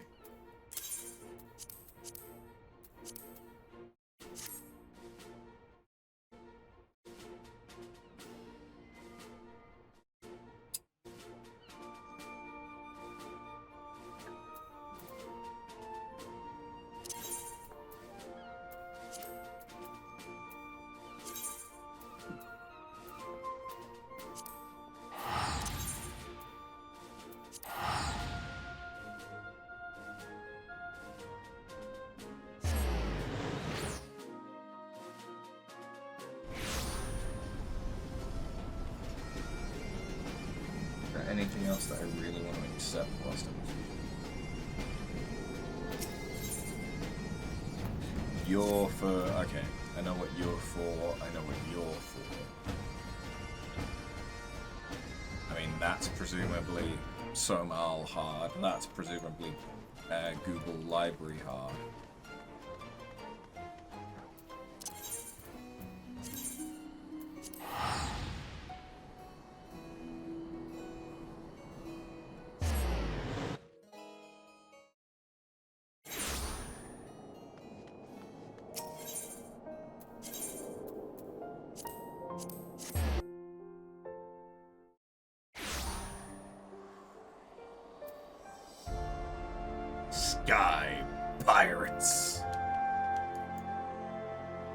Gods of Eld could be the Trials, I imagine, for the Warring Triad.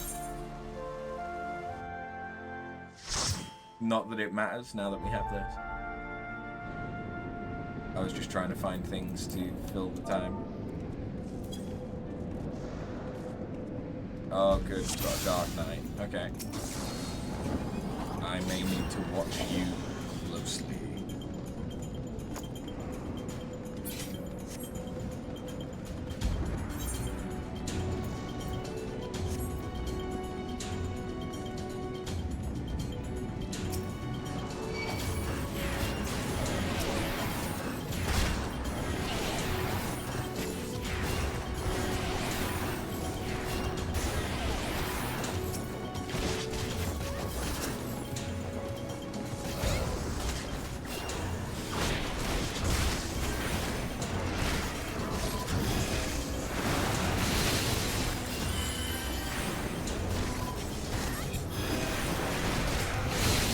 don't let the Dark Knight die. That's kind of the bare minimum that I can do as a healer.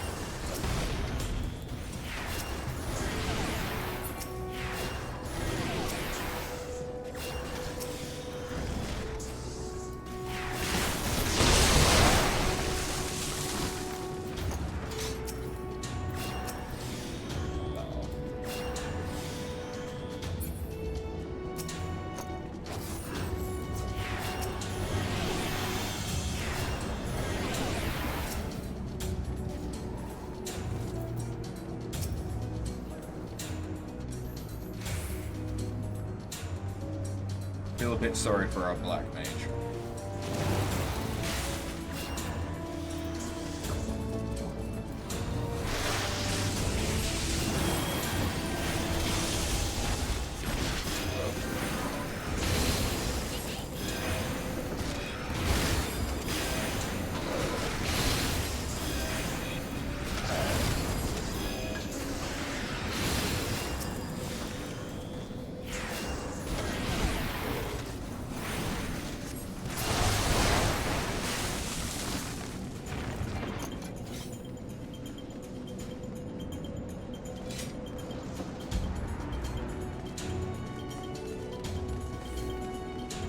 God, I can't wait until we can do the Shadowbringers Alliance raids for Glam.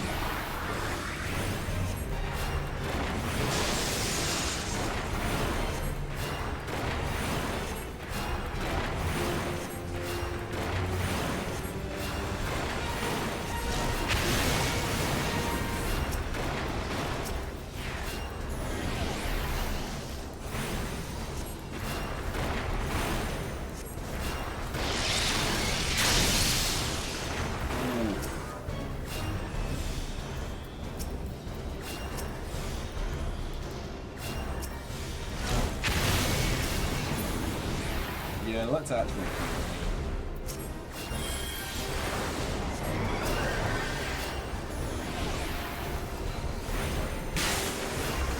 Mechanic.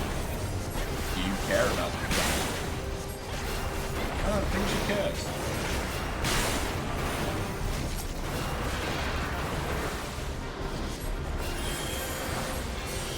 Now you care, because I can't pursue that paralysis.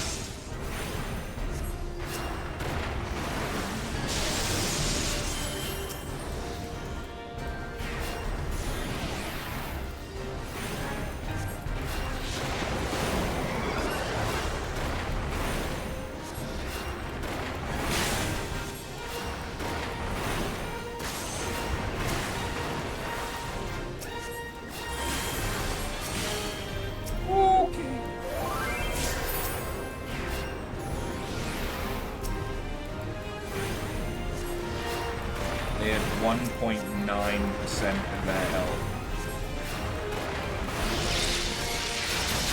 And I just used Benediction.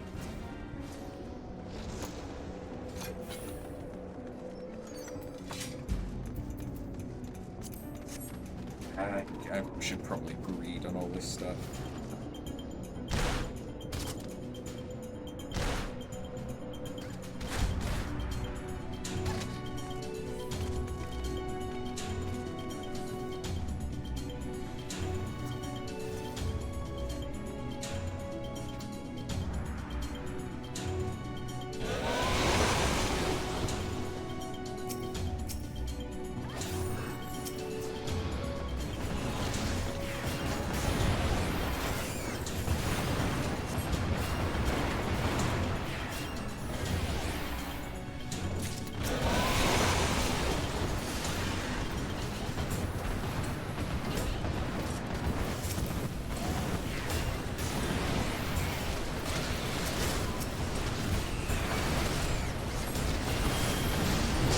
Slide cast.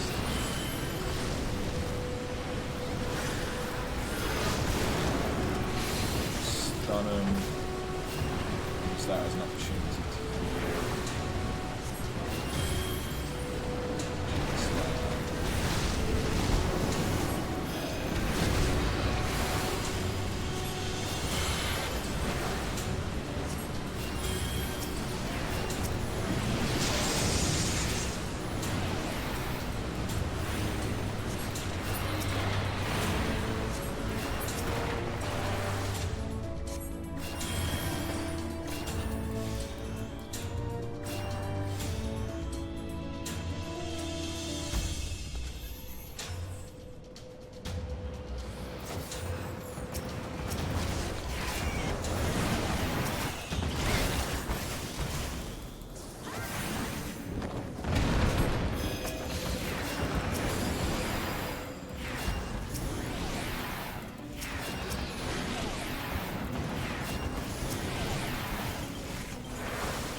my mana is less fun.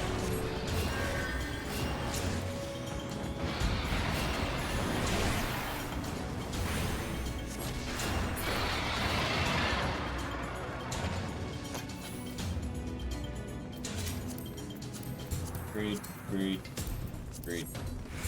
Easy.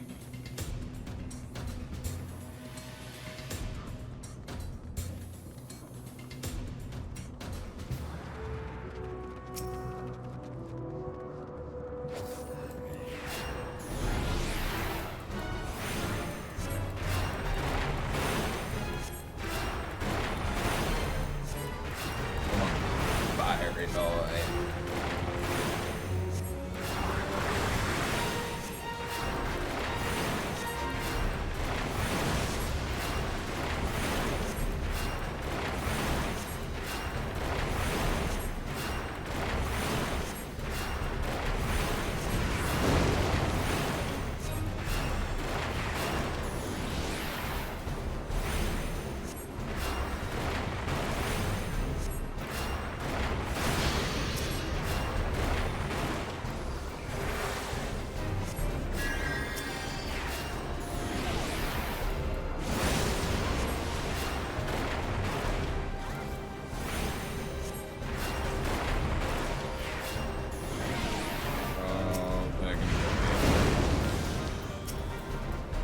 Yeah.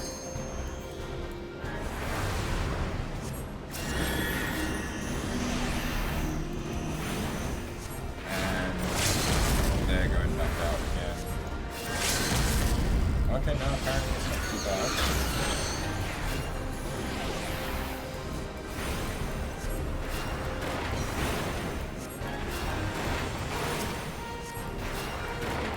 His health just died.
Agreed.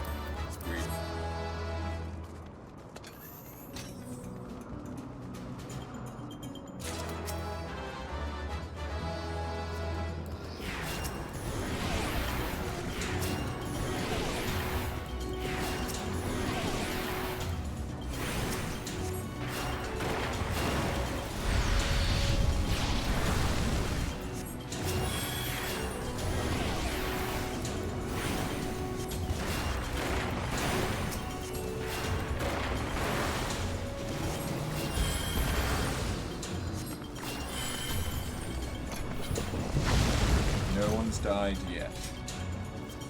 Doing fine.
little fake in the hole.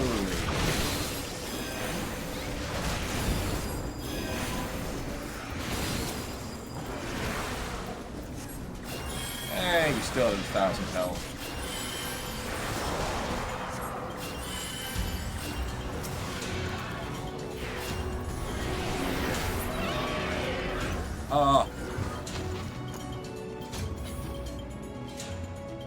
No trust. No trust.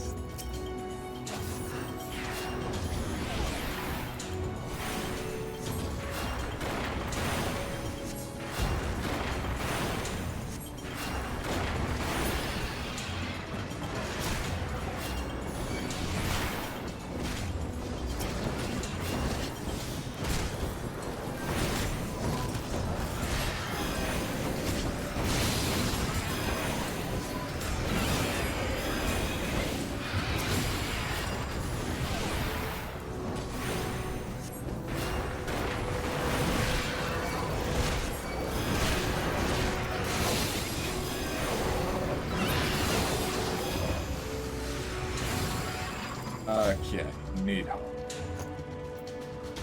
Just gotta take him out, and then we can do the vault unsync.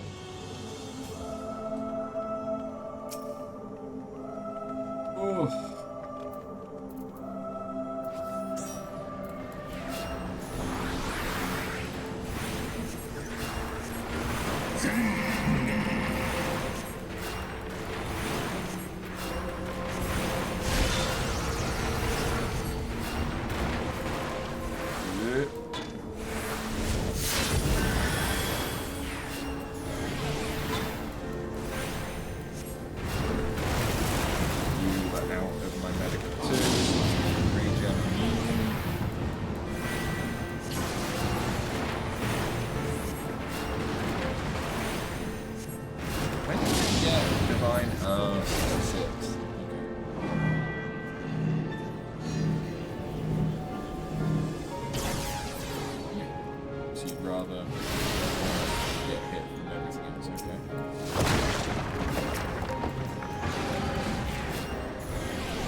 Yay! Look at me, I'm having such a good time! Woohoo! I never want it to end! Someone hit it. Thank you. Jesus Christ. I thought they were gonna let me die from that.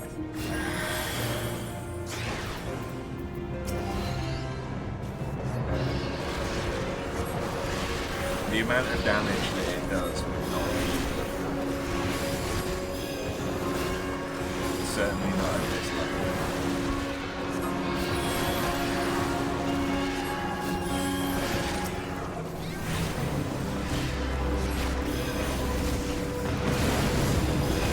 I don't believe it's even level, even survivable, unsafe. Possibly on a tank. Possibly. I don't actually know.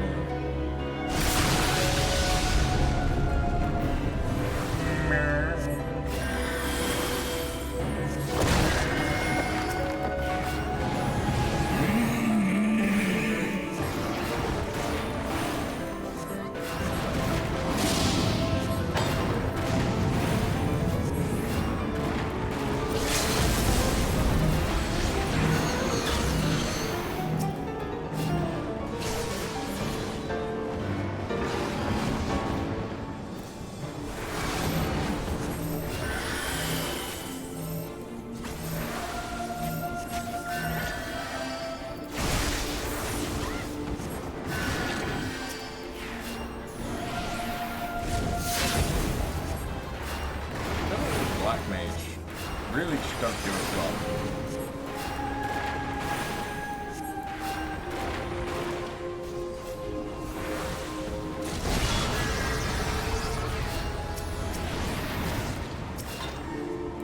They have full on decided that it's going to be my issue.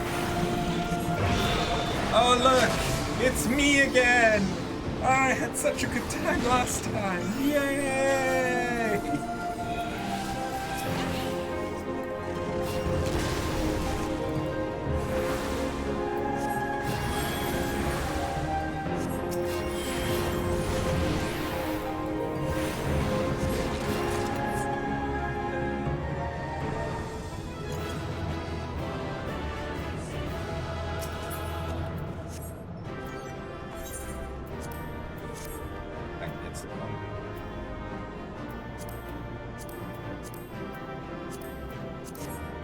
Actually need all of that.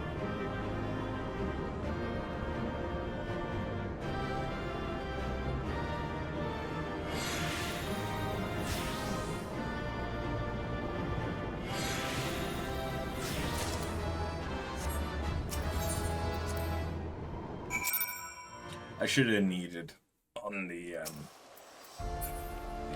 but it's fine. Okay. Now we just have to do the vault. And then we can be done with this stage of the relic. This is still like so much faster and more interesting than Zodiac relics.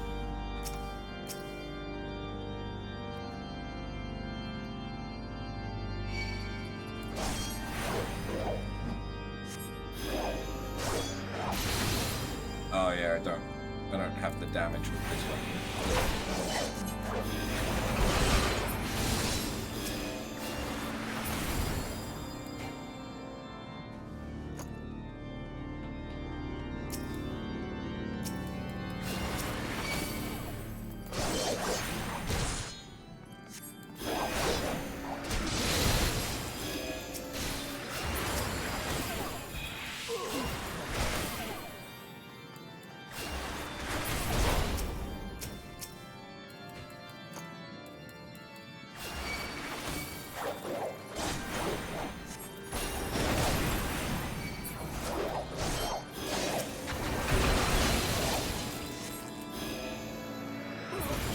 Mind me just running through a church, slaughtering dozens of people. And remember, I'm the good guy.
cut you to pieces! Will you now? I will not yield to you! Nevertheless, it's very quiet. I'm tired. This dungeon is not that entertaining to run unseen.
Memorable lines. Down.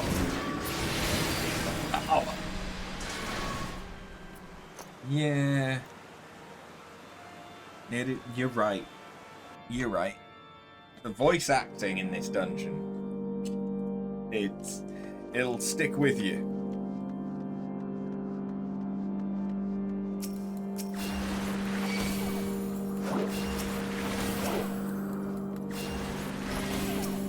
That was a warm appreciation for the voice acting. That's what that was.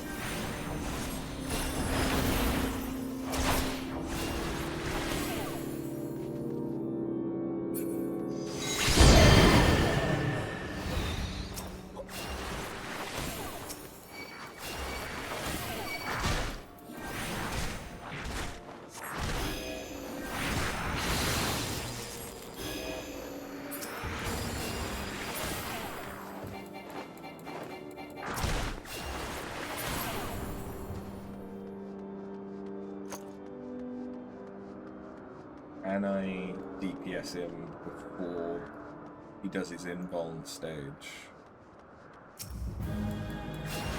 Filthy rats! I doubt I can do it. Let's try. Yeah, I'm not gonna get him.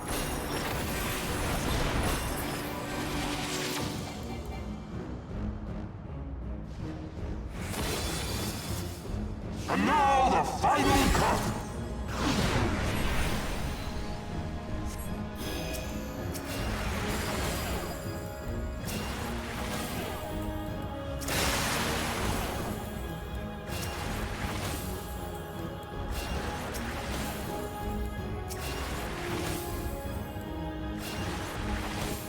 This shall be a mercy. Tell it. You disgust me.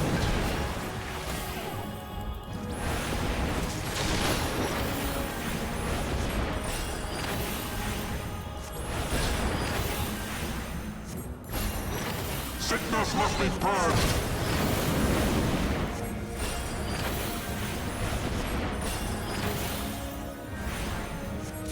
Be gone with you.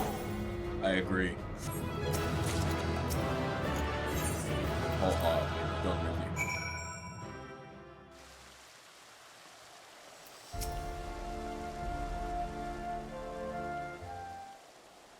Ah, there you are. I'm glad to see that you are unhurt.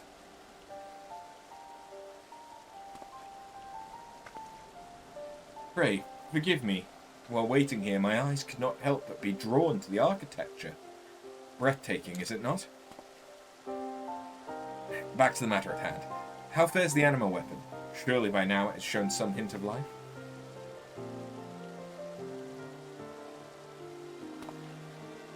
The anima took on a corporeal form? Then it is quickened. Geralt must hear of this. I will return to Azizlar and relay to him the good news. When you are rested, meet with us there. Oh, don't worry, I'm coming.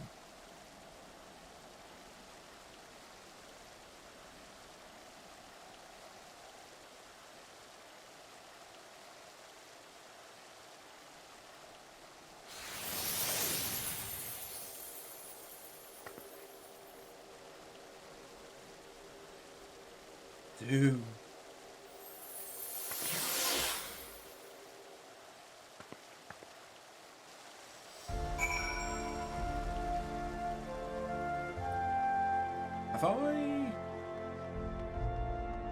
Have I unlocked the Rowena's representative here? From having done Heavensward MSQ? Yes, I have. Sweet.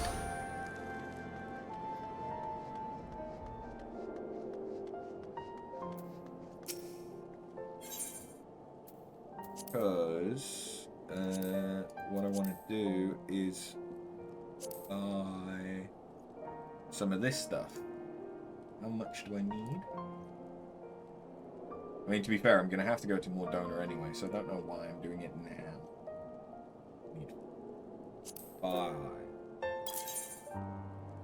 I luckily have just a fucking enough.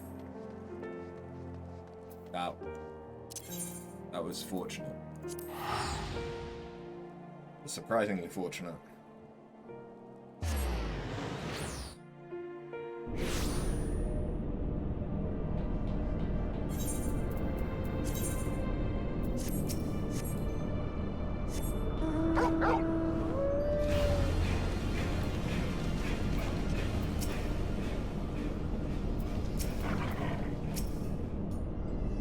There we go. After you were returned. Excellent. Thank the bloody gods. Maybe now you can stop gibbering like a bleeding Oppo, and tell me what happened out there. Guessing things went well. Have you not listened to a word I've said? After believes the anima has achieved cognitive self-awareness, manifesting itself as a corporeal form independent of the receptacle you've created. Had it up to here with your bleeding cogs and corpses. Speak plain, boy! Having experienced battle together with After, the anima has melded with your weapon. More than that, the anima may have taken on a unique physical form.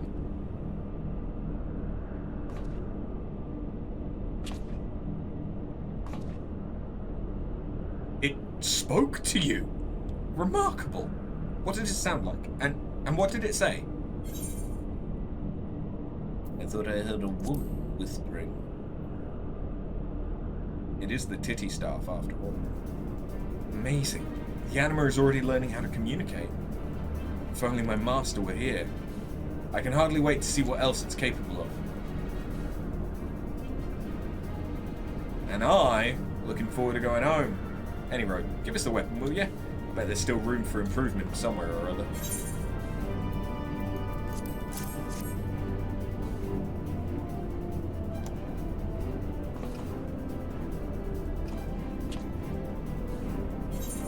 You got this, girl.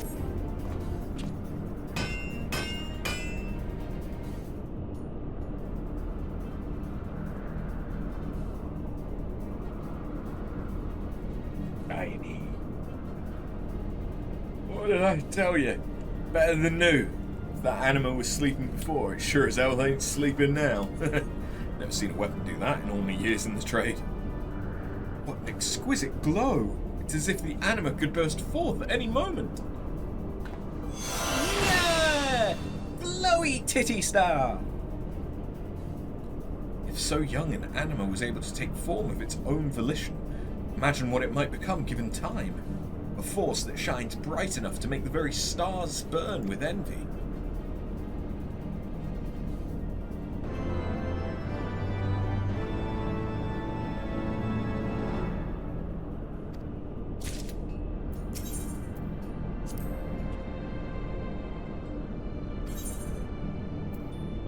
Wait, hold on.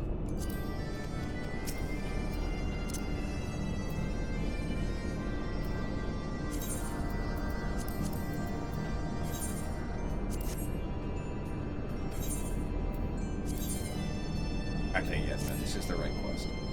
Yeah.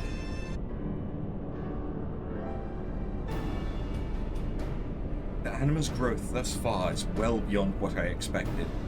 By absorbing ether during our travels, it is matured enough to take on a form separate from the weapon, and even speak to After. To grow so quickly would have required a substantial amount of ether. However, the Soul Stone is not without its limits. As it continues to absorb ether and grow, I fear it may not bear the strain of further development. You're telling me after all that work I did, that Anima could swell up like a bomb bud and burst? Better have a plan to fix it, because I sure as hell ain't starting over. Who exactly do you think you're talking to? This is my life's work. Short a time as that may be, of course I have a plan. If we can reinforce the Soul Stone and increase its capacity for etheric energy, it should remain stable. I'll speak with Rowena and see to collecting what we require.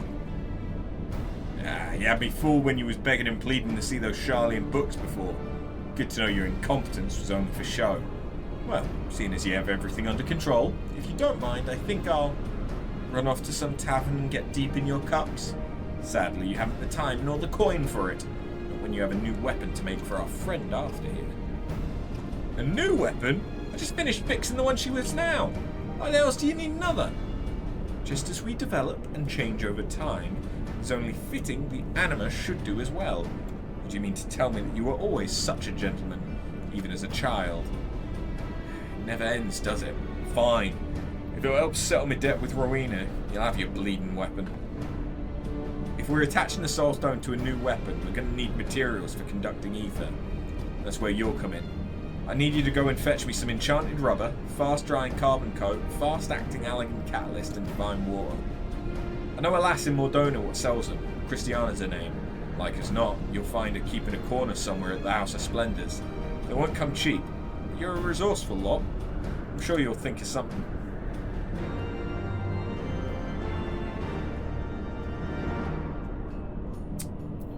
You see, I'm rather resourceful myself.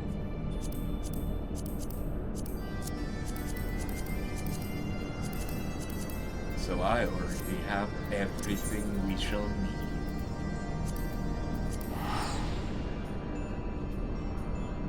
For this stage. And the next one.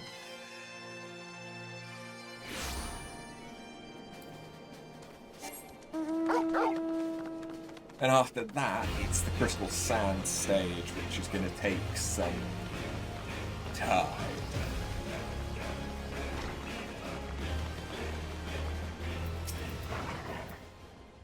A customer! You are a customer, aren't you? I mean, I realise this isn't a proper stall, but I do have wares to sell. That is, if you're willing to buy them. Have you come to buy my wares? Ether conductive materials. I think I know what you're looking for, but it won't come cheap. Truth be told, I don't get buyers for these items all that often. But now that I have you, my new favourite customer, I'm sure to turn a profit, and then I can build a stall all of my very own. I don't want your gil. No, dealing with gil is much too messy. What with all the counting, sorting, finding a place to... bartering is much simpler, don't you think? There are a few things I'd be willing to trade for, if you'd be interested.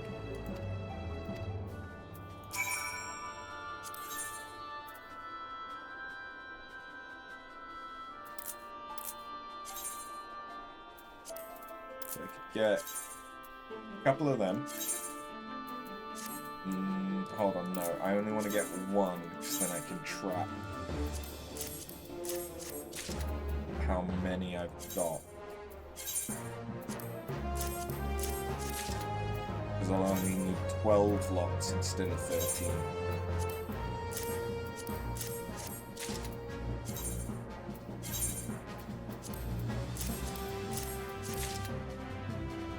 Sweet!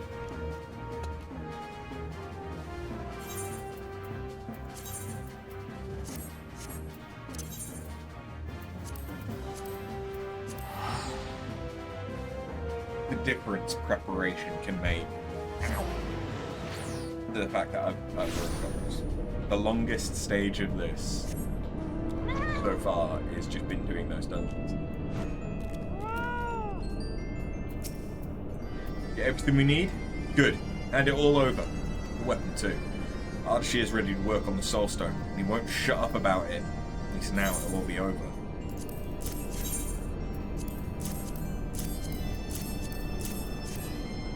Good on you, lass. Now then, let's make us a weapon, eh?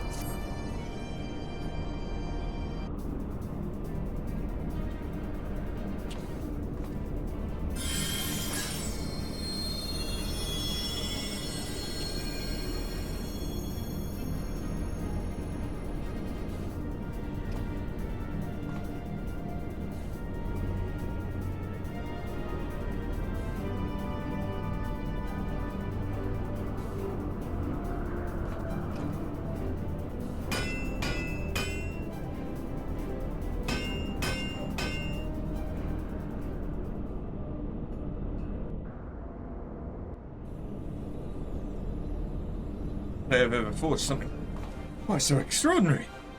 A weapon fit for your growing anima. Nay, something more than that. A beauty worthy of ballads. Majestus. Gods themselves would be jealous of staff so fine.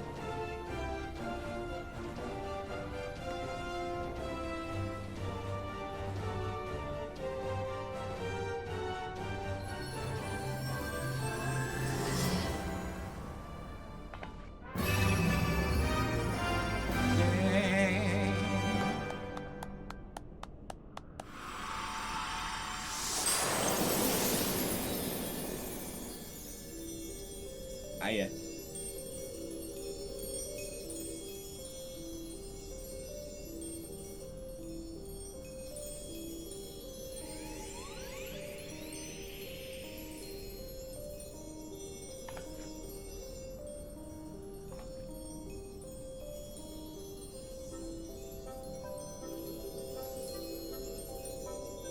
Thank you.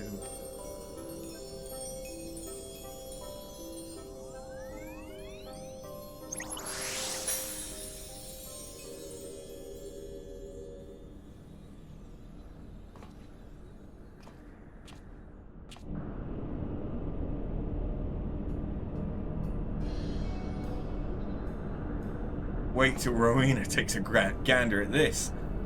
Keep this up and she'll be giving me notes of promise. To be honest, I once questioned what use I had for a drunkard with a hammer. You have proven yourself to be quite the competent blacksmith. When you're sober. After, I'm at a loss as to how to express my thanks. You look danger in the eye, unflinching, risking life and limb to help me. I hope someday I can repay your kindness. Sure she carried it around a bit, but I made the damn thing. Don't I deserve a little more than a left-handed compliment? What? The anima manifested itself again? When? But I didn't see anything. Are you certain?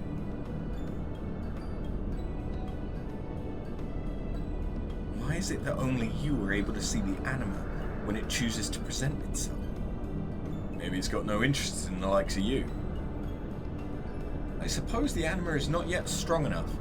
Perhaps one day, after it is fully matured, we too shall be able to behold its wonders.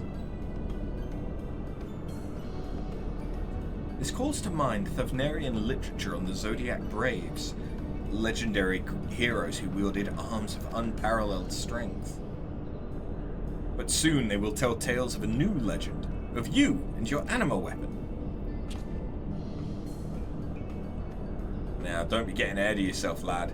There's no denying it's a beauty, but there's still room for improvement. You just said yourself the anima ain't fully matured yet. I do not need you to remind me of such things.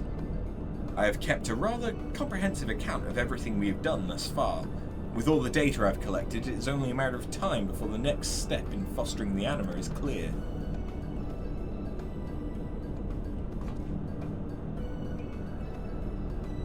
Which reminds me, after, if you would care to read over my notes on our work, you are more than welcome to pore over them at your leisure.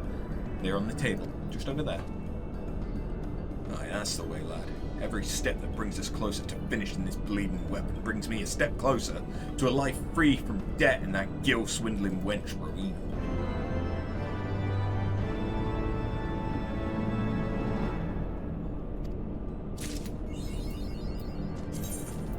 Anima Crossing.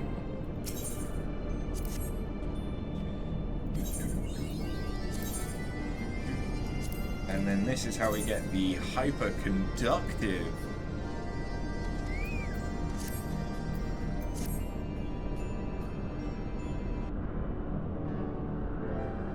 We have made remarkable progress, but our work is far from over.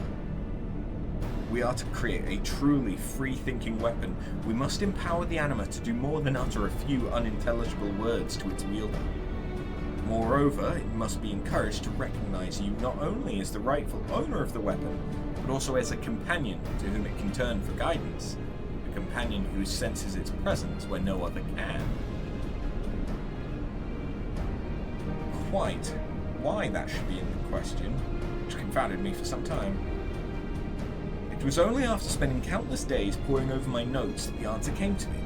In my efforts to predict the anima's rate of growth, I realized that I had overlooked an important variable. You, my friend, which is why I took the liberty of investigating you and your dealings in Eorzea.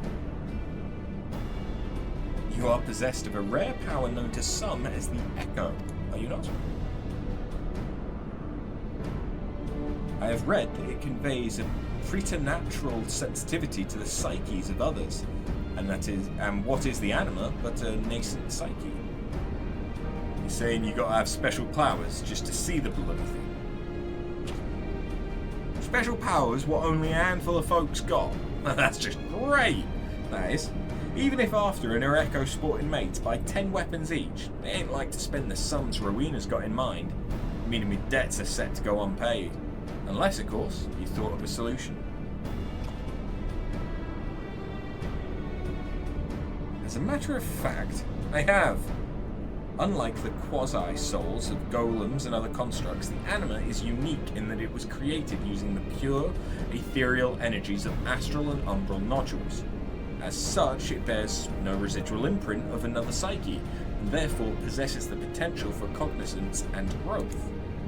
Having no reason or desire to grow, golems can typically subsist almost indefinitely on the energy of their initial ethereal infusion.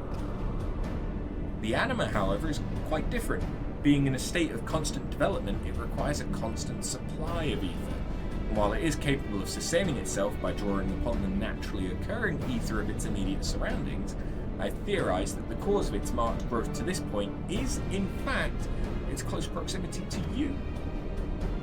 Your weapon serves as a conduit between you and the anima, feeding it energy at a steady, albeit slow, pace. If we could somehow improve the weapon's conductivity, I'm certain it would promote faster growth, enhancing the anima's ability to communicate. But that is not all.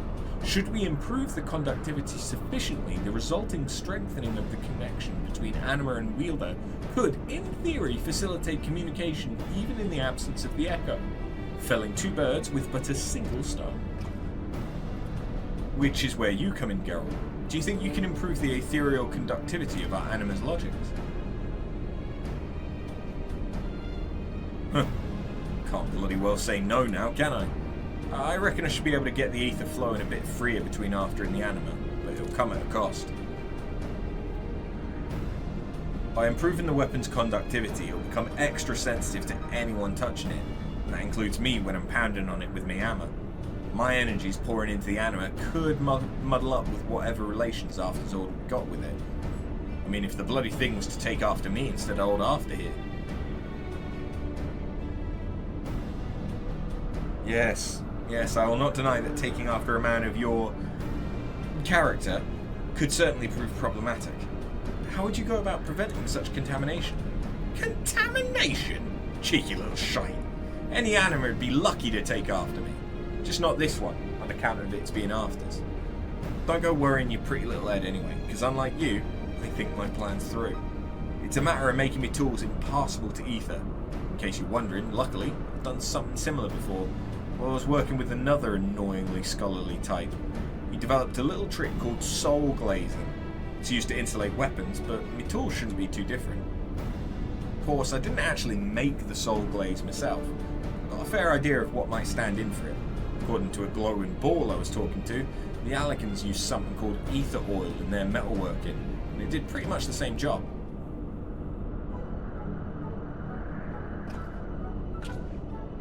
It's sure to be rare, expensive, or a bit of both.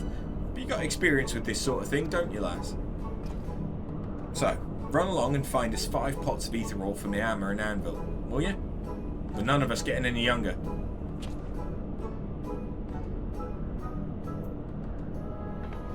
I am, of course, grateful to you for identifying a solution. It is but a pity you did not think to ask this glowing ball of yours where to acquire it. Mayhap next time you could think your plan through a little more, yes? I apologise for this gross imposition, but I fear we must have that ether oil if we are to proceed.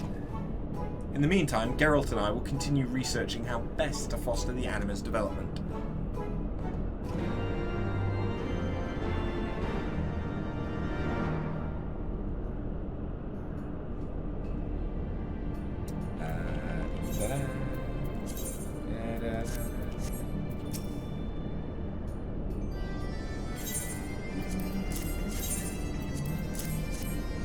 Here you go. Well done, friend. While you were abroad acquiring these, we sorted a rather less onerous matter of our own preparations. In the process, we happened upon an archive with a particularly riveting selection of texts on aetherochemical research that may well prove useful in the future. Alas, I was only able to steal a few cursory glances at their contents as Geralt was intent upon sneaking off to drown himself in ardent spirits. Would that he were as keen to immerse himself in his work. Biased little prick. A young'un like you wouldn't understand. It's me muse, me inspiration. All my best ideas come after downing something strong. Is that right? And what a pity you abstained for as long as you did. Had you only been a little more inebriated, mayhap you would have devised a plan which didn't involve putting after to so much trouble. Shut your gob and coat me anvil with that ether ore before I crack one of them pots over your head.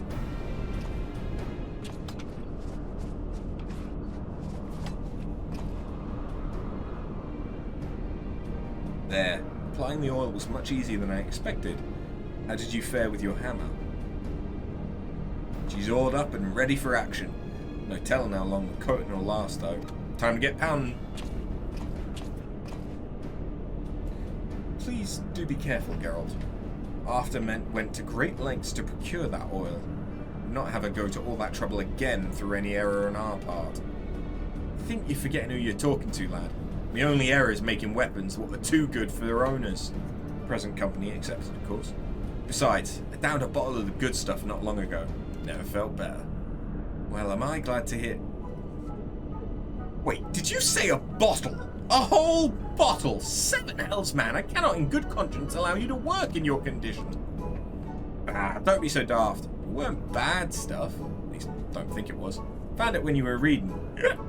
All about them ether comical what's-names. Anyway, there's only one way to find out how good it really was. It's... hammering time.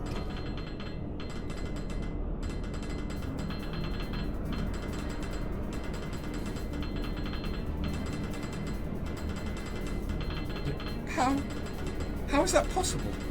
Such swift, precise movements in his eyes. Never have I seen them so sharp. Is he quite certain it was alcohol he drank and not some manner of invigorating tonic?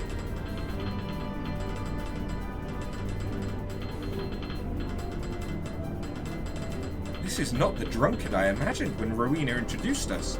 Mayhap we should keep another bottle on hand, in case he should be required to craft something else, I mean. There, a taste of his true talents. Next time, maybe you'll believe old Geralt when he tells you about the redeeming power of a stiff drink. Now and after, hold her up and see how she feels. Like an extension of your arm, I bet. What with the aether flowing so free. It does look like it's been corrupted, though.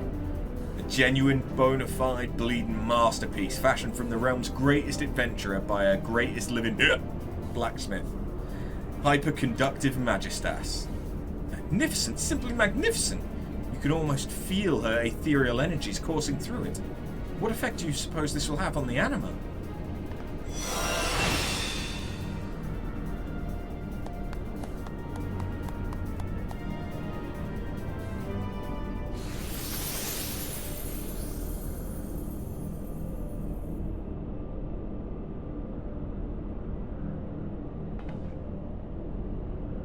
So warm.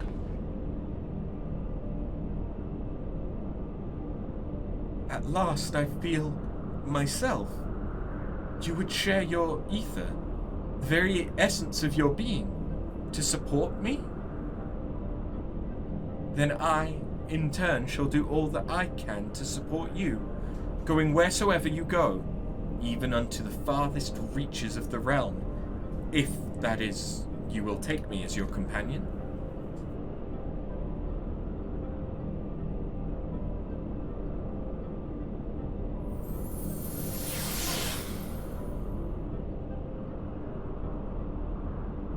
After, I take it the anima has spoken to you once again? You like the color scheme of it now? I like the colors, I like the glow, I just don't like the fact that it looks like it's got slime on it. It was a comparatively lengthy exchange, was it not? Far longer, certainly, than the scant whispers you had described before. This is progress, my friend. Tangible progress. Should our young charge continue to develop at this rate, it may not be long before Geralt and I can converse with it. At last, our goal of a free-thinking weapon is within reach. Impressed, are you? Well, anima weapon's just the start. Feast your eyes on this little beauty.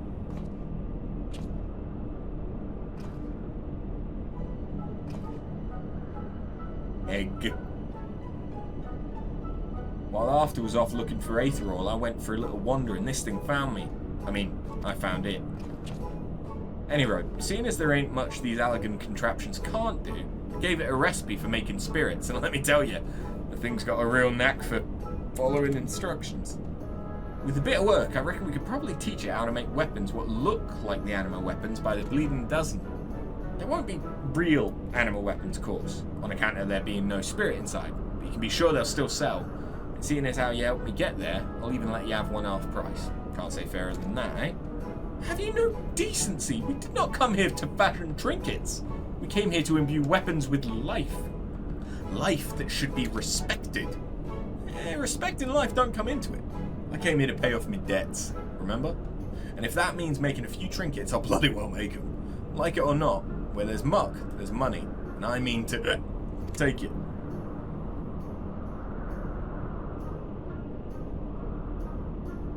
Drinking may have served to steady your arm, but I see your moral compass remains as wayward as ever. Plainly, there are limits to even alcohol's miraculous powers. But let us set aside Geralt's scheming for the present. Today marks an important milestone in our collective journey, and in your journey especially, After.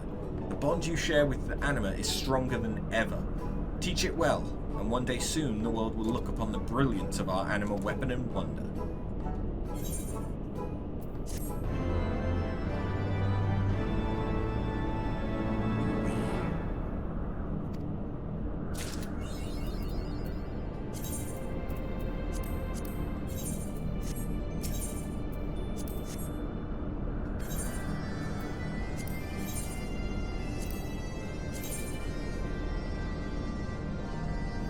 Then it changes completely.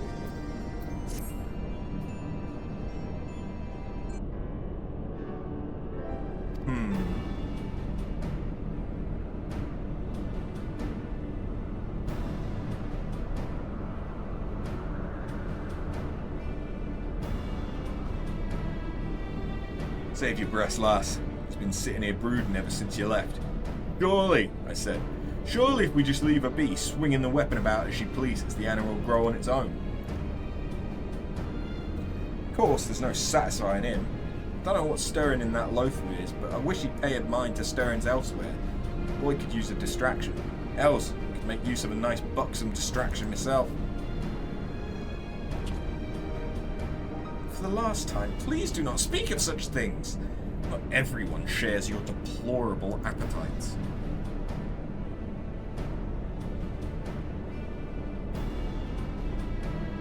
What you say of the anima weapon is true.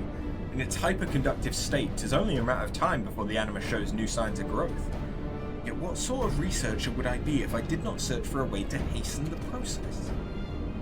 Always so serious. So the little lord's found a way to bugger up some more, huh? Indeed I have. Though it will require a trip to Idleshire.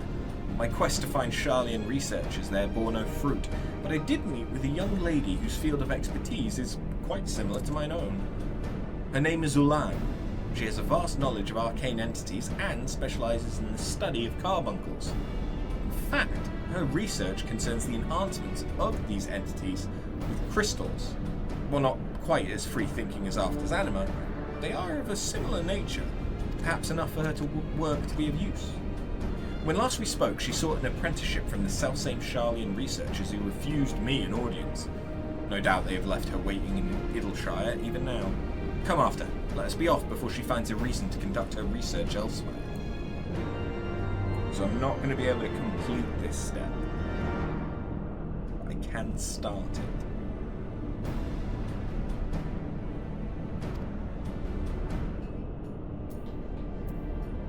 good news is that with anima relics, I can have one stage of each. Like I can have one relic at each quest. I just can't have multiple at the same quest.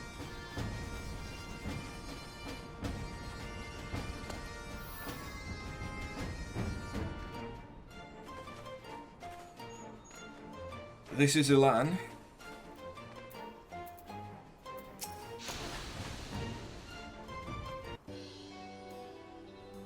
What have we here? An admirer of the arcane? Connoisseur of carbuncles? I have none for sale, mind you. I would be more than willing to tell you about... Ardashir? Pray forgive me, madam. Had I known you were an acquaintance of his... Allow me to start anew.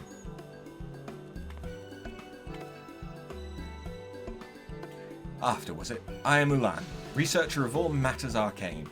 Pleasure to make your acquaintance. My luminous companion here is Diamond. Now, exactly how did you come to know my dear Ardashir? Ah, it appears I've come late. My apologies. I see you and Arthur have already met. She's been of an invaluable assistance in my research on anima.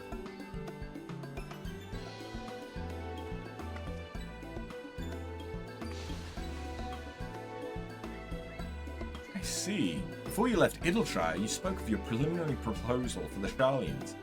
I'd very much like to hear how your work has progressed thus far.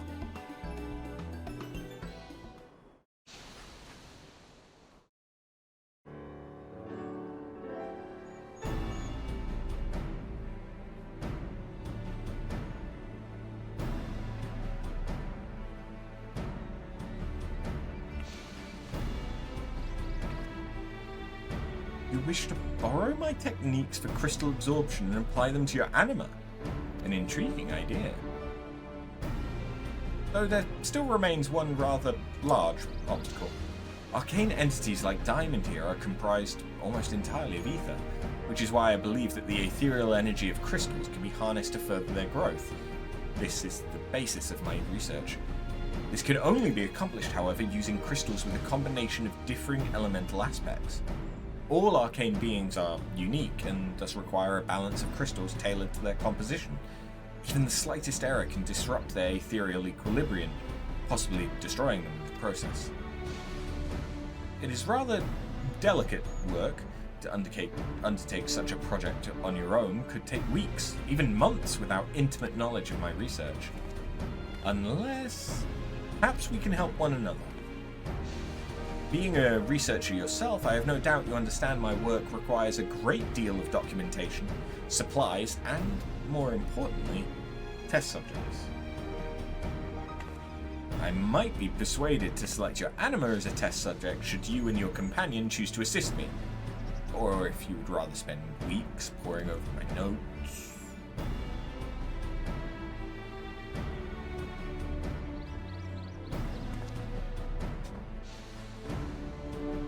No, I think this is more than fair. And we are agreed. You will supply me with literature to supplement my research, and your assistant here will bring me supplies. Here's a list of what I require.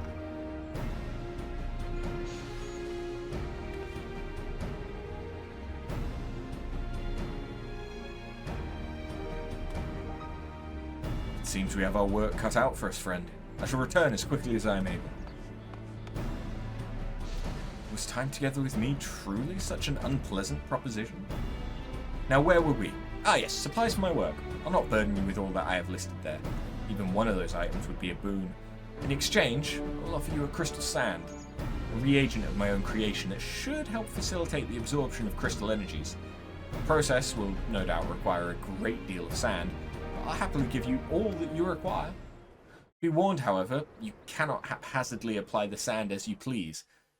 I believe a demonstration would sooner explain my point. Would you be so kind as to call forth this anima of yours?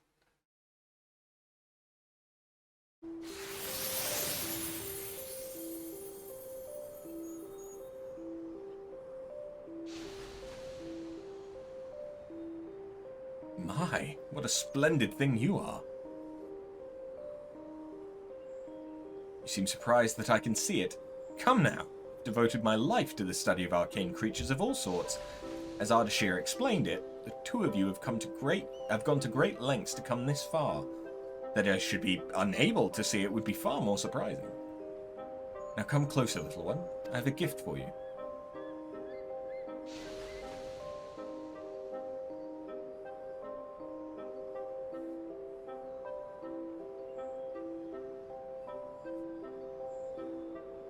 After. This woman means us harm. My body, it fades. We must flee. My apologies. I did not mean to frighten it. Though I must say, your anima is more perceptive than I supposed.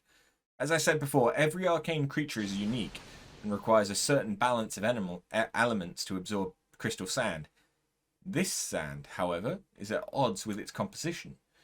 Rather than waste time probing your anima to ascertain a proper balance of elements, I propose we treat the crystal sand with umbrite, stripping of it its elemental properties. This is by far the safest and quickest way to prepare the sand for consumption.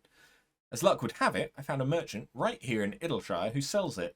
His Mina, I believe her name is.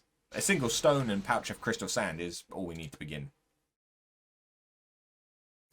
Before I forget, you will need to have the anima's vessel close at hand when offering up the crystal sand. You mustn't forget it. I suppose this will also be of use. For your purposes, let us call it an anima glass. It allows me to more closely observe the ethereal balance of my dear diamond. It should allow you to do the same for your anima. That should do for the explanations. If you should have any questions, you're more than welcome to ask. When you have all we require, return to me and we shall make the anima grow as never before.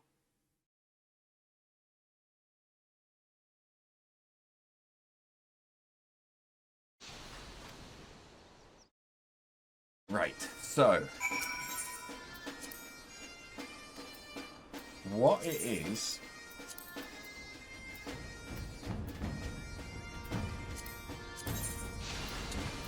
that I can give certain items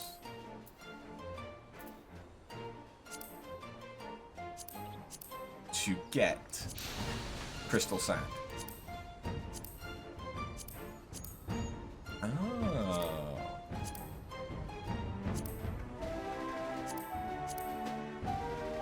No, I'm not doing that.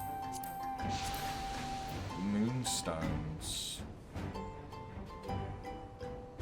might not be the worst way to do it. Where can I buy moonstones from?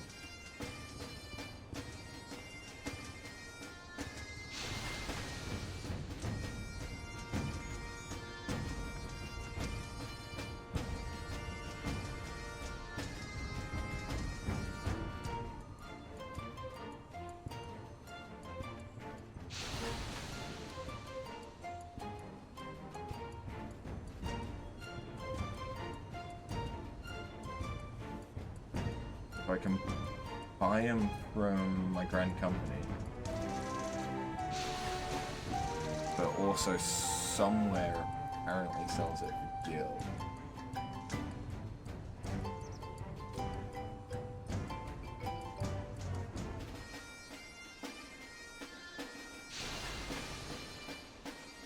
So, who sells it? Oh no. It sells for... Okay, never mind. Ignore me. So I can buy that for 4,000 apiece from the Grand Company.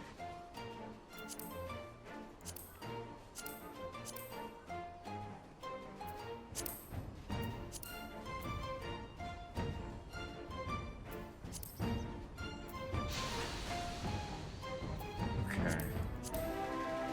So usually what I'll do is I'll go through the blue scripts, but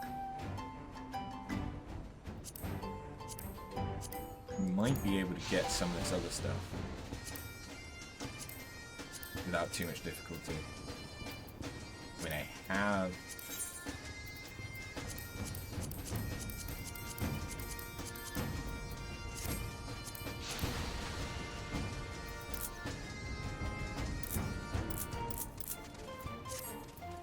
have some of those.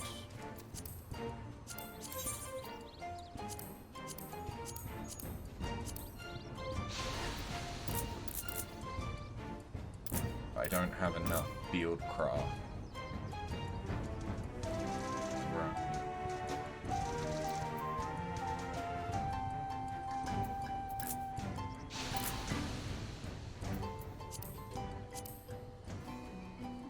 Why won't it let me?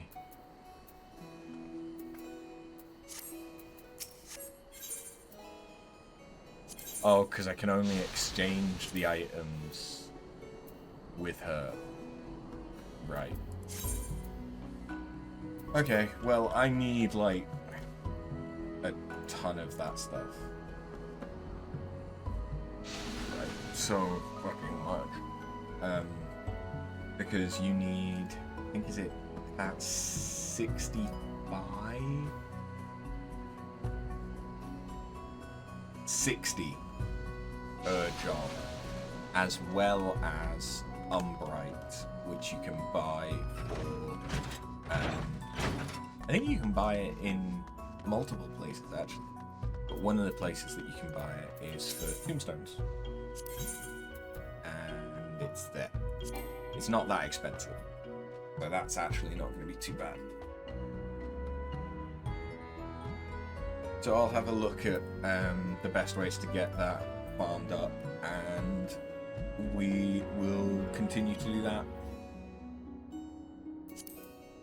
off stream. But we have got a relic to the fourth stage, as soon as we've unlocked the fact that we can do relics. So that's not too bad. But I'm going to call it here because it is nearly 2 in the morning, and we've got a visit from Labs in Need tomorrow to see if we can get a dog. So I'm going to go and try and get some sleep.